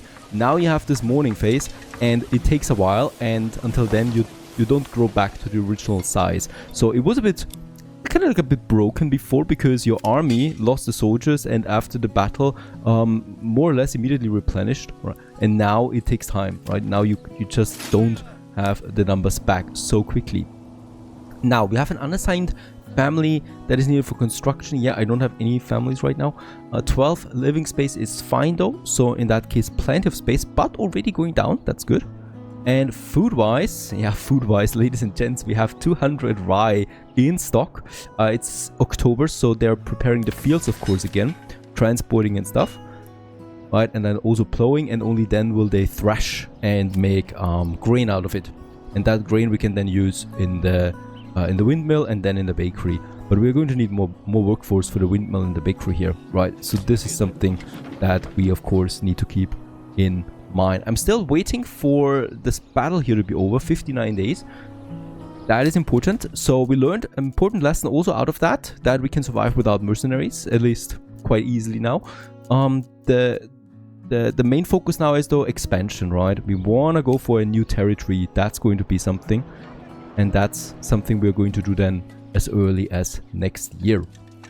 Yeah, also my corpse pit is working hard again, right? So this is something we just watch right now, and I just love that, right? The game really takes its time, but in a good way, in an organic, meaningful way that I can understand, right? So we just survived the battle. Now we need to take care of the wounded. Now people need to go back to their daily life. The economy needs to recover from that a bit, and also I need to wait a bit for everything to cool down before we can think about anything else. And then it's winter, and in winter you don't go to the offensive. Your units are slower then and weaker, so of course we also need to wait for spring, you know. So everything has a rhythm in Manor Lords. It takes a bit of time, and if you understand that, then it just makes so much sense, right? And the game just becomes a lot more realistic, basically, even though of course it's still a game after all. Now my downtown area, I've been thinking about upgrading a few more houses. We need 7 more Burgage plots level 3, and in here we have the level 2 ones. So these guys here, the tavern has been upgraded, and then these guys here are still level 1, so that would be a meaningful upgrade that I can afford. So let's go ahead and upgrade 1, 2, 3, 4. Let's not overdo it. Let's make 4 for now, because it also affects happiness, right? Level 2 people just have higher demands, and the more you have of level 2, the more this kicks in, right? Their demands. Okay, a new family moved in, but what is that? Is it the morning? No, family member joins. Family member. Oh, okay. That's actually the morning phase that is over now, right? So people come back in. So we are growing in number again. Royal tax increase. So we're paying 390. We can afford it. The next payment is in 128 days. I keep the 10%. Do we only have 10%, right? Yes, okay. Because I need to, of course, get more families. There is a family now moving in. So that's that. With that, we have a bit of construction capacity again. And with that, we also start something very important, something that we need to do now, and that is the expansion of my marketplaces. So when I look at that, we have now 6 families working Granary and storehouse, and that leads to 80% capacity only, right? So we are not able to fulfill the demands of all the citizens anymore. This is even worse when we look at the granary. That is full now, so I cannot advance this any further, and the same goes with the storehouse, right? So the most important question is now, where should we get those resources from? Of course, we need to build another storehouse, and we need to build another granary. Where though? Because that is pretty important for the future of this town. And of course, we want to expand over here, so it makes sense to me to have the storehouse and the granary here. More so, we have the farming industry over there already, which is going to expand with windmills and ovens, right? We have the salt over here, so this is going to be quite an important industrial area for me. Also, we have lots of dense forest, which will lead to another logging industry. So to me, having a storehouse and a granary in this area makes sense, right? It's right now it's far away from this industry zone, but long-term wise, once again, it's important that we keep this in mind. We're growing towards this area, and that means that I want to have my granary and my storehouses somewhere here. Before we make that final decision, as expected, the Baron is attacking a second time for this wave.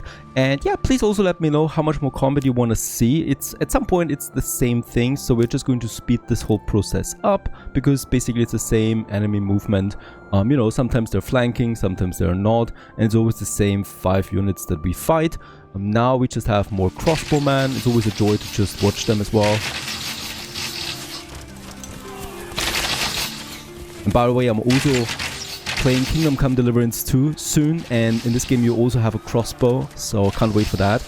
And if you want to see my Kingdom Come Deliverance 2 Let's Play, then check out my second gaming channel, Nivarias. The link is also in the description.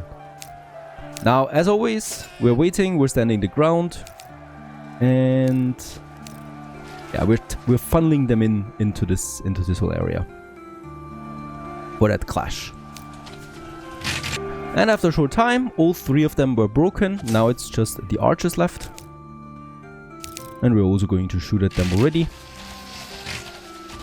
Oh, they're spreading. Wonder if it saves them. Doesn't. And with that, also this attack is over.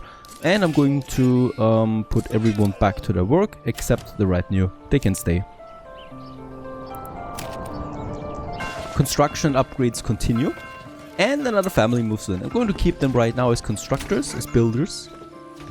Because of course we want to have more of them. And yeah, also winter. The snow is coming in. And let's just continue here building that road. Right, so that is the city expansion that we have right now. And here I want to make sure that we kind of like use the elevation lines here too, the terrain lines, so that we are not disregarding that too much, right? So in that case, it kind of like goes in here. And this is basically the end for Sleepy Hollow here, because of course we also need some room where the battles can be fought. Because this of course will always be a battleground, more or less. So it should be a bit further away from the city itself. We can have another road here, but that's basically the end of the town as well, right? So we're not building here. That would look just very strange. Elevation is too high here. The slope is too high. Too steep.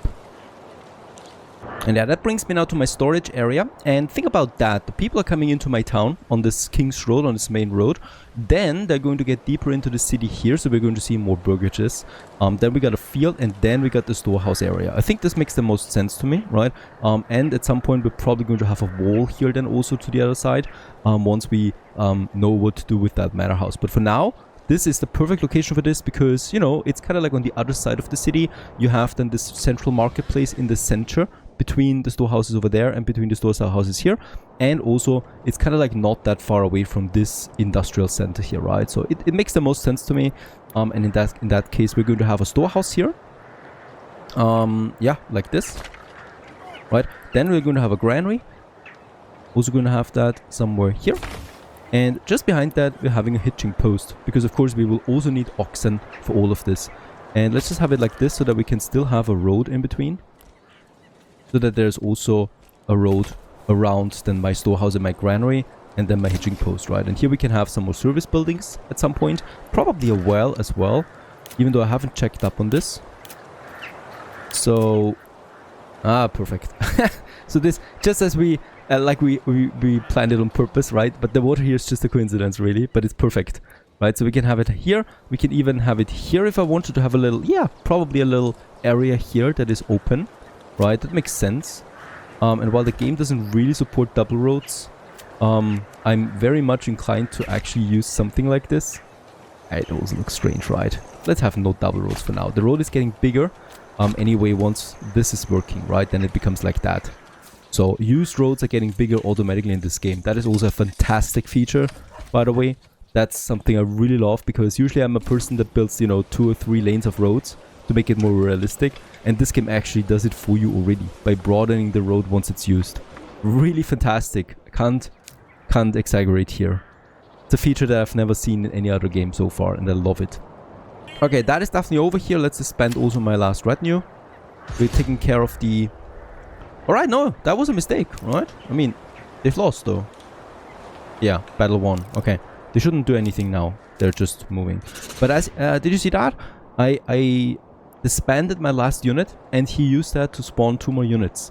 So that's why you need to keep armies always activated, even during no battles, even during periods of pause and peace. I still need to keep them active, otherwise he's taking this as a sign of a weakness. Alright, so this storage area is coming along now, together with my hitching post. Might even have another road then going like this. Let's just see what we do out of that. I want to keep it a bit more dynamic, not as static as here. This looks really static overall. But for downtown area, it's fine. Oh yes, nice. Also the grain is coming in, so we're now processing all that flour. Another person here. It's one family already pretty busy with it. It's fine. It's fine. And look at the location. I can't stress that enough.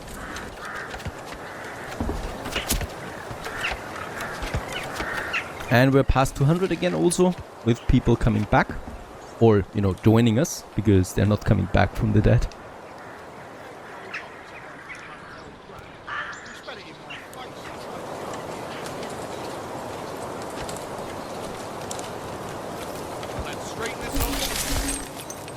And there's the hitching post. I'm going to upgrade this right away to a stable. So we can use 2 oxen. Money for that we have. There's my storehouse and there's my granary. Considering also upgrading this right away. Or we just keep it like that for now. Let's just keep it like that. Makes more sense. At least the stables have been finished. And with that we can order an ox. And after that another one right away. To have another logistical area more or less. Yeah, I've got 3 families, so I could consider adding someone to that right now, but I'm still waiting a bit more. And I'm also still not quite sure about the cycle of rye, but rye is growing right now in January. Can't be right. But this is probably going to be a pretty big harvest. It starts already to grow. It will go beyond 45, like the other one. And it still has 200 days left until harvest season. That's a bit strange, we're not even fertilizing this. But it's growing. The same goes here. So there's going to be harvest time. Also this one here is growing way above its limit. And there's flax, but there's nothing growing. Probably we don't, because we actually have enough workforce. No idea. There's the next family. I would like to use those guys for the bakery. We have way too much grain and flour. And with one family we're not going to be able to process all of this until the next harvest. So we could have a bit of a clogging up there if I don't have enough people processing all that grain. And since we have 3 families, let's go ahead and have one for the granary and one for the storehouse. And as you can see, they are now supplying the nearest marketplace, the closest marketplace, which is in this one here. So finally, we can have our first market stalls on that. It has been barren for way too long. There it is, the first traders joining the central marketplace and delivering the resources here now. Of course, for now, they're going to be slow, right? They're going to take the resources from over there and partly from here, but mostly they're going to be having a long trade for now. But that's going to change soon. Trust me on that. The most important thing right now is that we get the coverage up again. And with that we have 7, so they're all shared. That's also really cool. So all the marketplaces share the same supply and demand window. So it's not 6 anymore, it's 7 for both of them. And also this leads to an increased coverage now. 11 days until the royal tax. It's very expensive. I think because we grew over 200 people. So that's very expensive royal tax. I'm still going to stay at 10% for now. Because I really want to have more people coming in more quickly. That's more important to me right now. And yeah, indeed, there is a rye harvest going on right now somewhere. We're growing in rye. There it is. In March. No, that's the sowing. Where's the rye coming from? Someone must be harvesting. There it is. Conrad, you're harvesting. Over here. There's the rye field. No idea how that works.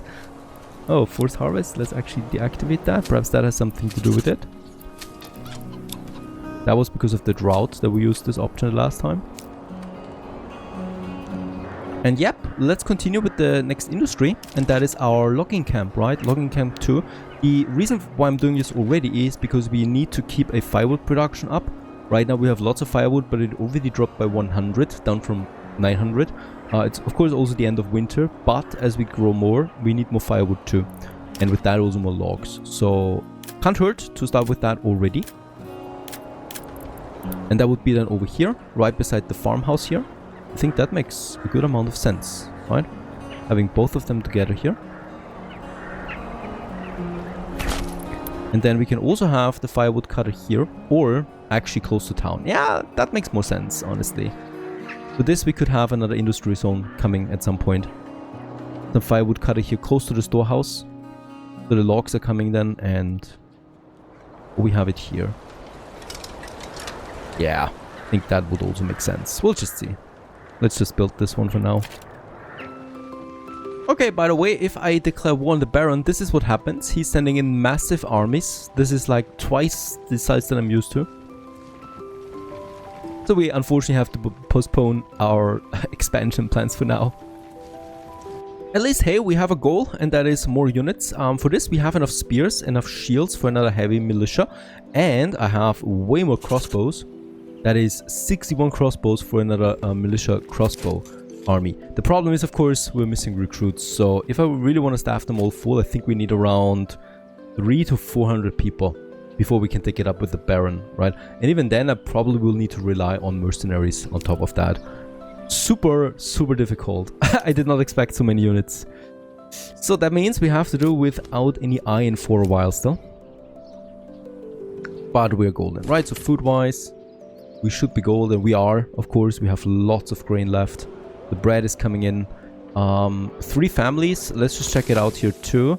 There's the food now coming in. The storehouse. By the way, now that I think about it, the shoal of fish is never really empty. I could have a second fisher now working here somewhere, and this guy here will then deliver that granary because that is closer, right? So yeah, let's do this. Honestly, let's have a fisherman here somewhere, just here. Can we do this? Let's not snap to the road, please.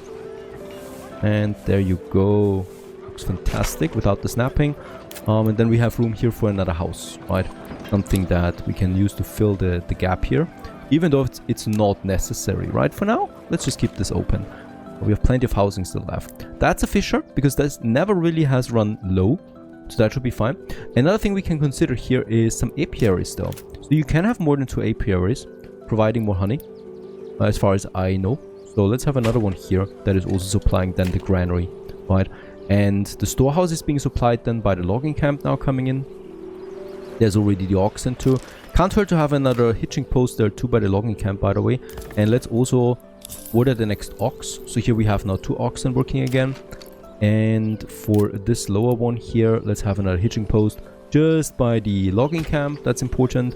And across the street I would like to have then, I mean, of course it's a workplace, right? So you don't want to have too many people commuting down there all the time. So honestly, I'd rather just have the woodcutter. The thing is, you need to drag the logs then all the way up all the time. If I have the woodcutter here, we can just process it here and drag the firewood up with people. That's much faster. So it just makes sense to me to have my firewood cutter here too, by the hitching post, right? Yeah. And then probably the sawmill on the other side again. What we definitely will need here too then is the forester, and we need this now already. Let's get the forester in too. Right, because otherwise this forest here will not be for long. And let's just go ahead and have this work area here also upgraded then to the whole forest up here. There is no herd or anything like that, so we are totally fine. I mean, yeah, look at that. It's getting really busy on this road now, because there's so many people, and those poor sots, they have to go up here every day. But it keeps them healthy, at least. 3 families. There's the food now coming in. There's the resources coming into the storehouse, right? With the granaries, we can see there's also vegetables and eggs. So the surrounding burgages here, they provide now the granary directly. That's also something I like to see and hear. Let's just go ahead and make this road connection complete. Right, so those people don't have to walk that far. And of course, the more burgages we'll have here, the better for these 2 there too. So this is already getting active faster than I thought. Another thing we should be doing here though is adding another family, because we're once again at 90%. There's constantly people moving in, right? 3 more families already. So we need to keep this up. Let's assign 2 more families here. That means there's also going to be 2 more market stalls once again on this central plaza area. There's the woodcutter lodge. Stable around 800 firewood. The hitching post has been finished. Royal tax increase. Probably because we had 230 people. No idea. There's the forester hut. I'm going to assign a family to that right away, because we want to start with the reforestation as quickly as possible. There you go. That's just important. And the last family. Let's move this into the fisherman's hut. Now, all the workforce is busy again. Incredible. I think... yeah, you know what? We have still 3 families working at the corpse pit. We don't need them. And band of raiders. Okay, that's some game for us. Nothing else. Child's play.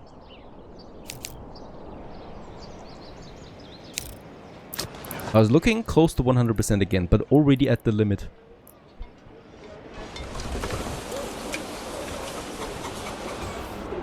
Okay, for the raiders, let's get the retinue up, let's get the shield units up, and then the crossbow and archers. That should be fine. I'm not going to get everybody up. That's not required for these bunch of raiders. Actually, we got everybody up except the polearms. It's okay. Make it a quick business here. It's 4. So once again, that's going to be some influence at least. There's no archers coming, right? So we just have happy play here. Don't need to do that much. Already under fire.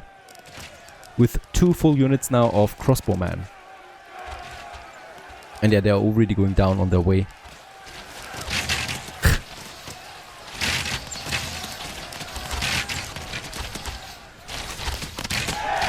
Look at that. What the hell? That's it. There's one more coming. And off you go. Perfect. Disband. 4-4. Didn't even get that much influence out of it. Down to 5 living space. 4 families. Let's continue with the city expansion. That would be then over here now where we can grow. So this area we can still use. Oh. Not? Yes. Just like this. And then we have that area, right? That's of course... busy city. That's of course going to be gardens again, right? But I don't want to have it like this all the time. It's just looking... Let's have a bit of a break here, right? So, build a road here in fact.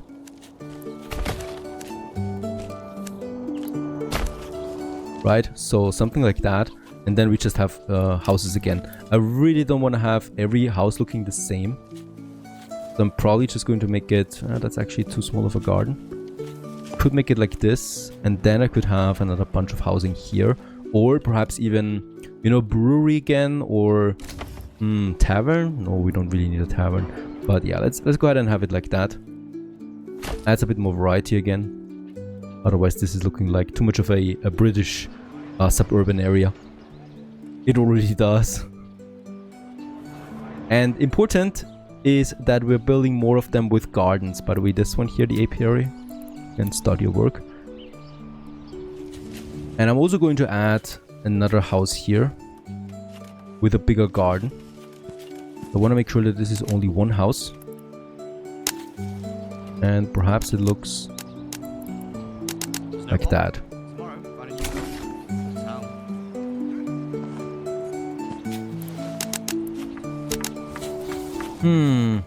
Nah. I want to get that a bit of dynamic looking feeling in. But now we don't have a garden, right? That's super strange. Gonna go like this and then all the way up here with one house, please. That's still not looking right. This is looking more like it, I guess. We have the house here and then just lots of gardens. Let's go ahead and have it like that. Right, because we can have a bit of a vegetable garden here, something like that. So a nice transitionary area to the denser city area then. Oh, these are coming along fast.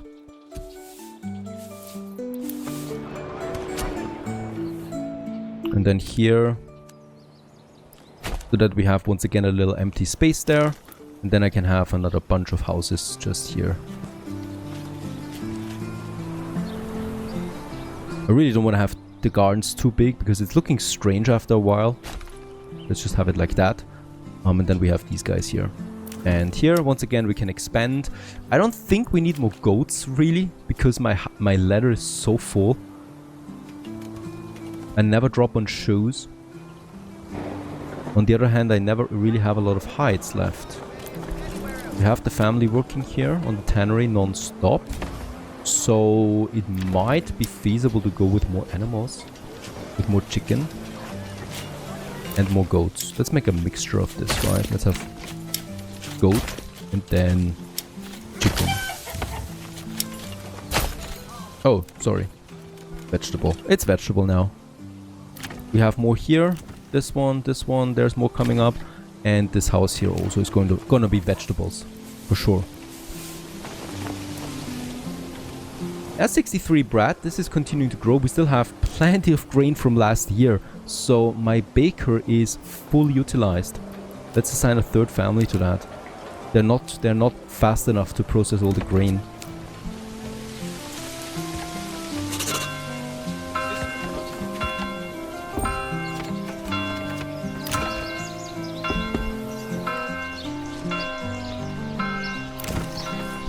There's the house coming.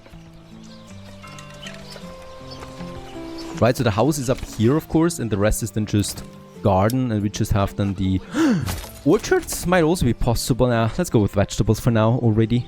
But the vegetables look fine then, right? It's this little hamlet looking like. I love that. Perfect feeling. Perfect how it should look at the beginning of a city. We got the trading post right now. Yeah, pretty far away, right? So of course it makes sense originally to have it here because we have the storehouses here too. Now it doesn't make so much sense anymore. I would rather have it at the King's Road. With the King's Road you get more traders, you get more frequency, and it's also easier and faster to trade. Also we have our storehouse now here, right? Our store area. So it makes sense to me to have to move my trading post now where it's required. Where should we have it? Well, I would like to have it here, honestly. We could also have it here, but having it, or we could also have it here, right? Like this or like this. I think it makes more sense to have it right on the King's Road than just again on a side road, right? So I'd rather have it right next to it, like here, for example. We have lots of trading going on here. Also, we got the stables close by, so the family will take care of that. And we got the storehouses close by as well, right? So I want to have my future trading post area now over there as well, just on the King's Road. And this is something that we're going to, put off then. Also, we need more families for it. That's one problem. While the construction goes on though, one thing we can and should do is look at my export goods. So, as always, the war bows were one of my primary export goods. Also, we're producing shields now. The large shields we have and the small shields. Both of them require, well, just planks. That's it. We can also check out, is there any difference in price for these? So if we have the small sheets, we can't see that because you need to have a dedicated trade route before you can start trading these. Just by looking at that, I think the large shields should be more valuable because they require more resources. So I'm considering this a more profitable good that we have, right? They need one plank and the large shields need 2 planks. So you can basically argue that. Also, we're never going to need the small shields, so I'd rather keep the large shield production up, and we're going to move this up here to not 40, but let's say 75 on the limit, right? The next thing is the Boyer's workshop that we already have in effect, and this is producing the crossbows for us at only 36. Okay, we got 35 in stock, so we're at the limit for this. We still have iron parts in, so let's also raise this limit here to 60. With that, we can have more crossbowmen, which is also something that I need. Cobbler workshop, that is another thing that we can... Oh, yeah, royal taxes. Thank you very much for this. This is getting really out of control. We need to pay so many royal taxes at this point. Yeah, I will need to at some point now raise my taxes again. Otherwise I can't keep up with that. So half the time is almost gone now. And we're not half with the taxes, right? We're not half there yet. So that's a problem. Now, when it comes to my next good, it's the shoes. I would like to raise the limit here for shoes to 100 for my city. Actually, let's say 125. The reason for that is we have lots of leather, right? 360 leather coming from all my goat farms. And in this case, we can sell these. Shoes are quite profitable when you're looking at it. We need to have a dedicated trade route for this though as well. So this is where all the money is that we need. For this also, let's stop the import of iron slab. Because right now I just want to make money, right? I really want to focus on making a lot of money. The roof tiles, I'm also not going to do anything with those. We can still export planks. Since we have a second logging camp, there's enough timber coming in for more planks. That's pretty important. Selling bread is actually something that is feasible, right? Because we are having a huge surplus production. I don't want to overdo it though. We can say export bread whenever we have more than 120. Okay, let's just stick with that for now. Just for now, to ramp up a bit of my money. I could also say the same thing for leather, but there's not going to be any trade because it's a major trade, and major trades only happen when you have a trade route effective, right? So that's a bit of a problem here. I cannot afford the leather trade at the moment. So we can do it with the shoes though. And I can also say, okay, make the desired surplus for shoes, let's say 120, and everything that is below that, above that gets sold. It's a major trade though, so I'm not expecting any volume really, but let's just go for the cobbler again. So the cobbler, of course, needs to produce more than that, right? So we need to say, have a desired surplus here of, let's make it even 160, because, you know, we have then something like 40 that we can sell. Yeah, that sounds about right. And it's consuming a bit of the leather because it's actually clogging up my storages. Next in line, one family. We can also assign to a saw pit. We need more planks, and I'm also going to say, let's have the production limit raised here now to 120, right? So this is all really outdated. This was all when we started the village and mid-game, like, but for a big town like this, we need to really readjust those limits that we have in effect. The blacksmith is another thing. We have the iron parts consuming the iron slab right now. But since we have lots of crossbows at this point, I'm considering producing spears again, or we could have another polearm unit.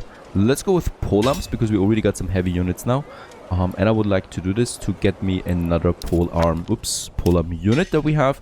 So this one here, equipment is missing, right? This is something we need to push. These just need recruits. This is something I need to do with my treasury. Yeah, and that's it. So we have the spear militia that's also just recruits missing. So we can afford all of that. We just need more polearms and more people, especially. Moving towards 300 on the population is important. The pantry here is full. What? Apples! Holy cow, that was quite the harvest, it seems.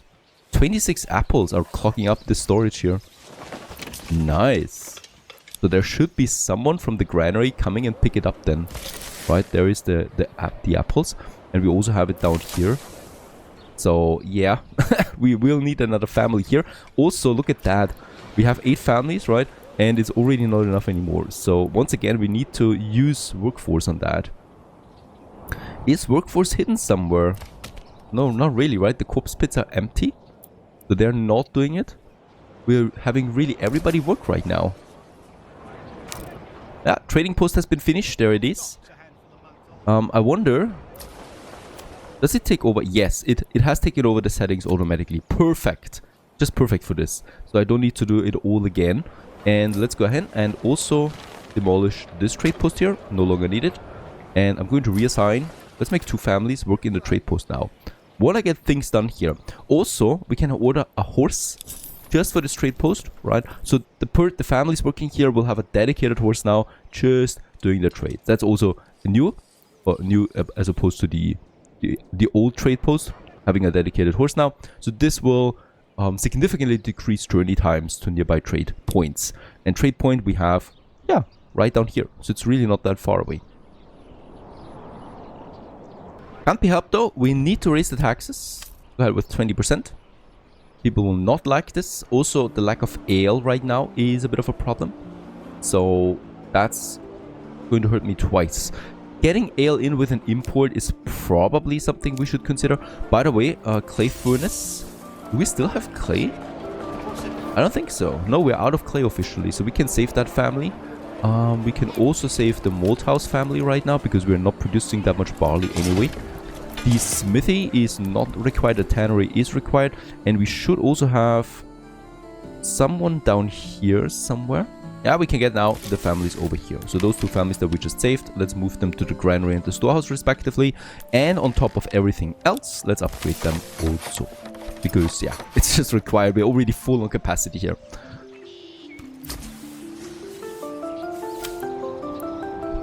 And there's York, my horse. Also, since we have one boya workshop working on crossbows, and this won't change so quickly, another thing we can or need to consider now is having an archer workshop. For changing one of my burgages, let's have a look at the central ones. So in this case here, we have that person there. It's not that far away from the place where the planks are coming, right? It's going to this burgage then, and then moves further to my storage area here. And to me, it just makes sense to have buildings like this a bit closer in the center, especially here also closer to my church. In that case here. So boy's workshop, there it is. Let's change it from the chickens to the bows. So that's quite the rise for this family here. And yeah, we still have 10 living spaces. There's no need for building more burgages at this point. So we got lots of constructions going on. Only one family that is doing it. So I might just want to wait on that a bit. Where's my livestock, by the way? Going to rest right now. Okay. But it's working now, and it's assigned to this trading post.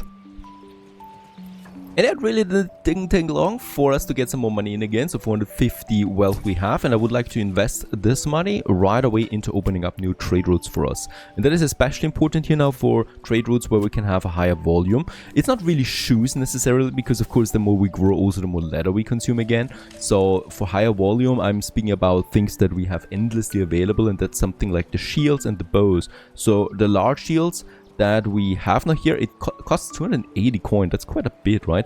But it should be worth it. So let's establish this trade route here. Let's start the export, and let's have a minimum of 50 available, so we can not only replenish my troops but also put up a new unit right away. And everything above that is getting sold. And look at that, the export price is not the best. It's fine, 6 is fine, so it's more valuable than bows, but just like everything with planks relation, it's not that expensive, right? The thing is, you cannot see the prices until you unlock the trade route, so it's a bit of a gamble here, right? Leather as well. Yeah, but looking at 6 coin, that's more than any of my crafting material things. It's more than any of my food thingies. It's more than my construction thingies. And yeah, that's about it. So it's still a nice price you're getting out of that. Let's just check it out over here again. My joiner workshop, we are making 50. So I would like to say, let's have the limit at 90, right? So everything above gets produced until 90. So this should basically be always activated. It's 79 planks that we have.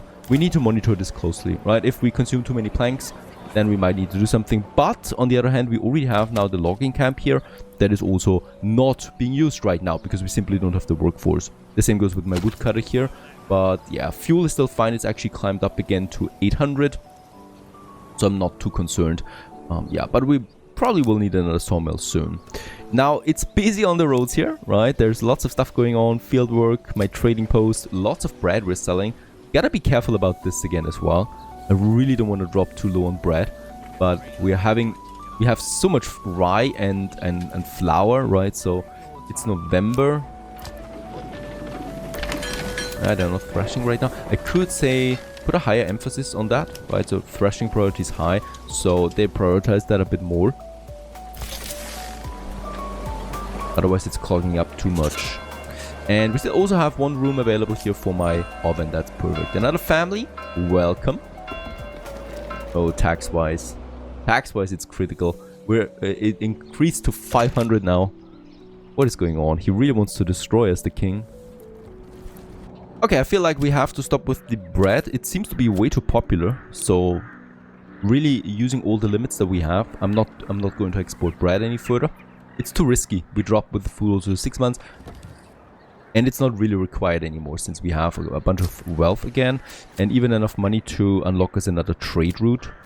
And I'm considering now the shoes then. Oh, that's 480. That's a lot. Really quite a bit. Okay, taxes were paid. Down to 57. That was really close though. For this reason, I would like to keep the taxation at 20% now for a while. Even with it, right, this high penalty, we're staying above 50. So we have a moderate population growth right now. I could... Alright, let's actually do it differently, sorry. Let's drop it to 10 again just for a couple of months. Because that's perhaps 2 or 3 more families extra we are getting over the months. Which then, you know, leads to more taxpayers again. So let's just try to keep this a bit low for a while again. We'll just see. We'll just see. There's no sources of treasury though, right? We have no bandit camps right now on the map, so I can't get this in. Look at my fields. We're getting a very good barley harvest this year. That makes me happy, because that means more ale down the road, and ale is something we desperately need. Considering importing barley would be something we can afford. We're at 450, that means we're close to unlocking the shoe trade route. Right, and I probably should do this. Because with that, we have another source, and I could probably counter then the impact that barley trade does for us. Let's wait it out until we can unlock it. There's lots of trade going out now.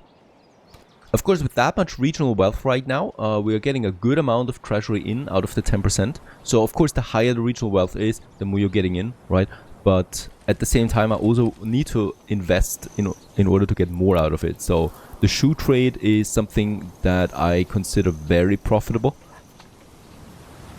Especially considering how much leather we have, and it's not dropping, right? We're still at 340. 160 shoes we have now. So, despite all of that, we're producing way more than what we need. And look at that, 640 regional wealth. That's a lot of taxes coming in now. Tricky. Or should we establish it? Let's establish it, because I'm confident we're getting it back way faster than right now. So shoes it is. And now look at that, 8 export price. It's more valuable than the large shields even. And that was just a massive shoe trade. And can we see this here too? Yeah, there it is already, right? So it's already 300 coin coming in like that. That's more than the shields. So the shoes is going to be something to behold, right? Especially since we can produce so much of that. So I'm really expecting big things out of that. And with that, we already have 500 coin again that we tax, of course. The Baron is attacking, this time in bigger forces. So he's got this area now. And he's also attacking from the north with another 3 units. So while we're getting more powerful, the Baron is too. And yeah, it's gonna be interesting where the northern forces are approaching, right? Because they can very well go through that. But the southern units are closer, so I'm expecting them to arrive earlier. So I'm going to prepare everything I have for the southern unit, and then we just hopefully can engage the northern ones as well after we've dealt with these guys here. Pick up the pace. Getting more severe now. That actually worries me because... Oh, wait a second. Let's go with the stand your ground on this one. So they're not advancing at all, right? But I still need to make sure that they're not able to breach here again, like they did before. And these guys here are, of course, missile alert.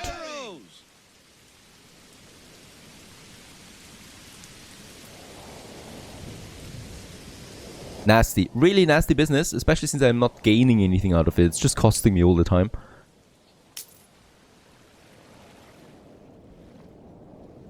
Okay, he's coming in again. Let's just make sure that my units are up to the task. And we got now two full crossbow units. So this is going to hopefully hurt them quite a bit. I wonder why we are not having the ground advantage here. These guys have it. These guys don't. These guys have it again, and now they have it too. No idea. I could make it so that my retinue actually pushes in from behind. It should actually be the Polearm, but it's too late for that.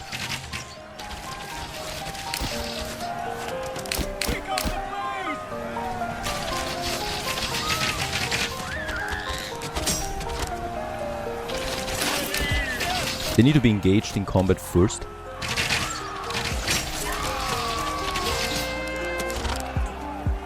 Now they're pushing into the retinue and push forward.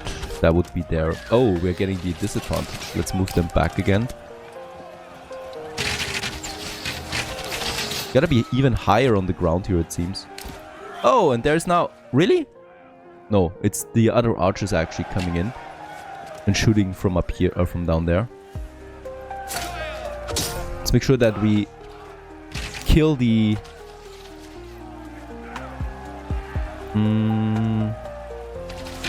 the retinue. They're the most dangerous force here.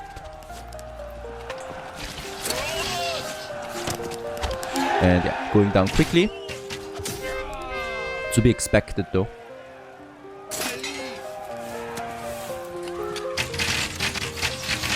And it seems like, yeah, very nice. We can take care of them before the other forces arrive, right? They have a long journey. Let's try to keep my meals up here. We haven't lost that many yet, right? Barely anyone. The polearms took the most damage, it seems. What are you doing? This is... Holy cow. Brave units. The crossbow cannot shoot that far, right? So... My lord, watch the sky. Men. Can we hit them? Yeah, we are hitting them, right? So they take damage at least till they're down, and we are not losing anyone. Very nice. So both of them are down.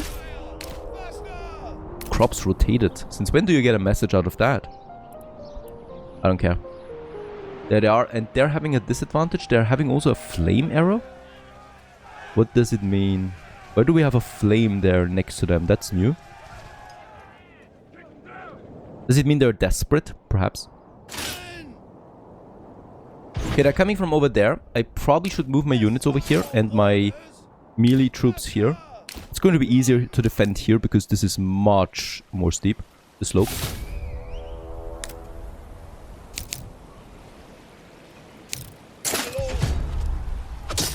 Are they trying to climb up here? That should be impossible, honestly. We'll just see. I need your orders.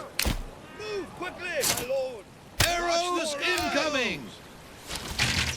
That's certainly a new dynamic, though. The Baron now coming from the north as well, so from both sides. Weren't that many soldiers yet? Friendly fire? Why do my archers get friendly fire? Because we're attacking now those guys here? Your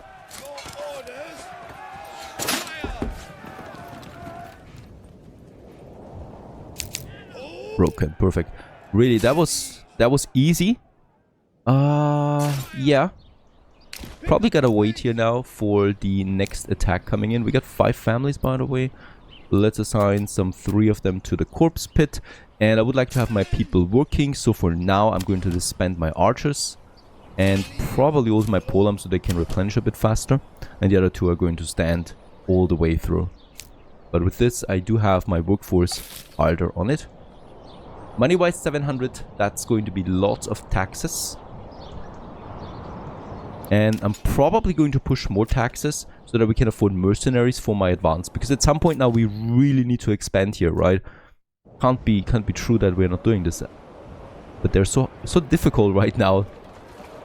Another row of burgages here sounds perfect because this has lots of backyards that we can use. And it probably makes sense to have here 1 too. Or we have a production building here. Yeah, I'm probably going with a production building over here. No idea what we're doing with this huge field there yet. It feels like a shame that we're just plastering burgages in there. So we'll just see. Yeah, it's very easy now to keep up with the royal taxes. So we should probably always stick around 1000 wealth from now on. And above that, I'm going to spend it. So I'm going to save up more. And then we're starting with the barley import. With more families in. And my log and firewood storage dwindling, let's assign finally the first family here to the logging camp. Their work area has already been assigned for, and I would also like to have my first family here as a woodcutter lodge, right? So I totally realized that this will lead to troubles. We could have some burgages here for those families. We'll just see how it affected the productivity. I don't think by that much, right? So I think this is just working as fine. The corpse has 3 families still, so we don't need that many soon anymore. I think it's over already. Yeah, they're waiting. So we can already unassign 2 of them at least to have another one down here by the forester hut.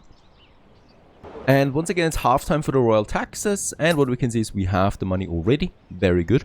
And we're now at 1000 regional wealth as well. Can we already have an updated version here? No, it's still the fish. The shoes didn't move at all, but we definitely sold shoes.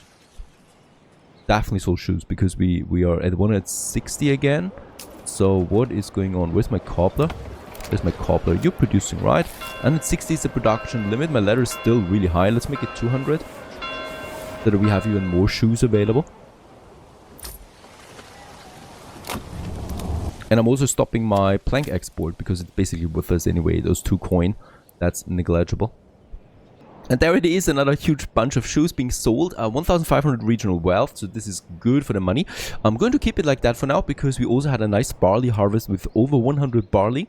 So I'm confident that we can supply my population with ale for quite some time.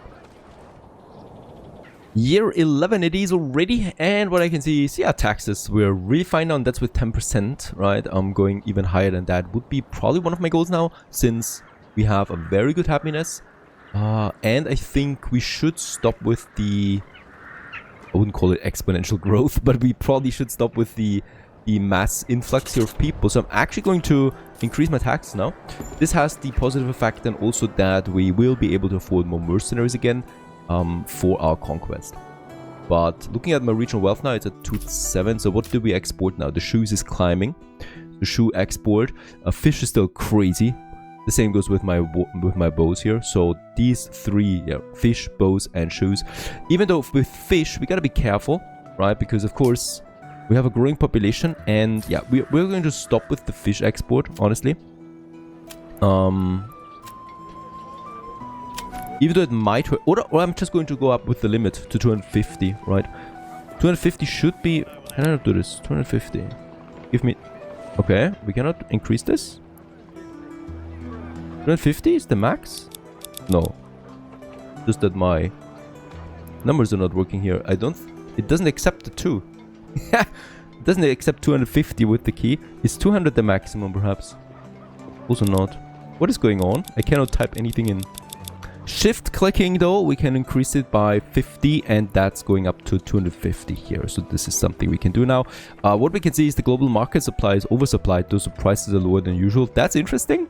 Right, so we sold too much fish, and with that, it's too much up. But that's okay. Treasury changed. We could afford the royal tax already for next year. That's great. Shield-wise, we're at 90 now. The max. Warbows is still down to 38. We should get us another one in that is producing bows for us. So here we have our storehouse that also has the plank stored. So it makes sense for me to have someone of these guys here working as a boya as well.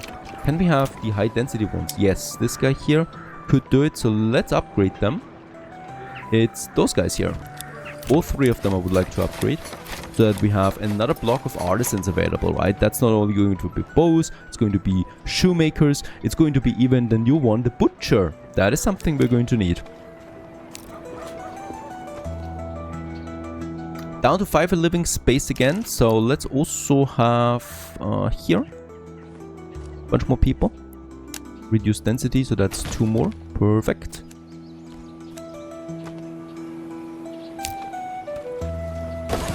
The weather is not good, but the economy is in a better shape than ever. Sleepy Hollow really has grown out of its misery. With drastic changes to our economic policies, more export limits, and also opening up new trade routes, we have more possibilities now than ever getting our goods to the world market. And with that, also taxation has increased. And yeah, we're looking at something quite wealthy here right now, something that can also be quite powerful with all that wealth. And finally, those royal taxes are not looking so bad anymore to us. Well, a full year actually, the next tax are being paid. We're sitting at 800. And what I did also here is pushed it now to 30%. You heard it right? 30%. I really want to know what's going on. We need money. I really want to pay a mercenary army this time around, right? I don't want to wait on that too much longer. Also, we're sitting at 74 approval rating. So even if it goes now below 50, I don't care, because we should really slow down the growth anyway. A bit, at least for now, until I have properly secured my food again. Because yeah, it's dangerously low. It's fluctuating between 6 and 7 months all the time. There it is 6 again. So I really can't do that. And look at that. With, royal tax increase. Thank you very much for that. Also though, we have 1,500 now. So yeah, when we have 2,000, probably going to start then ramping up my military efforts. What we can do in the meantime though is looking at that salt deposit over there. That's something I would really like to use now, because that salt is going to be juicy for us. It's probably already a bit late for me anyway to do this really. We're going to make the road over there. This looks like a water vein, is it not? Yeah, we could have a well here somewhere. But all the way out here, somewhere in there, is my salt. Let's just have a look at that, into the beautiful forests of Manor Lords. And in here, we can build it, and it's really just, I think it's really just that easy. You have a mining pit once again with a bit of planks. The biggest issue here will be how many trees we uproot, because that decides how long it takes. 3 trees, 2 trees even. There you go. Let's have that road going over. Right into that forest. 3 families will take care of it, and then we start harvesting and mining that salt. 107 is not a lot though, right? So we can use it though still. Because we can use it because we have meat, and we can process meat and salt into sausages. And sausages last longer than meat, and they're also more nutritious, I think. So in this case, we can last longer with the meat we have, and thus secure another food source. Also another food type, of course. For this, we need butchers. Let's just check it out. We have the burgage plots level 2 now, as of last episode. And these guys here can now work on something. Yeah, let's have one of these here being a butcher right away. There it is. The butcher's workshop. Meat and hides from surplus livestock, and sausages from salt and meat. No idea what that means. But oh, we're getting sausages from meat, of course. But will hides have to do anything with that? Surplus livestock. We can make meat and hide out of it. That's how it's meant to be, right? So if we have surplus, we can slaughter them at the butcher as well. And you can just see that this granary here becomes more and more important the more industry we have around it then too, right? So this granary already receives now lots of eggs and vegetables and fish from the fishermen and all the burgages here in this area. It also receives a bit of bread, which is, yeah, it's on the other side. So let's face it, this is not efficient yet, but we're going to have an oven here soon as well. And it also receives now then the meat from the butcher then right here, the sausages. There's still those 3 here that we can make work on something. It doesn't need to be permanent. We can have the chickens here already. And if we need them as artisans again later, we can change that. Because we are also dropping on chickens quite a bit, on eggs. So let's just have the chicken eggs here, and then we can have them remodeled again to another artisan. Alright, how's it looking over here? Finished. Yeah, takes more time. Taxation penalty really kicks in, but despite that, we still had a positive approval rating of 62%. Do we have ale in... We have 46 ale, very nice. So, also 9 malt still, so there's still more ale coming in. That's pretty cool. So we have the entertainment fixed at least. And there it is, the mining pit for the salt. 2 families. Let's have 1 for it now. As we still need 1 for construction. They're going to work on that. It's going to take time, of course. It's pretty far away. And they're taking this route here instead of this. This would also be possible to some extent, but nah, let's not do it. Pretty sure this is fine. The butcher is ready for action. And there we have it now. So we can have meat out of carcasses, or we have also now, yeah, sausages out of salt and meat. I'm not going to set anything here. Honestly, yeah, no. Because it's fine if we consume all the meat for sausages. And there we also have, finally, once again, a full regiment of 12 retinues. Ready for action. Also fully upgraded now. And what we can consider is expanding our manor house now too with a garrison tower. This increases the maximum retinue size by 12 up to 24, which just sounds amazing. And yeah, we can either have it here on the other side of this, but I think it looks a bit strange. So this is really just an ornamental building per se, so there's nothing that much happening with it. So let's have it behind it here, overlooking then the valley, right? So we have then kind of like the towers here, then the big tower there, overlooking that valley. It looks quite menacing, honestly, so this is fine. It's costing me lots of logs and also stone, and you know what, we're out of stone. Yeah, we are really out of stone. There's no stone here. I need to import some stone. I can't believe that. That's the first time ever in my history of Manor Lords that I need to do this, and stone is really expensive. I'm going to go with a 25. Oh yeah, we cannot do this anymore. Let's go with 25 max, and that's it. That's already going to be quite expensive anyway. There's the stone coming in already. Very nice, even though we dropped below 1000 again. I wonder why these are under construction again. This is always a bit of a strange thing. Are we building them again? No, we're not. Because the construction price is too low for that. Why do I have to carry this alone?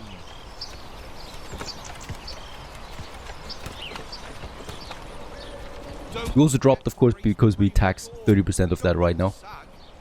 A lot. Yeah, leather is dropping now though. It's not the worst.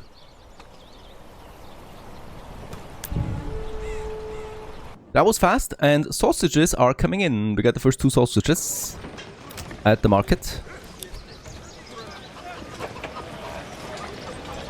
So he is now really working. Salt-wise, we are though, I think, empty. No, we have 18 salt. Of course, you should have some salt in. There's still 82 left, and then this family stops. We can really only keep it at one family. Bunch of more logs, and there's also raiders coming over there. Gotta make sure that we're ready. We got the retinue, we got the shield, and then I would like to take all my ranged units. I'm not taking my polearms because they're already pretty dead. Let's go ahead, have it by the field. So this is a nice fertilization technique. And let's get my ranges going. The bandits have no ranged units with them, so it's all about destroying them. Gotta make sure that we have this secured. Where's my retinue? They're a bit slower. Come to us. Where's my retinue? There they are. They're taking their sweet time. Because they think they've been upgraded or what. Oh, the deer are in fear. Ah, those bandits are trying to flank us here.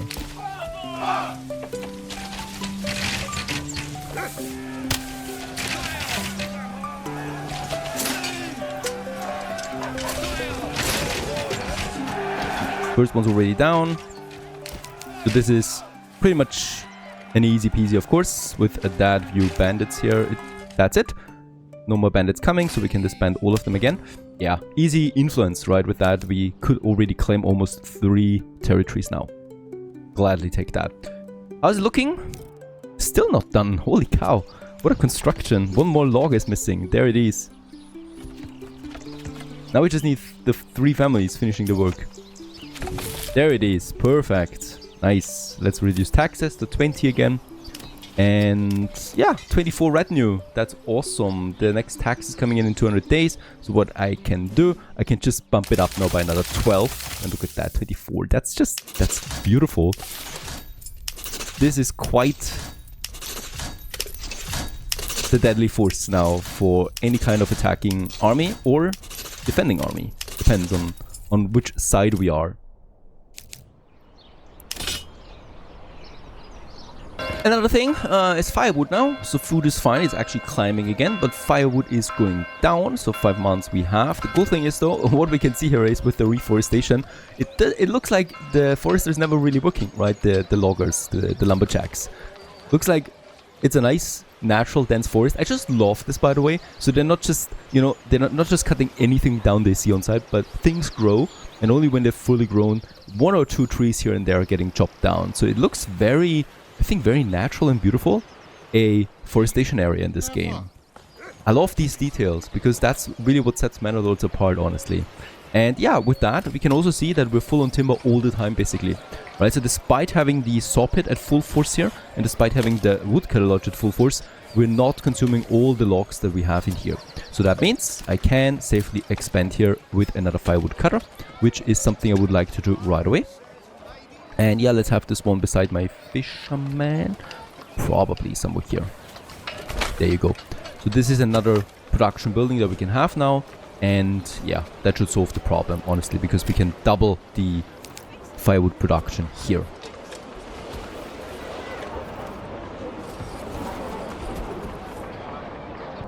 So I guess it only makes sense to finally start with the territorial expansion. And it's of course this area because it gives me stone again that we need. It is this territory for the iron it gives me. And it's this territory for more fish and more meat especially as well. So let's claim this one with 2000 influence from the Baron. The Baron of course will reject this claim. And for this reason we need to get our soldiers up already. Except the polearms, unfortunately they're not up for the task. Going to rally them and we're going to move them over then into this territory. So let's gather them here. At the same time, what we can do as well is I'm going to get me my mercenaries. And yeah, we can afford all 3 of them, honestly. And that's exactly what I would also like to do. That's the full force. Mercenary companies have been hired. They are now appearing. And we can now move them over here in this territory. The same goes with my units. The Baron says, I can make it worthwhile if you drop your claims. We're going to ignore this for now.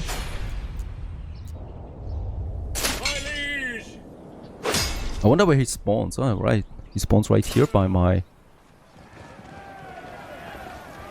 this might be a good opportunity, honestly. Let's attack. Let's just blindly attack. Take him by surprise. He just gathered his troops there, really. We got the full archer units. Right here, in the middle of the forest. I can just safely take them over here now. Just behind enemy lines. Unfortunately, they're... Look at that. He's pretty much stunned.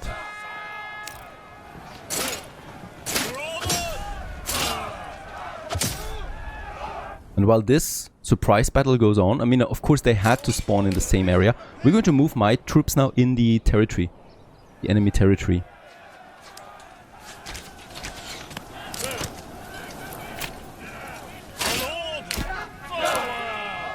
Problem is, those archers behaving rather strangely when surrounded by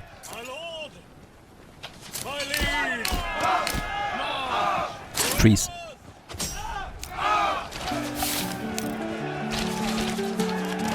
They're broken already.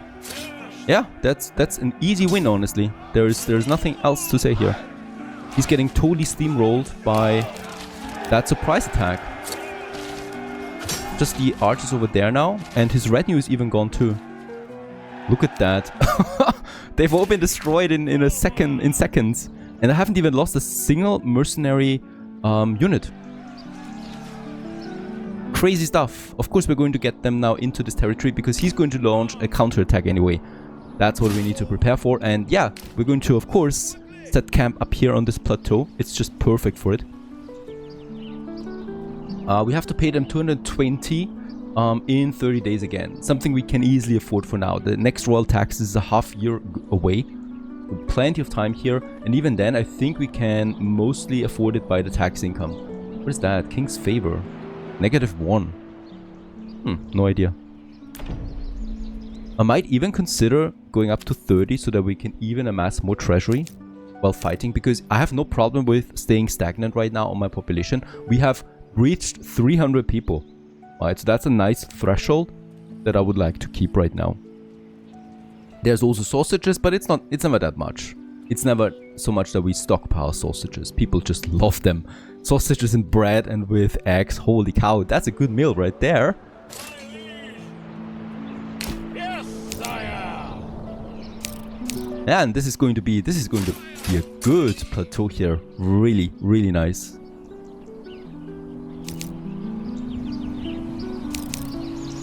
And they're ready.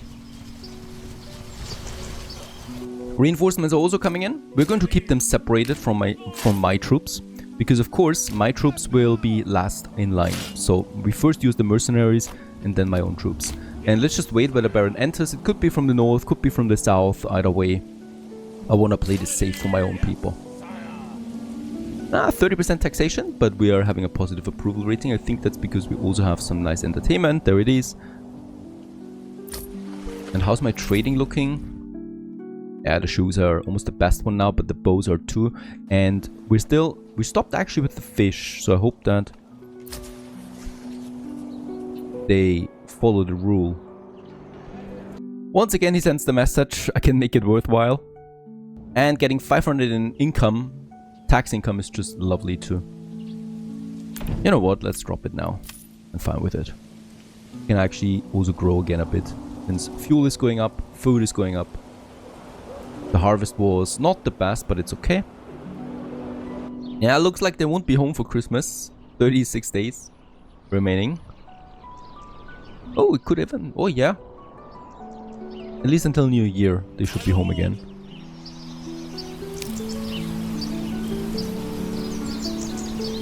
And there's the next attack, as expected. Of course, this also is quite damaging to my own economy. We're having all my men basically on the battlefield right now. That's pretty big economic damage there, but it's fine because of course it comes at the expansion to a new territory, which will bring us profit long-term wise. This is a good area here to have my own troops being defended by melees here on the slope. And I'm gonna make sure that we can make this a nice area here to stand our ground. The archers should be ready. Let's actually push them so they fire fast. I think that's the button for it. Shoot at will, allow friendly fire. We're not doing that. Spread out is not required because we are not having that much damage coming in. This is something we need to tackle.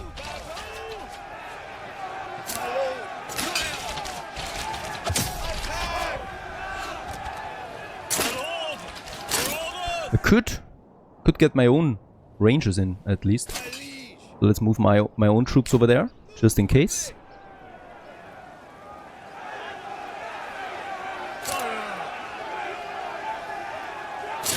You're just cheering. Just attack, please.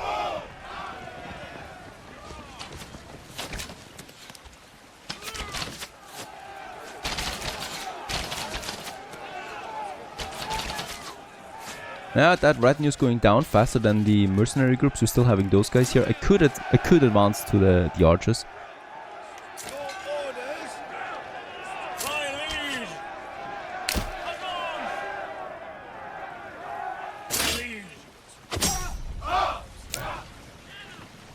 Yeah, there's a problem here.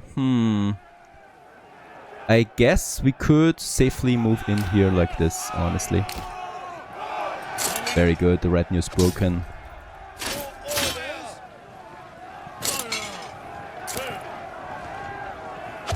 Most important thing is taking care of these fighters here. Looks like my line is breaking, my mercenary line.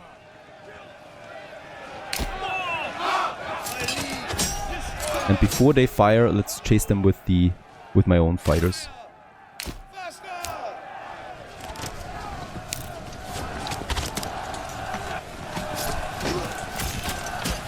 That's the meat grinder here.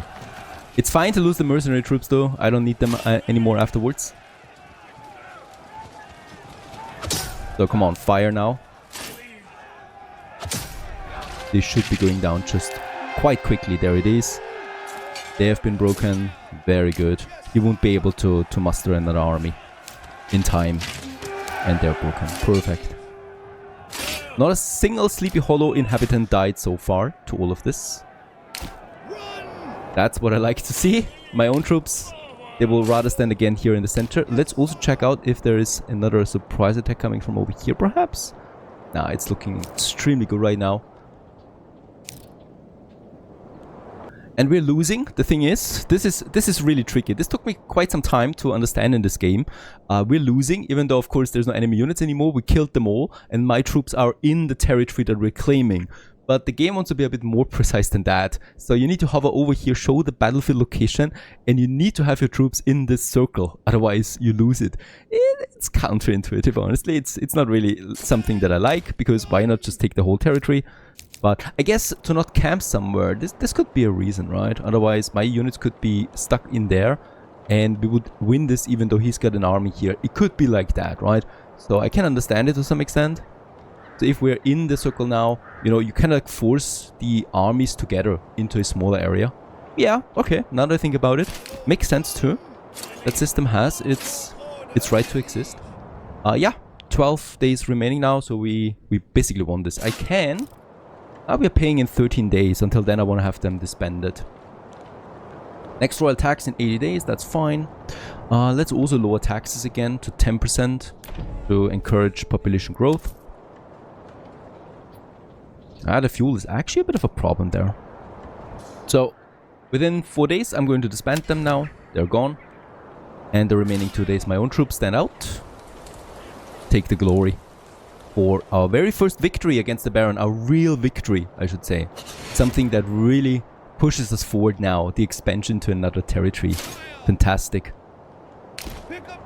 Get my troops back home again. So they come back to their families with victory in their pockets. And we have plenty of money to go for even more mercenaries again, if we need them. Oh, look at that. He's... this is nuts, though. Really? He's already claiming it now? Like, he just lost. Yeah, that's annoying, honestly. Now I need to keep my troops raised. Need to get them back in here. And now I probably need to also get my mercenaries again. This is something that's not refined, though. Yeah. We just disbanded them. I think it's the same again. The flock of the crazy geese. The green caps. Let's get 2 of them. Right? It's a defensive war. I don't need to pay that much money for all of them again. It's not necessary. I could start the resolve right away. I think my mercenaries come in from the other side now. Oh yeah, there they are. Marching forward, let's use the maximum time here so my mercenaries have time and also can replenish some of their stamina again. Approval should be higher. We're down to 10% taxation only. We have enough food variety. Yeah. We have the ale still going. We have lots of shoes and leather.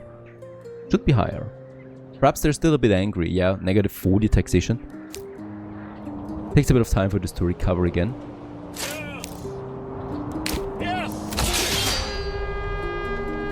Okay, so once again, we need to do this. He already begs. Didn't even start anything. You just started. Where are his troops? Okay, he does not have any troops, it seems. Easy. It seems like that was just him desperately trying to do it. How many archers do we have? 4 units plus the spear militia. I'm going to keep my spear militia and my retinue here. Right? And I'm going to disband my own archers and my own crossbowmen back in Sleepy Hollow. We need the workforce. I'm taking too much damage here economy-wise. Full year of armies raised at some point. That's too much. Let's get my own heavy armored in, right? And then all the mercenaries that we have mustered. That's definitely fine for any kind of attack he's planning. But right now, nothing's coming anyway. So his army is still on cooldown. I'm glad to see this. Ah, now they are spawning. Seriously, it's okay. It's going to be over there again, so we're going to move them. And can we make this somehow more steep? I would really like to. Yeah, that's just the angle is not right. I want to get the terrain advantage, but I also want to have the ability to flank them. Which is not possible if I have my troops too close there, so...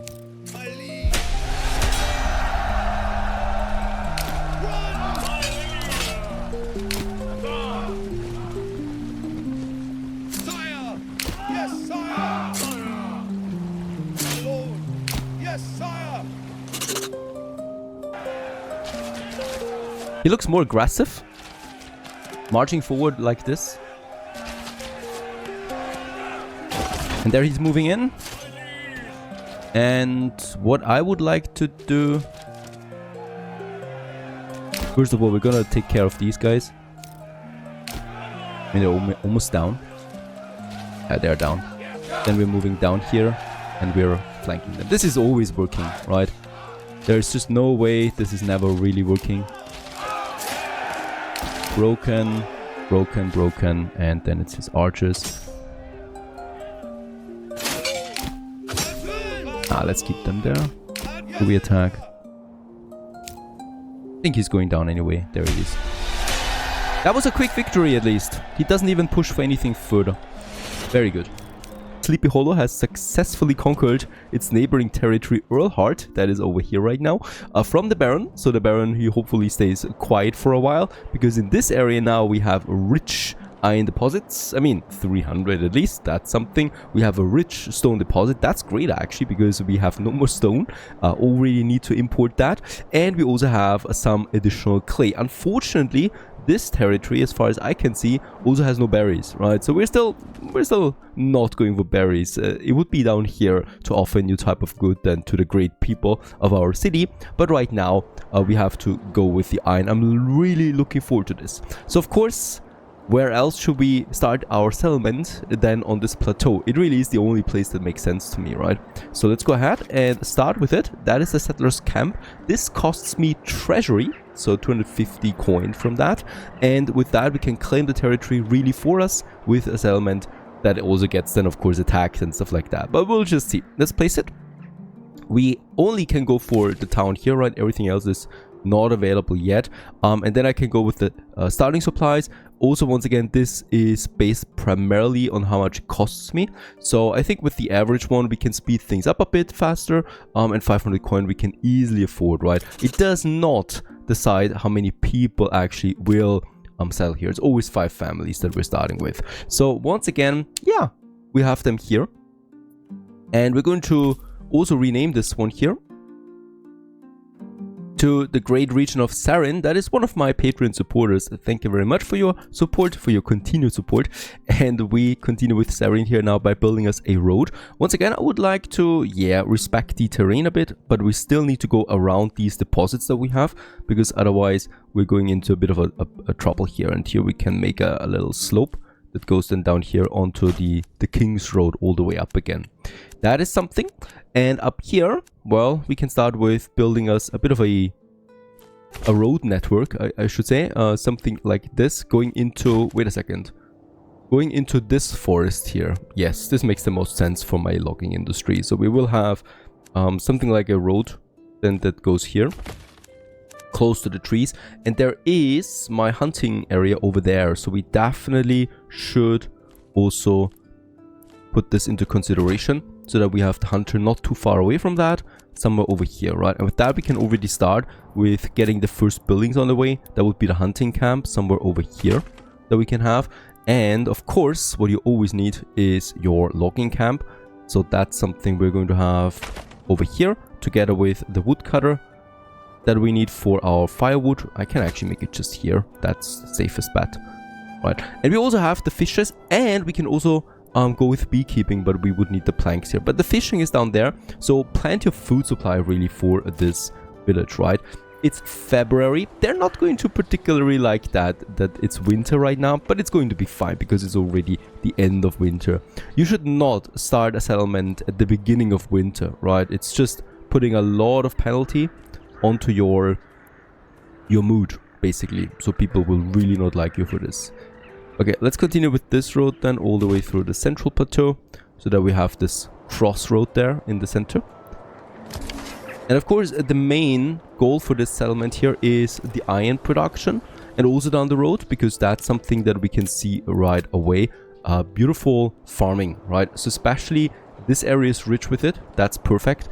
And especially also the southern area of the plateau and this area. So for settlement, we're probably going with this area here primarily. Well, as you can see, the whole territory is green, right? So it doesn't really matter. We could have another farming area over there. Flax-wise, it's also fine. That is something that I love, because we're going to need lots of flax. And barley is also nice. So this is just, it's going to be glorious here, honestly, with all those juicy resources waiting for harvesting. Bodies need burial. Oh, this is actually bad. We have, from the battle, all these dead ones. So we need to do this right now, honestly. Otherwise, we are going to lose people. So I would like to have my corpse pit. And let's have the corpse pit, yeah, on the other side of the forest, honestly. So that we have this road around. Right, and then it goes over here and then into my settlement. So something like that. And we will super urgently need to assign someone to that, because otherwise this penalty will just go up. And it already goes up. This could be problematic. Oh, very expensive for all taxes at this point. Let's just focus on that. Homelessness will then also kick in, but -8 already on the unburied bodies. Let's go ahead and assign 3 families to that. We need to get rid of this problem ASAP. It's a lot of bodies. 139. This might be a problem, honestly. Might be something I haven't considered.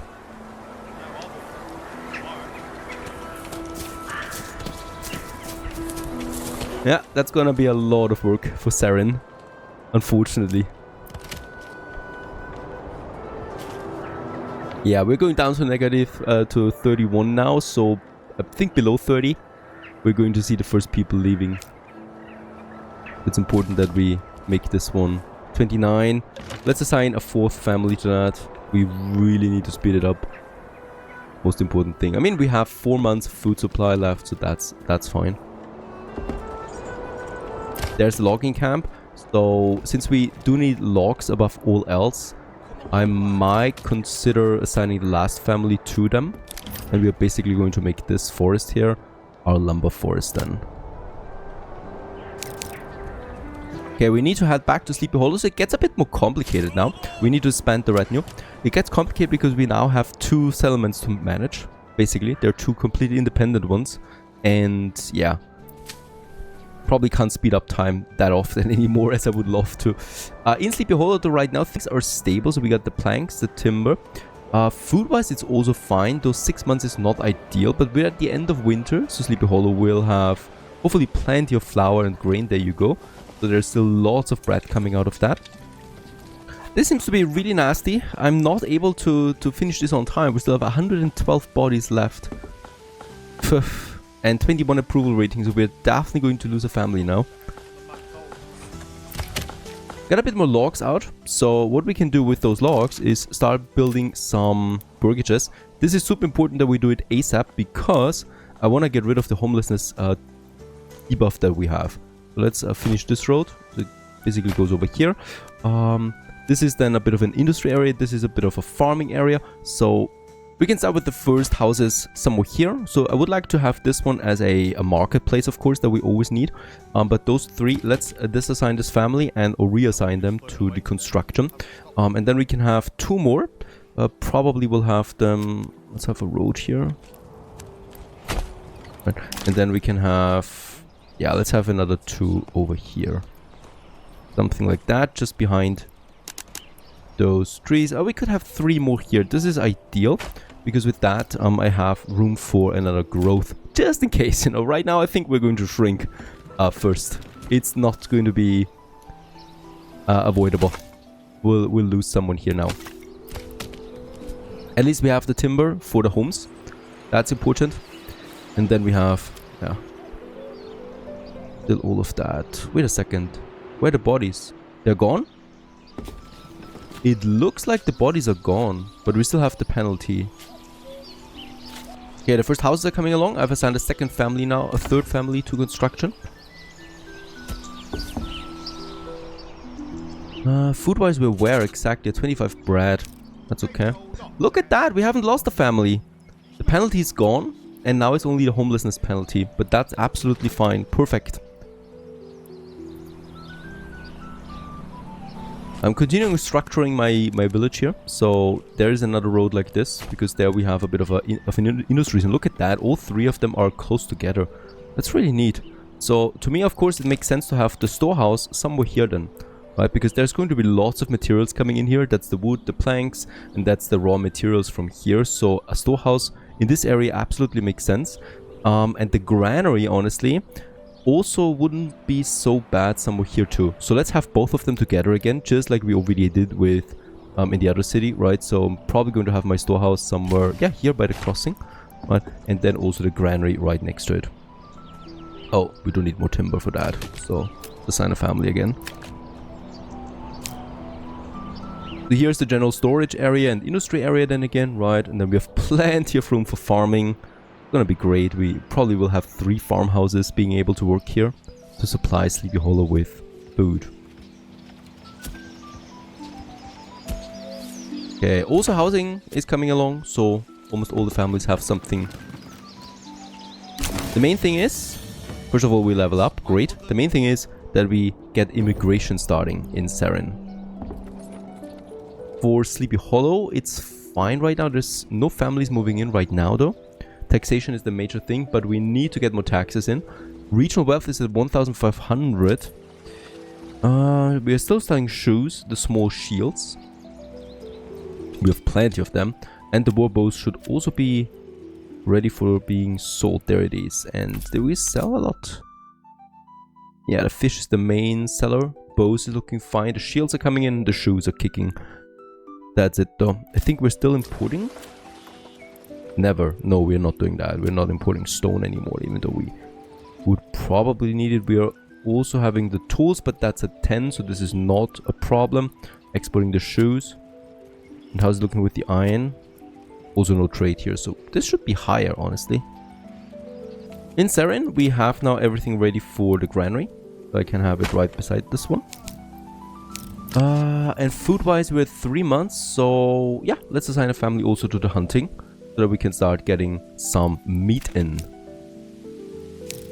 Summer's coming soon.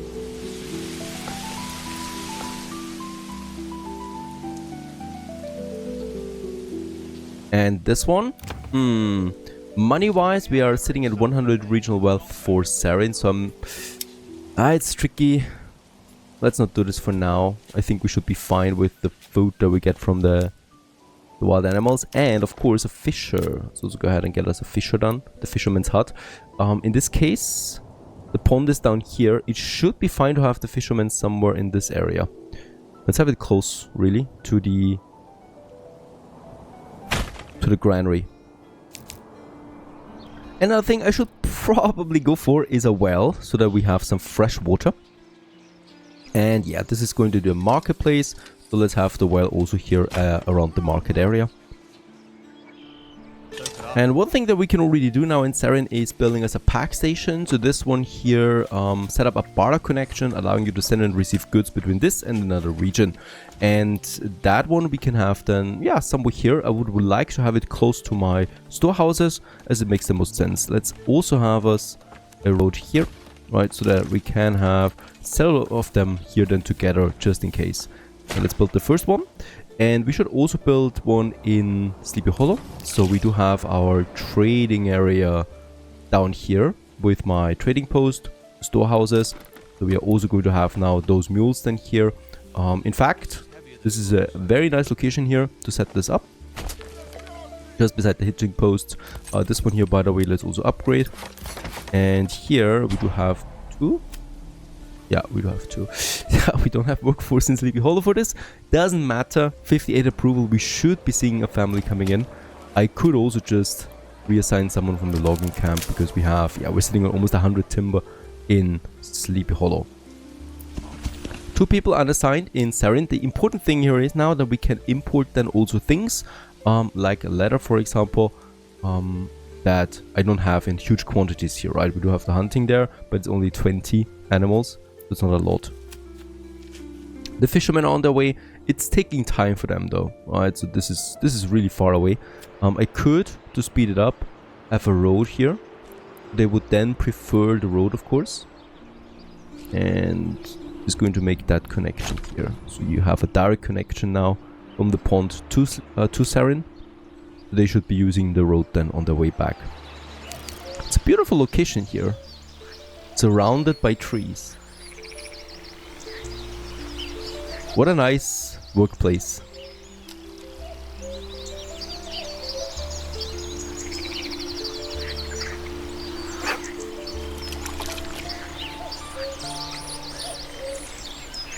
Just in general, what a nice view from Seren. Look at that. We can see Sleepy Hollow over there in the distance. It's big church. Beautiful.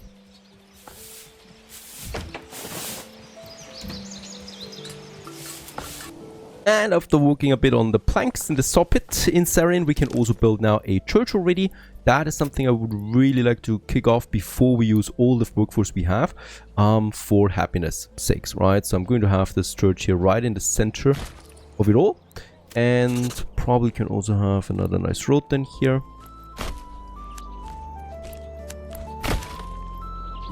Righto, and with that we should be getting rid of all the penalties then. The other penalty is that we don't have a market yet. Once the church is finished though, we have everything in. Yeah, food is going up, fuel is going up, so we don't need someone for the fuel all the time.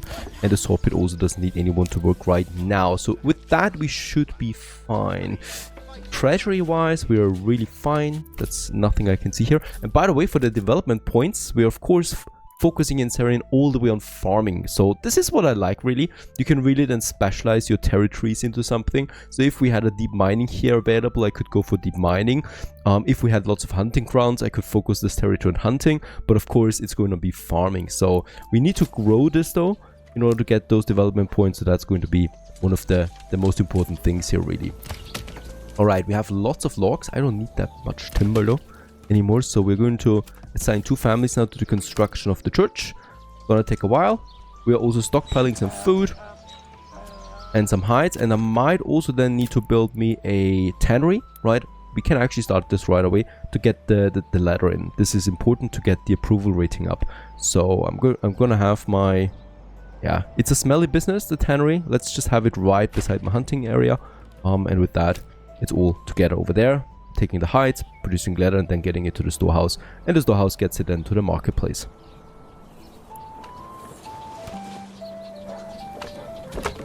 So the major goal for this year would be, for year 12, would be that Sarin is self-sufficient and grows in population. That would be the main goal. We'll just see. I think we can manage. Depends on how long that church takes.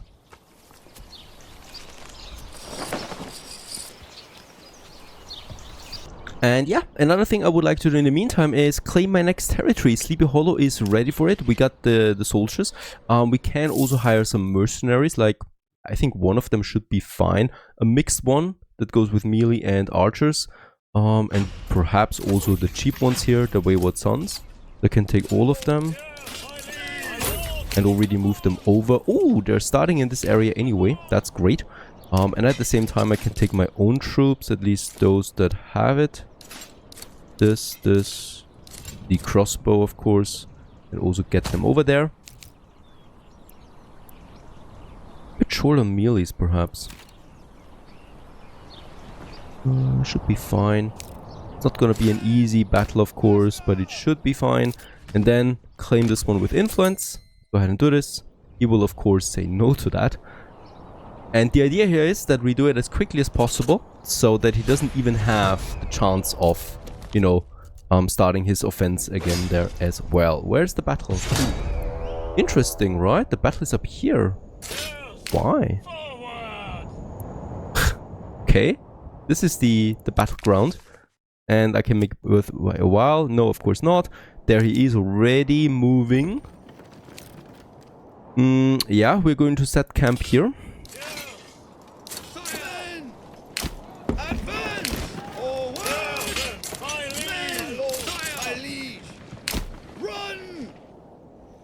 Gonna be interesting, really.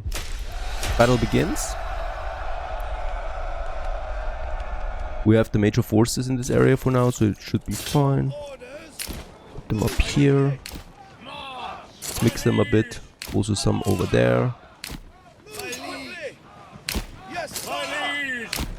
And of course we have ours stretched a bit with standing the ground. Okay, the first ones can already shoot.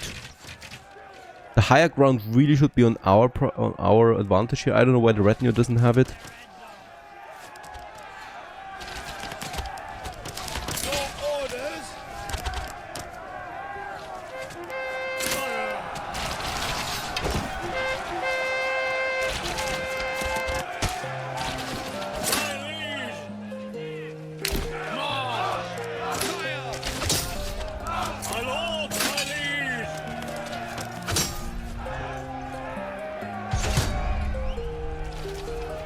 Oh, look at that.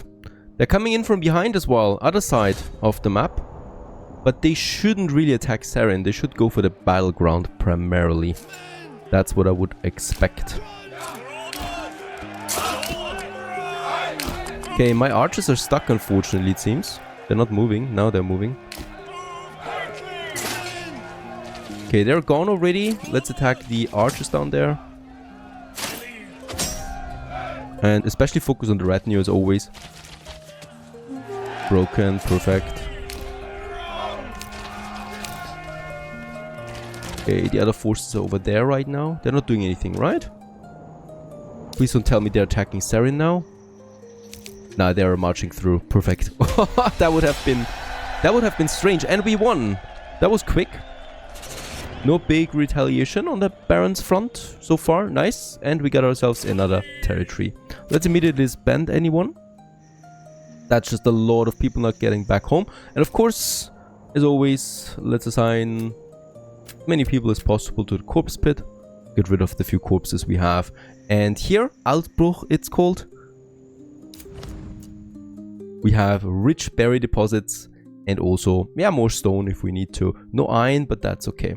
But the berries are going to be nice for us. Also, it's very close to Sleepy Hollow. Super. And with that, we have expanded to 3 territories already. For the last one, we don't have the influence, unfortunately. So I would need to do something else. Another ruler's army. Oh yeah, that's them on their way back home again. Now, let's focus on Sarin again. Firewood is fine. 9 months of firewood supply. The church has been finished. In the meantime, as expected, we can also build now a market right here. Let's just, yeah, no harm in just making the whole area the marketplace here, as it should be, right? And then we have 2 families ready, one of them for the granary and one of them for the storehouse. And with that, we also have now the first market stalls coming up in Sarin. By the way, we have a drought. Things are happening so quickly sometimes. That means we need to force an early harvest now. And I think we already lost quite a bit. Yeah. Holy cow, that's going to be a bad harvest. I did not realize we are on a drought because of the attack, obviously. And of course, that drought had to happen when we went to the offensive, right? So I couldn't focus on that. And now we lost, I think, half my harvest for this year. That's going to be super bad because it was already at 100. Holy cow, it dropped very quickly. Sometimes, you know, I just really don't like this game. I don't know why we need to have a drought now in the middle of combat, but okay. Those coincidences, they can really kill you though. So, that's that. Back to Sarin, we should still survive though. Even though food will definitely dwindle in Sleepy Hollow. Sarin is looking fine with the meat and the fish. Not really having a lot of mouths to feed right now. And also now we have the market stalls. So there should really be nothing in the way anymore now. The last family, we can now move from the woodcutter to the tannery so that we can also have the first ladder inbound. That's important because with that we will then push. And yeah, it was just really that bad. The harvest is only 30 rye this year. So we still have plenty of, you know, bread from last year's harvest. But, oh, actually not. Keep your hearth warm. I will just see how it affects it long-term wise. It's hard to tell right now, but this was a very bad year for the harvest. And we might run into a problem now with the food supply. We'll just see. Okay, so this is fine now for Sarin, right? And we need to do the same thing basically now. Yeah, we can afford it for this area here. So once again, we're just going to say now, build me a settler camp. And here, yeah, basically we have the central area available to us. How's the farming looking? Bad here anyway, that's great. In general, it's a very bad farming area, right? So this will be primarily for berry collection.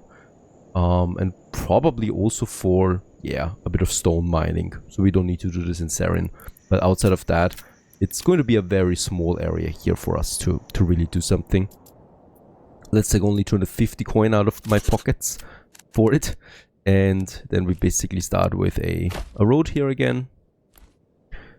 Corpses? Please don't tell me we have corpses here. Where? Okay, they died in Sleepy Hollow, right? So they're just here on the border. That's where the corpses are. And there's no corpses in Altbruch. I think so. Sometimes it's not taking over. No, there's no corpses here. Perfect. So once again, we're starting. I mean, we have plenty of wood here. With a logging camp. Definitely a firewood camp. And we're gonna make... Here, where's the water? Okay, so the water we probably can have here, so that we have our market just here somewhere by the main road. Right, we could have a very stretched market area like this, that's absolutely fine. And then we can have some housing here. Food-wise, of course, we have the berries. It's August. That should be fine, really. So for the first time, we can have the forager hut. That is then starting to collect some food for us. Even though the forager hut, of course, does not provide hides. There's no hunting. There's hunting here. Perfect. Very important that we get both of that going. So let's have some hunting here. And there's then a road probably also leading here. And then another road here. So that we can start structuring that village here a bit. It's gonna be a very important village, really, for the berries alone. That will stabilize our food economy. Okay, they're starting now. The well is on its way. New motivated settlers. The thing with those guys is a very bad location, really, right? They're just here where the Baron usually spawns. So this will be tricky. And they also have no territorial advantages like elevation. So yeah, whenever the Baron claims this territory, we need to be super quick with our soldiers getting over there. Otherwise, this will lead into catastrophe. Something I wanted to start in Sleepy Hollow really is, what we probably will not be able to do now, is taxing with the tithe, because the tithe gives you influence, and we just need 100 more influence, and then we can claim another territory. And I would like to do this because then we have total map domination. But this year is bad. I'm not doing it this year. We are very stretched with food now. There's basically no bread coming in this year. So we're probably looking at a very dire time for Sleepy Hollow, and I need to save some money to import food. That's why we need the other territories. We're still in the drought, by the way, so you can see this on the ground. Let's finish the logging camp quickly. Really, 1,300. There's the logging camp. Let's assign someone to that right away. Let's also get the work area going. By the way, Barris is full despite the drought. There's no problem here, really. Hunting camp, let's assign a family to get the first hides and leather in, or hides and meat. Woodcutter, very important.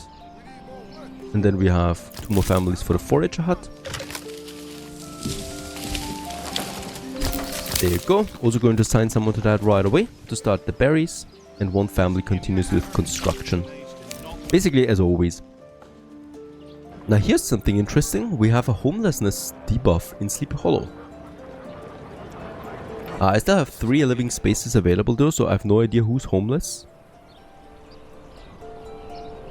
The corpses are gone, right? Yeah, so we don't need those here anymore. So that's 5 unassigned families that we have, so I can readjust here with the logging camp again. And Sarin has enough food, enough fuel coming in, so Sarin will survive the winter. There should be no penalties anymore from now on, right? So we have the market, supplying all 3 types of goods now. Let's also move the hitching post to my storage area. 1 family is unassigned. Not the Granary though, it's not the fisher, it's not the... Oh, it's the hunter? No, it's not the hunter. But I think up here... it's fine. Yeah, so Sarin is pretty much completed for this year. I don't need to worry about that settlement anymore for now. It's fully self-sufficient. Altbruch definitely has a problem because it's September. Food will be fine. The woodcutter has been finished, so we could assign now someone to that. And we should have timber. There you go. So let's start building us the burgages. Since there is going to be my market area, I would like to start with having some burgages here. Oh, this looks strange.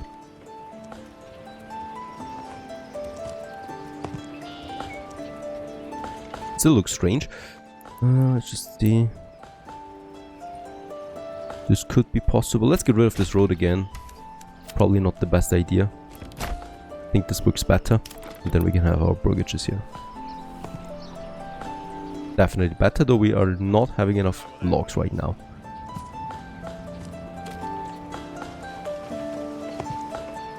Three? Please give me 3 houses here at least. Thank you very much.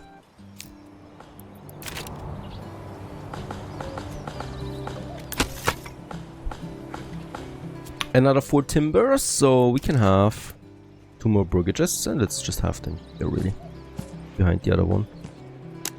Oh, we could even squeeze in 3. Okay, let's do this. Let's have some 3 here. Then this road going into the forest. I like this more because it's a bit more compact, right? And here we're probably going to have a church then again. Stuff like that. The good thing is we had a very good apples harvest though. 74 apples is a lot really.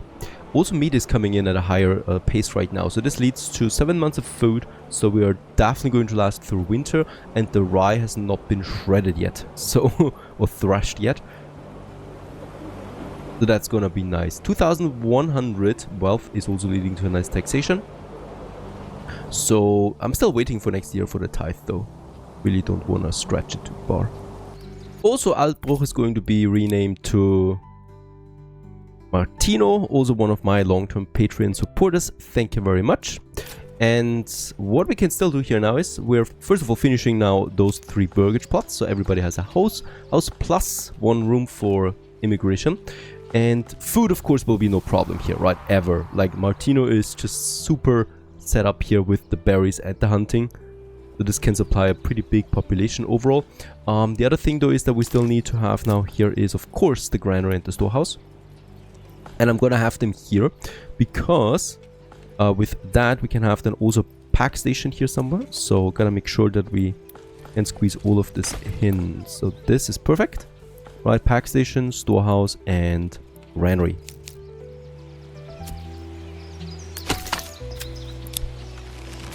Make sure that we have 2 people doing this right now. And there's the granary setup in this area. Since there's not going to be a lot of farming, right, this location is fine because we got the berries and the hunting over there.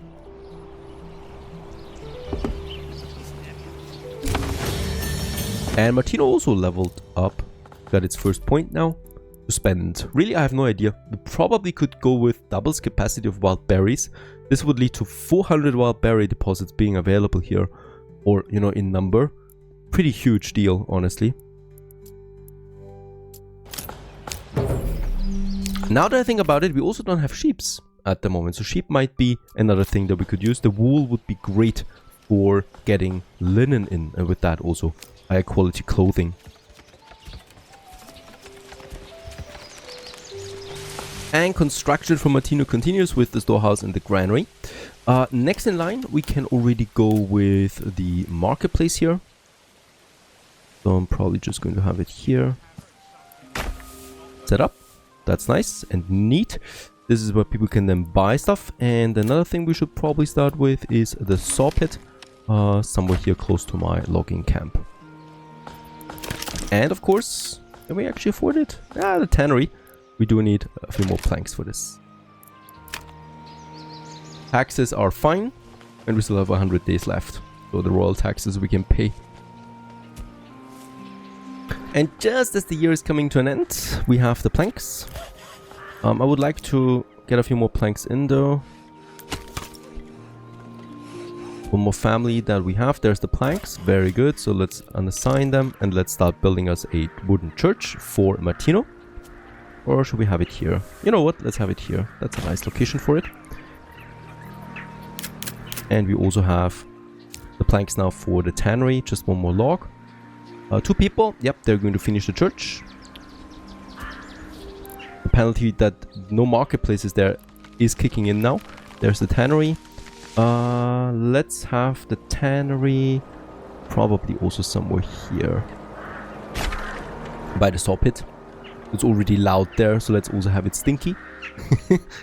And in that case, once these 2 are finished, Martino's also set for life. Very good. How's it looking in Sarin? I'm expecting a positivity here. Yes, we got 57, though no one has moved in yet. Right? But at least it's coming. And we got 25 months of fuel supply? How is that even possible? I've never seen such a number. Holy cow. We should really stop with the woodcutter here. We got firewood for 2 years. And the food is also fine with 10 months. So that's great. With that we can have one family once again on the tannery doing its job. And then we basically just wait. And as we can see, yeah, food supply for Sleepy Hollow is looking a bit dire. 5 months. we want to jump though right over here to Sarin because, yeah, the first new family moved in. We got now 6 families living in Sarin. And with that, the expansion of this here really started and kicked off. And this is where we primarily have our focus in this episode. That is our supplying Sleepy Hollow finally with additional farm goods, because that's what we really need right now. Not only that, the other thing is the iron deposit here. That is something we can start because it's just really one family we have. We have enough timber, so we can start this by really having a mining pit. Oh, it costs me planks. Interesting. I don't care. Mining pit. And let's also have additional burgage plots here so we can grow more workforce. That's something I really would like to have. So just going to have another row here of houses just behind those trees. That's a really cute little area here. And around that, of course, we can have then another expansion. But as always, I would like to stay clear of those trees as we're moving down here just into that. Looks like it's always been like this, right? Once you place something down. It's January year 13. Gonna be a big year, really, with all the expansion. In this year, we have a bunch of things that I really want to push. The first one is that we supply Sleepy Hollow with iron finally, and also with farm goods. That's not going to happen this year though, right? Because farming takes time. But at least the iron comes in, and the berries hopefully. And the second thing is that we finally destroy the Baron. That would be another major milestone for us. Let's just see if we can pull all of this off. For Martino, this is where the berries are coming along. We have living space available. That's great. We have finished now the Granary, and we have finished the storehouse. So let's assign 2 families to that right away, so that the market of Martino can finally be populated with market stalls. And they should actually be appearing. There it is. Perfect. Took it some time. But there we got the market stalls. And the other thing is, of course, we finished the church. That's the 4th church we built on this map now. And this also makes people extremely happy.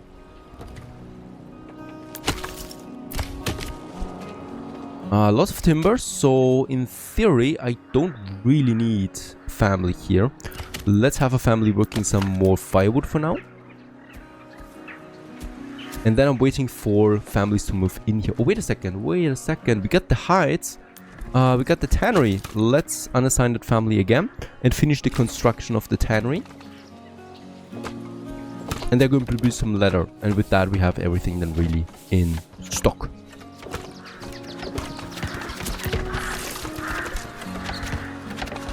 That was quick.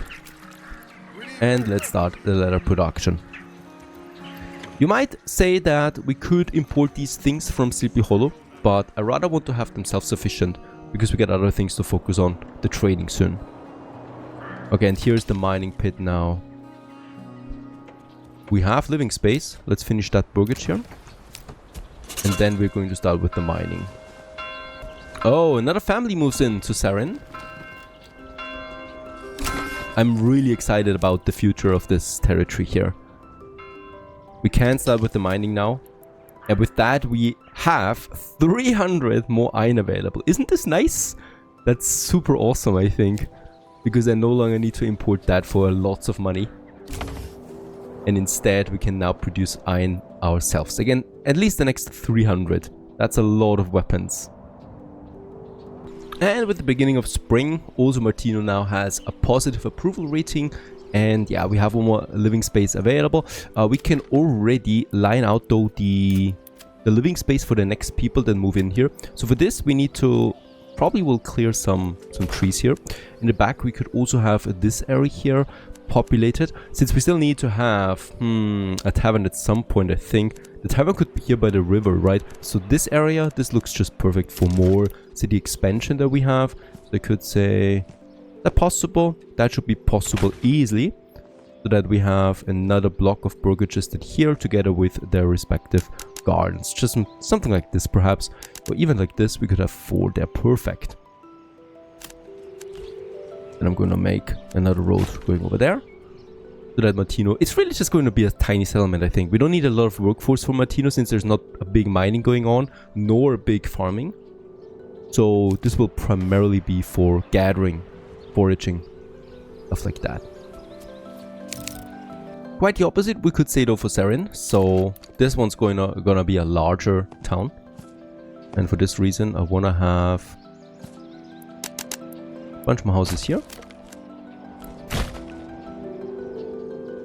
And with the iron coming in now, we are already full at the storehouse, so let's upgrade this one to a large storehouse. And since we have the workforce, I can also now assign a family finally to the pack station and start the trading here. So we're going to send now iron ore, to Sleepy Hollow. And we're going to receive, yeah, we could start with shoes, for example, as the barter value there is okay, right? And we need to send lots of iron ore for the shoes, since shoes is more valuable. And with that, yeah, theoretically, we have now the iron coming into Sleepy Hollow finally.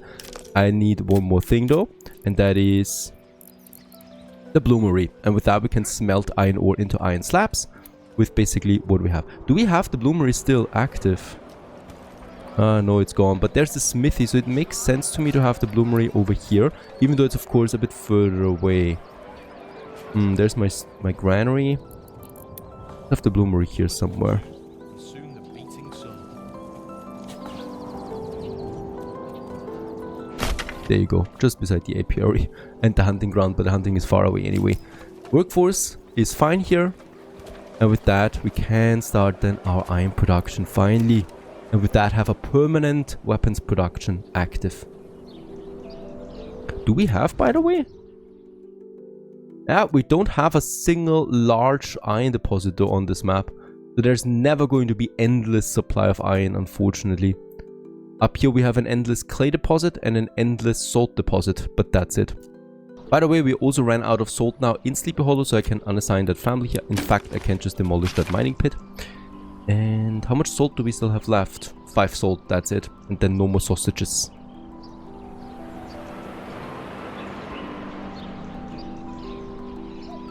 Okay, Martino. Food-wise, we're really fine here now. Fuel, we should probably reinforce a bit. Before that... No, actually let's assign this. And also have a bunch more people here. So a bunch more houses. So once someone moves in, they will continue with the construction here. In Sarin, the next house has been finished.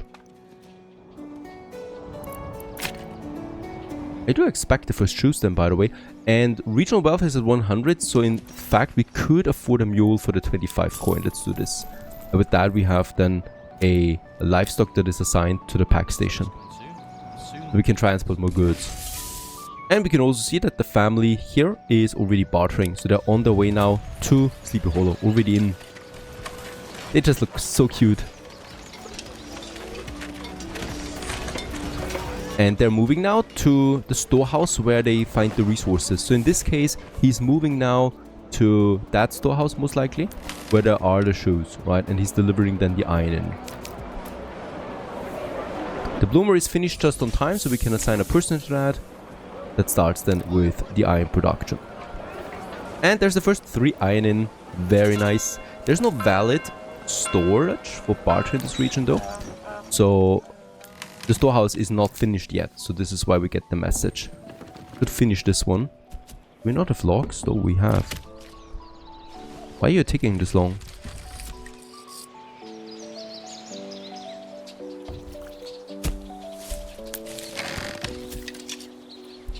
What? Oh, that's the planks that were already stored, of course. There you go. Now it's finished again. And now we have room for the shoes. Gonna continue here with the roads. So there's the church. There's probably a bit more living space here, right? And for farming, we should really start with it. And look at the amount of farming we have here. I mean, the whole territory is fine. There's another huge farming area down here. There's another farming area here. So for the first farmhouse though, of course, we want to have it as close as possible to the town itself and to the granary. So I'm going to have my first farmhouse somewhere over here. And with that, we can have then our first fields here too. I'm going to make this road here go down because this is then another area of farming. So here, let's make it so we have the territory and then over the river there into this future farming area. By the way, there's another road already here, so we can make that connection. There you go. So this is then the other connection. By the way, here is Sleepy Hollow. Don't we have a road going from there? No, we don't. So I could also make it so that we have this road here finally. Goes through the forest. All the way to that road. So with that, we have now several connections leading up there. Perhaps the traders even use this road. No idea. Once the farmhouse has been finished, we have more workforce coming in, by the way. We can start them with the farming. So here we can now have our fields. And it's gonna be big fields, right? I really wanna have massive fields. That's 4 Morgan for this field size here. That's super neat. And we're also gonna have 1 giant field here. With also close to 4 Morgan. Maybe even 5. Let's stick with 4. There you go. Right. So this is gonna be the powerhouse of farming. Here, let's have a road that leads up then to this road. And then we can have another field over there. Yes. It's of course... Yeah. Let's have another field here. Because we definitely will limit here by the amount of workers we have. There you go. So that's a massive farming area now. The beginning. And yeah, of course, we're going to have a rotation. It's going to be wheat. It's going to be flax. And it's going to be barley. And since fertility is so high, we can really cycle through all 3 crops here. It's going to be fantastic, honestly, for Sleepy Hollow especially. Here we're going to say wheat. That's 100% really. And then the flax and stuff like that. Now, of course, you need a lot of workforce for that. And very important also that we have the heavy plow added to this. So I'm going to have this as my first expansion. Because this is really required for a field of that size. You can't do that with shovels anymore. So they will need to have an animal.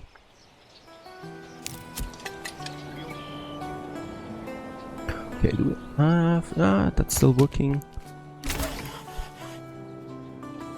Martino continues. Yeah, also the first family moved into Martino. Didn't even notice that. So this one's growing. And I think here we have... Oh yeah, we have lots of berries now. So it might make sense also to start with the bartering already in Martino. And I would like to do this right away. So we have our storehouse. And then, as I already had this one here, my bartering camp. My pack station.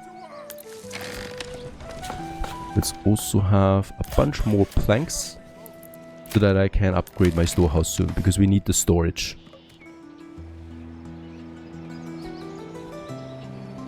And yeah, we have the iron slabs, we have the iron ore in, and with that we should be seeing lots and lots more weapons coming in.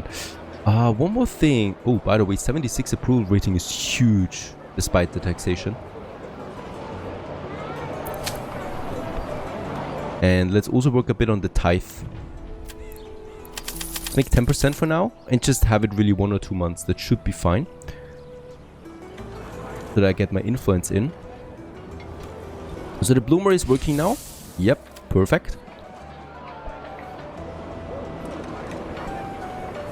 And then we have somewhere here my blacksmith. He's working on pole arms. Okay. I would like to switch to spears for a while, because we need to get some heavy units out again.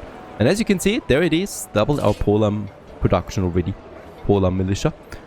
Then we can have the spear militia. Actually, wait a second. Don't be shy. No, it's fine. Let's keep it like that. Been thinking about more crossbowmen, but we already have 2 full units there. And they just miss recruits, right? It's not equipment that is missing right now.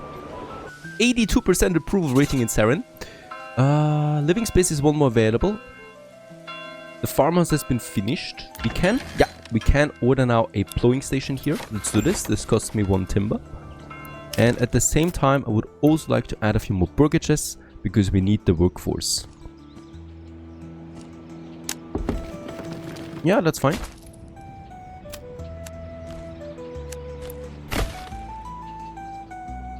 We'll also have a few more here, but I'm out of timber now. Saren has another family, so we got 4 families now ready for mining.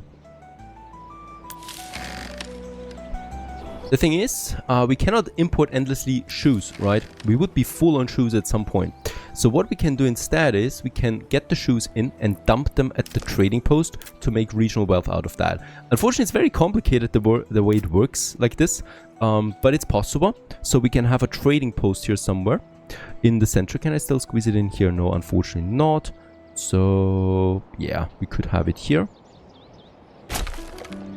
And here we can dump the shoes then for money. And with that money, we could, for example, expand the burgages with chicken plots and stuff like that.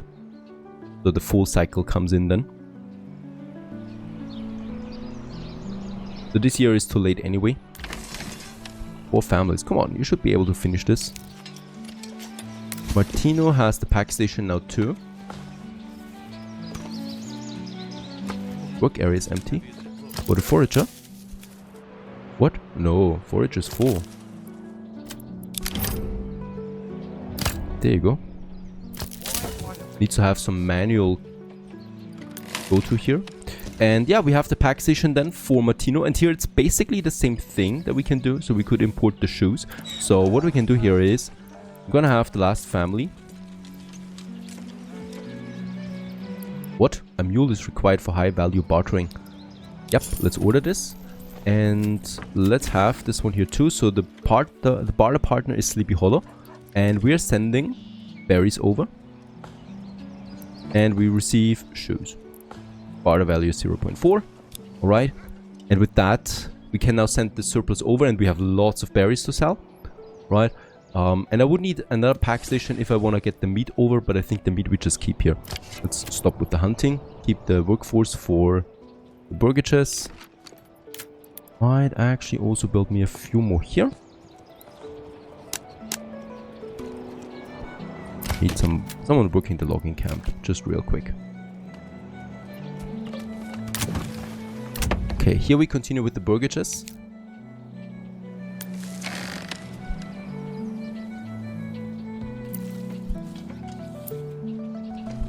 And the first bar has also been finished in Martino, so we got the shoes in. Once again though, I do need more logs here. I do need more storage. That's the area. So Martino once again is full of storage. There's no more bartering for now, I think at least. And in Sleepy Hollow we have berries in. Hooray! It's not a lot yet, 9 berries. But it's okay. It's totally fine. And also lots of iron ore. So my bloomer is not idle anymore.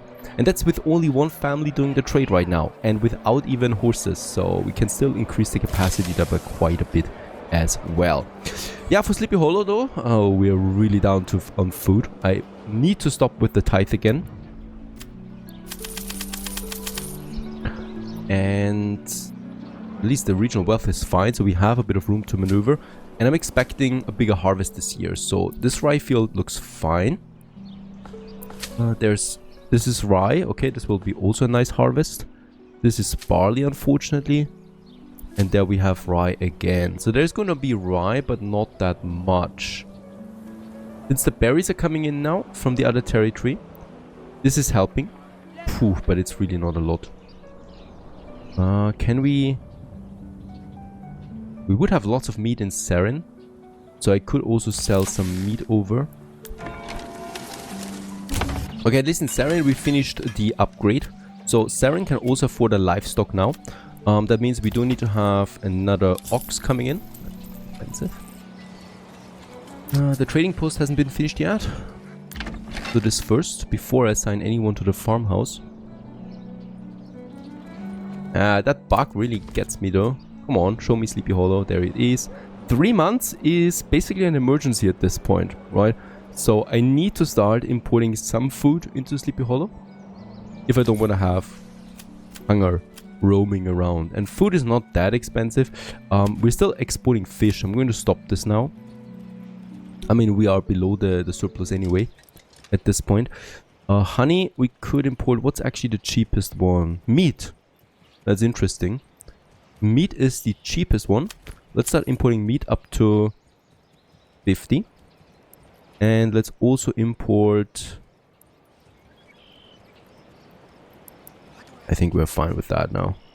Import some meat. Meat is very nutritious, so it holds. And we can make sausages out of that. We're still selling shoes like crazy. Also the bows can be sold right now. And also the shields can be sold right now. So there's still something we can make money with. That's way too low. That was the drought last year. It really affects you in the long term. There's no bread in. I hope that's going to be a good harvest there. We need that. Also watching out for any kind of drought. But I don't think we're having one this year. Sarin has one more living space. We don't want to grow too fast in Sarin too, right? It's consuming food. I think it's fine the way it is right now. We're finishing that trading post. That stable has another oxen in now. There's nickel. The other one is still coming in. And we're assigning now a livestock. There it is. Oh, nickel. Wait a second. Sorry. Now we don't have. Linhard belongs to the pack station here. This small stable has no one right now, so this is not possible. I'm gonna assign this again so that the stable has the livestock. 5 families. Let's start here with the farming, honestly. The first 4 can work it. We need it. Next year, I want to have a harvest. A band of raiders was here. Ooh, that's a pretty big band of raiders in the north here. That's great, honestly. Let's get my soldiers going. We're going to rally them, Sleepy Hollow, and then moving them over. They want to go for Sarin now, and they're going to be there fast, honestly. Yeah, they're moving. Get my soldiers over quickly. You can already fertilize the fields. Great. Oh boy, that's gonna be nasty because they're really fast. My troops take longer, and we don't have that many melees. Plus, my retinue's actually really slow. And they're already in. Yeah, it's nasty. They spawned right beside this settlement here, and we have to go all the way up. Okay, there they are. Let's take formation here. The spear units are in the front. They have to take the blow. As long as possible. Yes, sir. Run! Your orders. Retinue. Where are you? Holy cow. Run. I don't care about stamina, honestly. Run.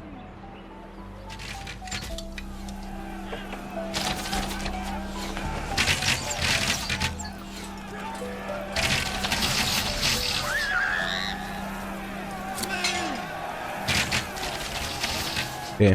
Gonna move my spear units over there. They need to intercept. And these guys here will just have to tackle it themselves. There you go. Could be fine, honestly. Bandits usually don't do that much damage. Oh, they are doing a lot of damage.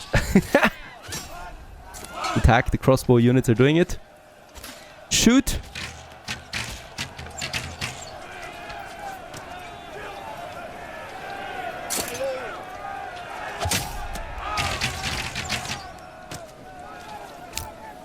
Oh, that's just nasty.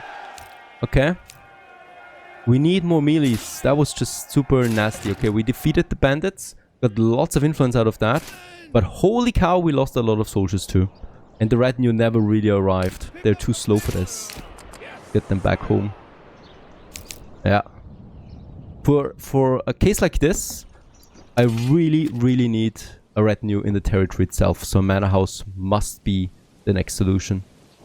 The next step. That was just really bad.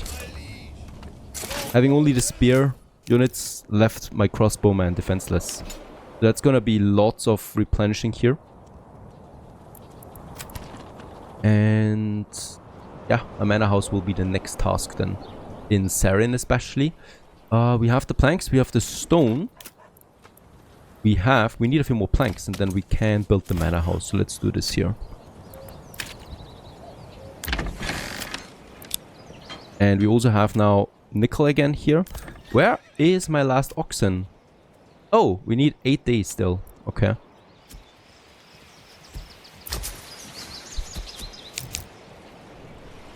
Yeah, they're gonna do it all now themselves. And oh, this is also nasty. We need a family for the corpse pit. I don't need the saw pit anymore. Because the corpse pit is more important. 2 families in a corpse pit. To get rid of those. Trading post has been finished. That's great. Open up some capacity for us. And we can also start selling shoes.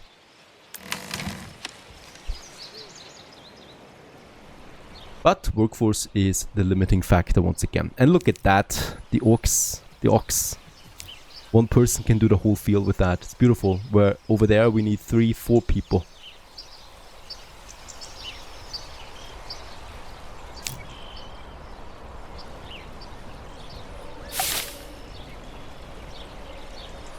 Oh, Sarin. Alright. Getting the Baron's claim now. We can afford mercenaries. I would like to use more mercenaries this time around.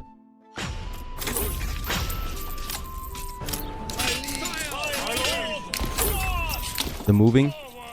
And I'm gonna take my personal retinue. Crossbowman again. In Sleepy Hollow. I'm expecting this to be the last attack of the Baron, honestly. We wanna really destroy him for good. Okay, yeah, something is wrong here, I think. Yeah, the storehouse is full. We need to upgrade. We can do this now. And deactivate the saw pit. We got lots of workforce right now in Martino. That's great, really. I can order a mule. Heinz already. And Kunz. Beautiful names. They're going to work this. Woodcutter, not really necessary. Food is fine. Storehouse is being upgraded. And then we have enough room again. So many events. Resources added. And my soldiers. Still on their way. Those mercenaries are super sluggish. I actually ordered them, but they're not moving.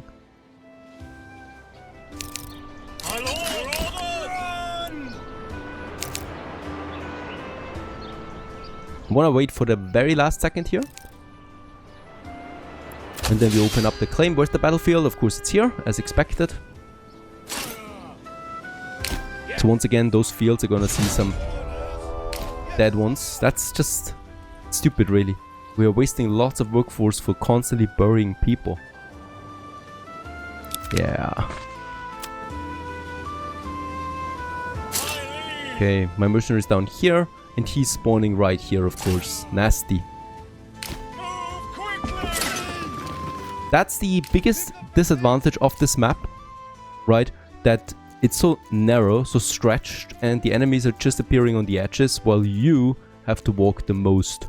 Because they just basically spawn right next to it, right? Over here.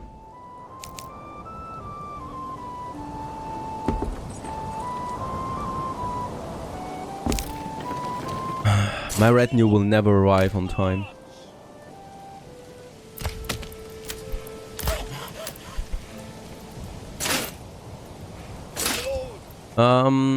Yeah, a bit of elevation we have, but not a lot.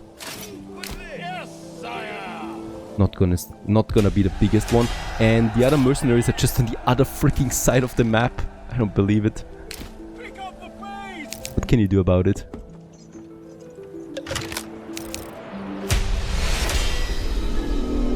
What was that?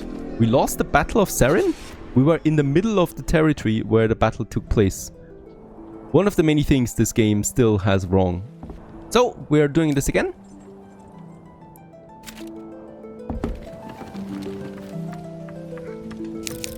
My liege, pick up the pace, men!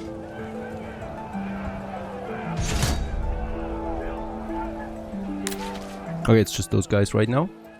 Over there. He's attacking from multiple sides right now. And over here as well. With a 36 retinue, that's pretty harsh.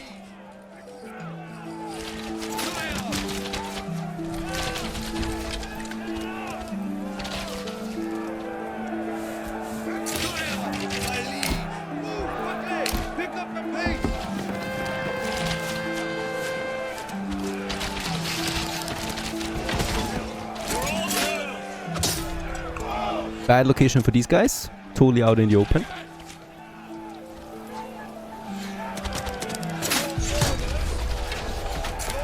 And for some strange reasons, they perfectly moved past these guys here, even though they didn't have to stand the ground, but only the balanced one. They should have interfered here. They didn't. It's my mercenary troops that are getting the most damage here, so it's okay to some extent, but still strange. Here, the battle is basically over again.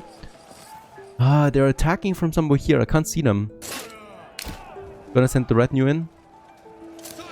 And the spear units.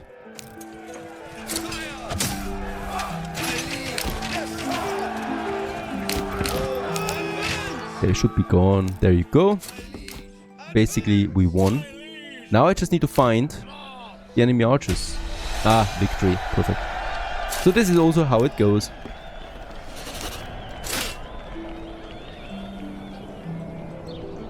Sire, my lord, your orders. My liege, my orders. March! Advance! Yes, sire. Unfortunately, it's a lot of dead ones again.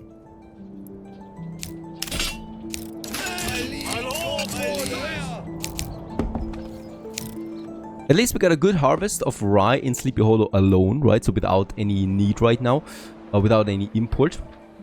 So this will definitely lead to some more. And we also have 49 meat. Most of it was imported, of course. So that stabilizes my food balance right now. It's the end of October now, the end of this year. So anyway, we will have a lot of food for this winter. Martino is still growing a bit, but it's at the end of its living capacity now, also living space, so I'm going to keep it like that for now. I don't want to stretch it too far. The storehouse has been upgraded, so there's the shoes now. And we're sending the berries now over to Sleepy Hollow. Let's order a... Wait a second. You have that mule already, right? So Heinz should be already on it. It's a bit of a visual bug here, right? Because they already have the mule with them. This guy. Then we have York over there. And then we have Endlin. They're doing this.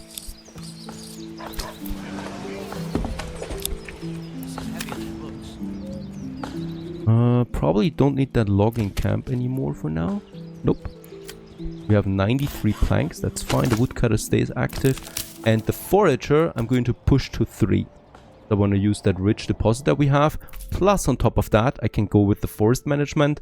Doubles the capacity of wild berries in this area. And with that, we have 256 wild berries, growing there. So that's basically like the fish, right? Basically going to be endless now. So that it's never going to run out, I think. For Saren, we still have nothing else here to do right now. Yeah. Preparation of the field starts.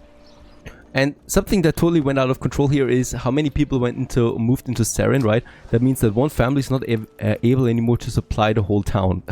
So what we need to do here is, first of all, we need to grow a bit further because I need a bit of workforce for supplying the marketplace. So that would be this area that we can safely grow.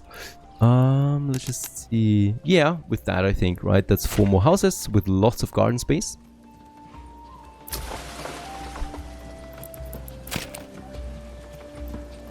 Nine shoes is also nice for selling. And then I need to assign some more people again. Once all the bodies are being buried. Have been buried. Gonna take a bit of time still. I can also stop with the importing of meat again. Plenty of food we have. Was a good harvest. Lots of bread will be coming in soon. And we've also reached the limit of Sleepy Hollow now. There's no more space available. That's great. So I definitely want to wait a bit and control the growth. And with that also control my consumption a bit. Until we continue with the expansion. And for Saren... I think the corpses are gone, right? Yeah, they're waiting. Very good. So we can finally reassign. Build a few more homes now for Saren itself. Because we definitely will need some more living space. And I think since we are... Actually, we don't have that much iron ore.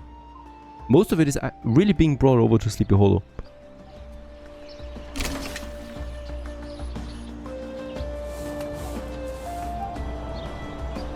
Plowing of the fields, and there's the sowing.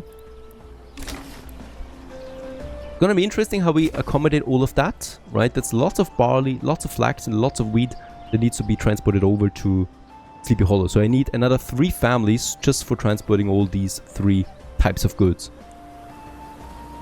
Very good. Workforce is moving in again. Let's assign another one to the farmhouse. And let's also finally start with the trading of shoes. And you can basically go down to 0. Nah, let's make 5 as a minimum, right? But that's the desired surplus that we have. 80 coin I would need, so I do need to make sure that we earn some money at least.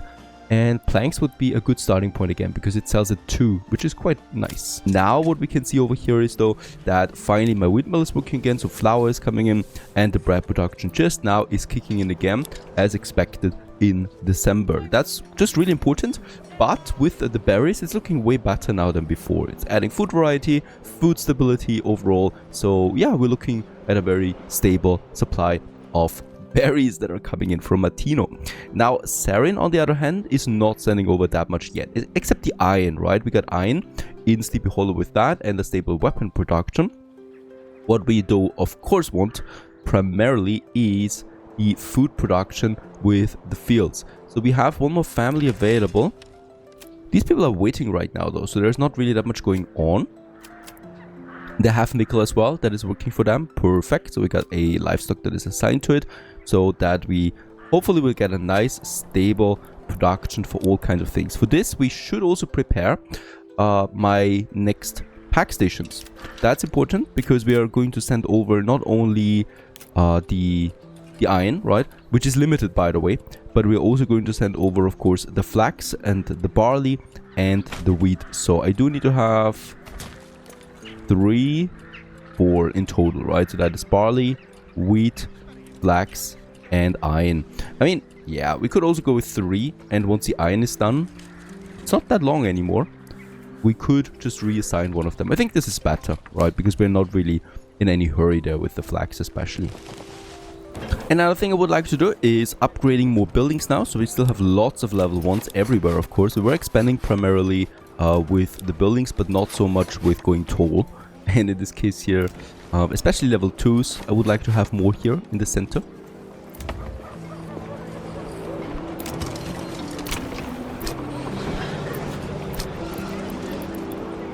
I'm also gonna expand into the last block that we have with a whole bunch of additional houses. Let's just see how we can order this one. Too steep to build, really. Okay. Might be a bit tricky building something here.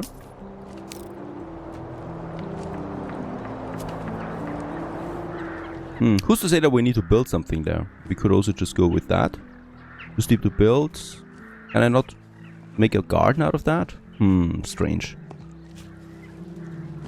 I mean, I know it's too steep to build, but usually you can make a garden that goes then down there.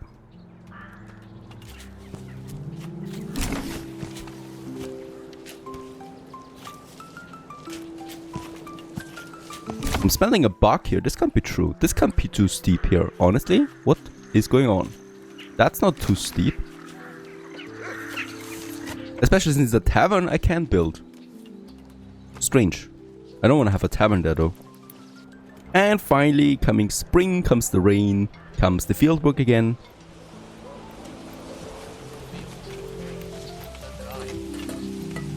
And also in Sarin, we're making a bit of profit now, thanks to the export. So there's also 39 shoes waiting and some planks. So this is what we get over from Sleepy Hollow. How much does it cost me? 80 coin. We're so close. And then we can unlock as a trade route here. Sarin is going to be more busy with the fieldwork though, as we can see. So that's quite steep here, but there's lots of barley waiting. So 300 barley out of these 2 fields. There's the coin, and let's go ahead and unlock us the shoe trade route. It's going to pay off pretty quickly, I'm sure of it. There's already 50 shoes waiting for sale. So in Martino, we also need to do the same thing. We need to build us a trading post, and then we can start selling the surplus that we're getting from Sleepy Hollow.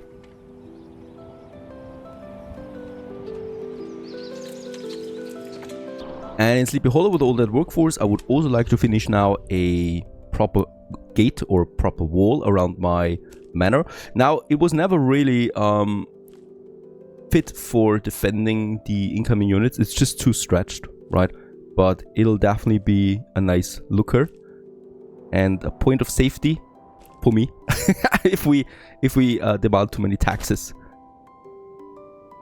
Gonna commit to this. This is going to be a pretty big construction site, and it's going to cost me a lot of timber and planks. But we were able to afford all of it, by the way. It's been reserved for it already. Do we have someone working the saw pit? Oh yeah, 2 people. Also got enough timber there. Let's keep the 4 families available right now so that we have 4 builders. And yeah, there's already the shoe selling going on, so we can now go ahead and let's just see.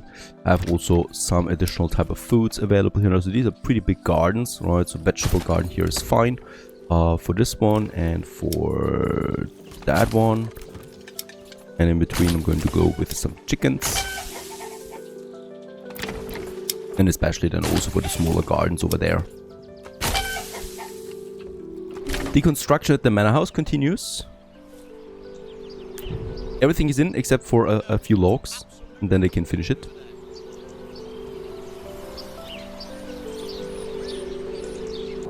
Now, we also still have this territory here that I would like to claim for myself. It's June right now, so this would be the perfect timing for fighting. So what we're going to do first is securing us some mercenaries. That also means that the Baron cannot hire them anymore. Right? We're going to push them right in here. The same applies to all my... Oh, we don't have enough equipment for the pole arms, but that's okay. The rest is fine. And then we're also going to raise them. We can actually gather them at a different territory. That's pretty neat. And the mining pit has been exhausted. This one. We are saving some workforce. I can also destroy it now. There's no need for it anymore. Right? There's also no deposit anymore. With that, we have a bunch of workforce, and I can still assign 2 more people to the farmhouse here. That's pretty important, because I think it's still not enough for the size of those fields. Right? And the other 2 families, well, they will then be ready to barter, ready to sell. The remaining iron ore is being brought over now to Sleepy Hollow. That's 50 iron ore left. It's not that much, really, so it's going to be a very limited trade that we still get over there. By the way, for Sleepy Hollow, yeah, we got 140 iron in. Look at that. It's so much. It's going to secure our weapon production for quite some time. So that's not a big deal right now. Very good. So this is all working out. Yeah, and then we're just waiting for the harvest. And then I can assign 2 families to the pack stations. And they're going to trade then for... I don't know for what exactly. More shoes.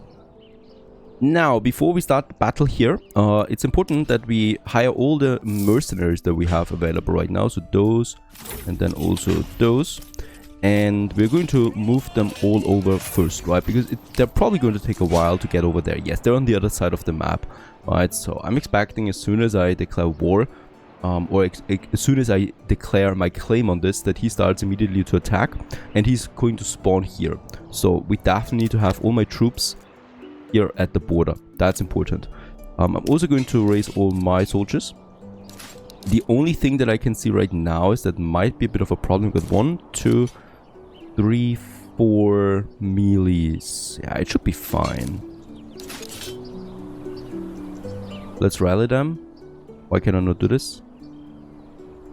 Can I put the rally? There it is. And let's just get them on their way now. Okay, that didn't work.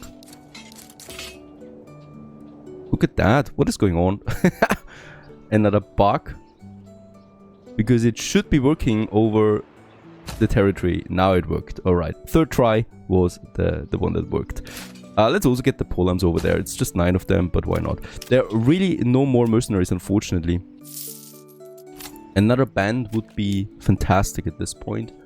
But what can you do about it? It's gonna take them quite some time, as you can see, right? So, like 1 or 2 months. And then they also need to replenish their stamina again, even though they're not really losing a lot, they're just going at normal pace. Food is growing, that's really neat. So 83 berries, the bread especially, and the fish is surprisingly low. Are we still selling the fish? No, we should not be selling that. No. It's really just that the consumption is so high. Full of fish is also rather low. The deposit itself. Okay, I'm actually going to rally them all over here, where the battlefield will be, so we may surprise them. And what I would like to do here is, I'm going to take my archers. Probably not all of them, sorry. Let's just take the crossbow and these archers here and hide them in the forest, so they should not be visible for the enemy. And I'm also taking the mercenary archers. You know what? Let's actually take my archers and crossbow in the safer forest. And the mercenary archers in this forest.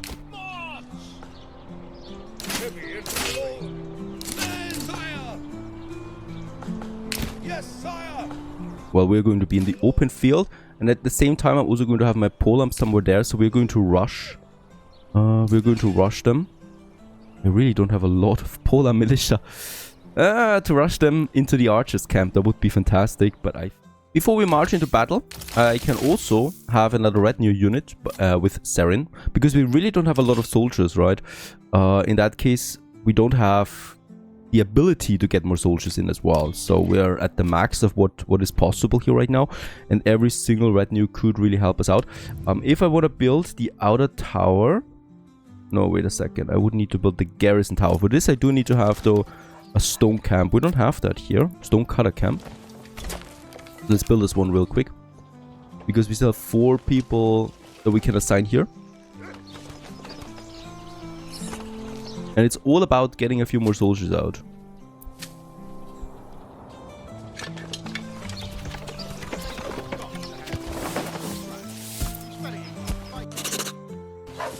$1,700 royal tax, really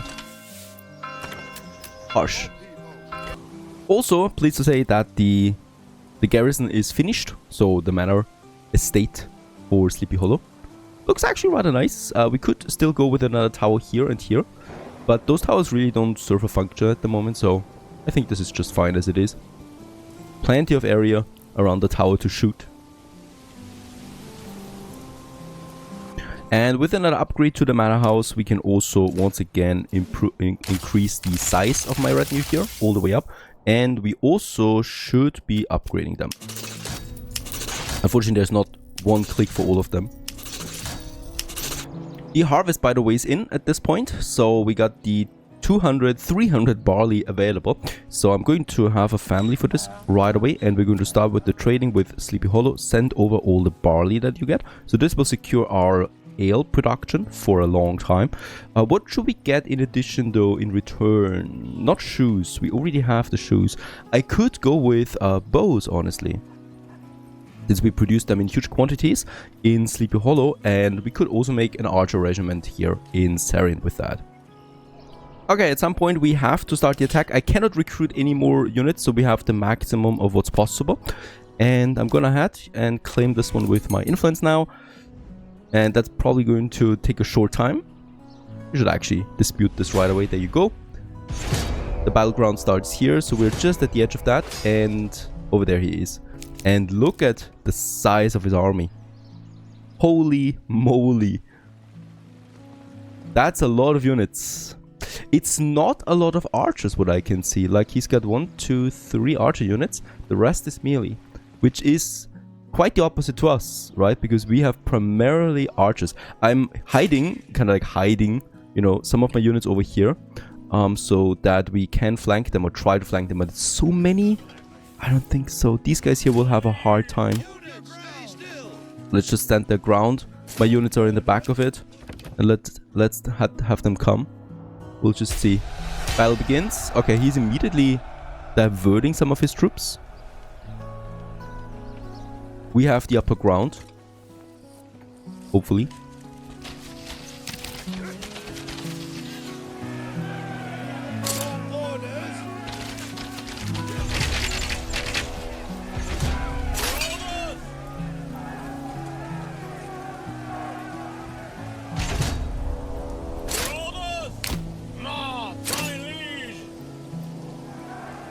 And there he's moving in now with his first troops.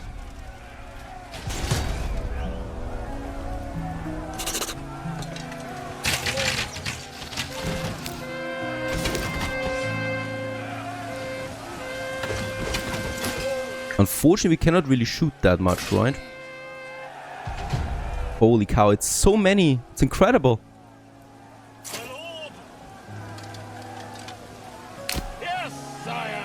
My archers, unfortunately, cannot do anything right now. Can they?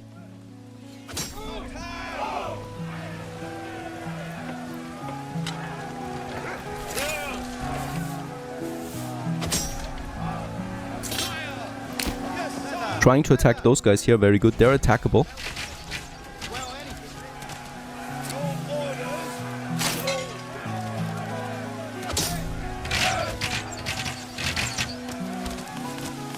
That's heavy damage on his side now. But they're coming in from over there now. I don't really care about the... Arrows incoming.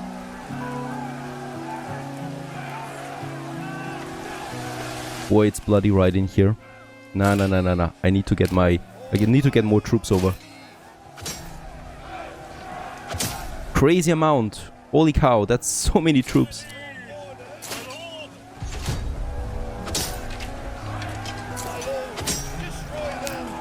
Wait a second, we could probably destroy those archers over there with my spear units.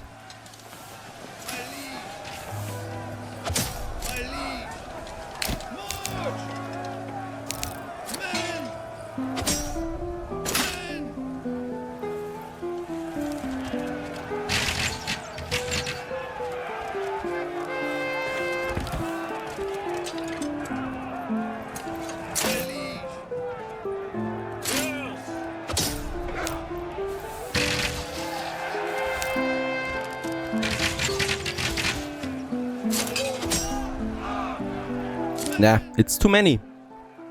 He's got like so many more soldiers. He's definitely got the high numbers. And he's now pushing in? Or what is he doing with his retinue? Okay, at least the barbarians, as I like to call them, are gone. What is this?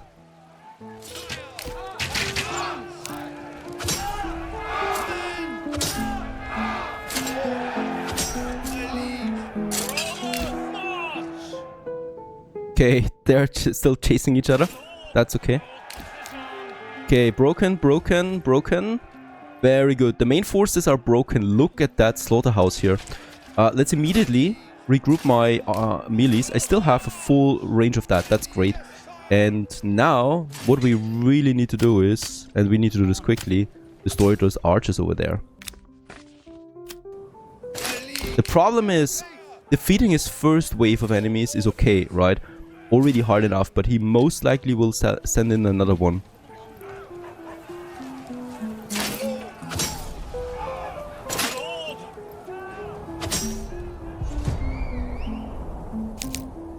Bring this here, move that there.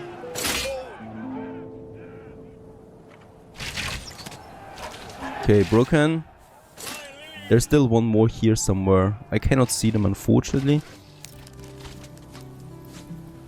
But I think they're dying, yep.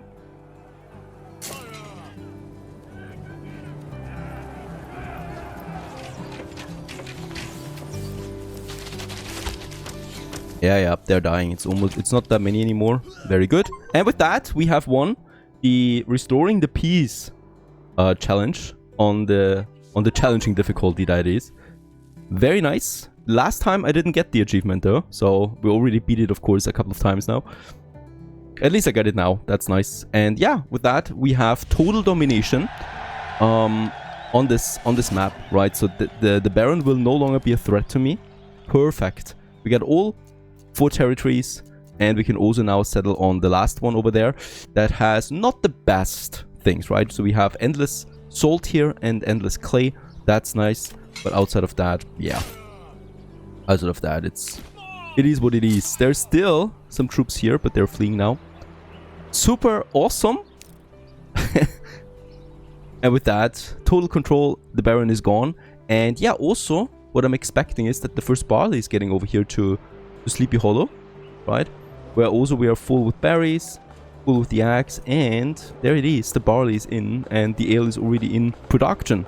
So that we have also secured that for my town. Taxation is a bit of a problem, but not the worst, right? So we have enough regional wealth, people are happy, domination achieved. And it's, I think, a good point of stopping this game. We have quite a few settlements, one major one in the center, and I would like to move on to a new game now. I hope you enjoyed this series. Manor Lords, an incredible game. Can't wait for the next update. Don't forget, I'm going to, of course, cover this right away once we get new info. Stay tuned.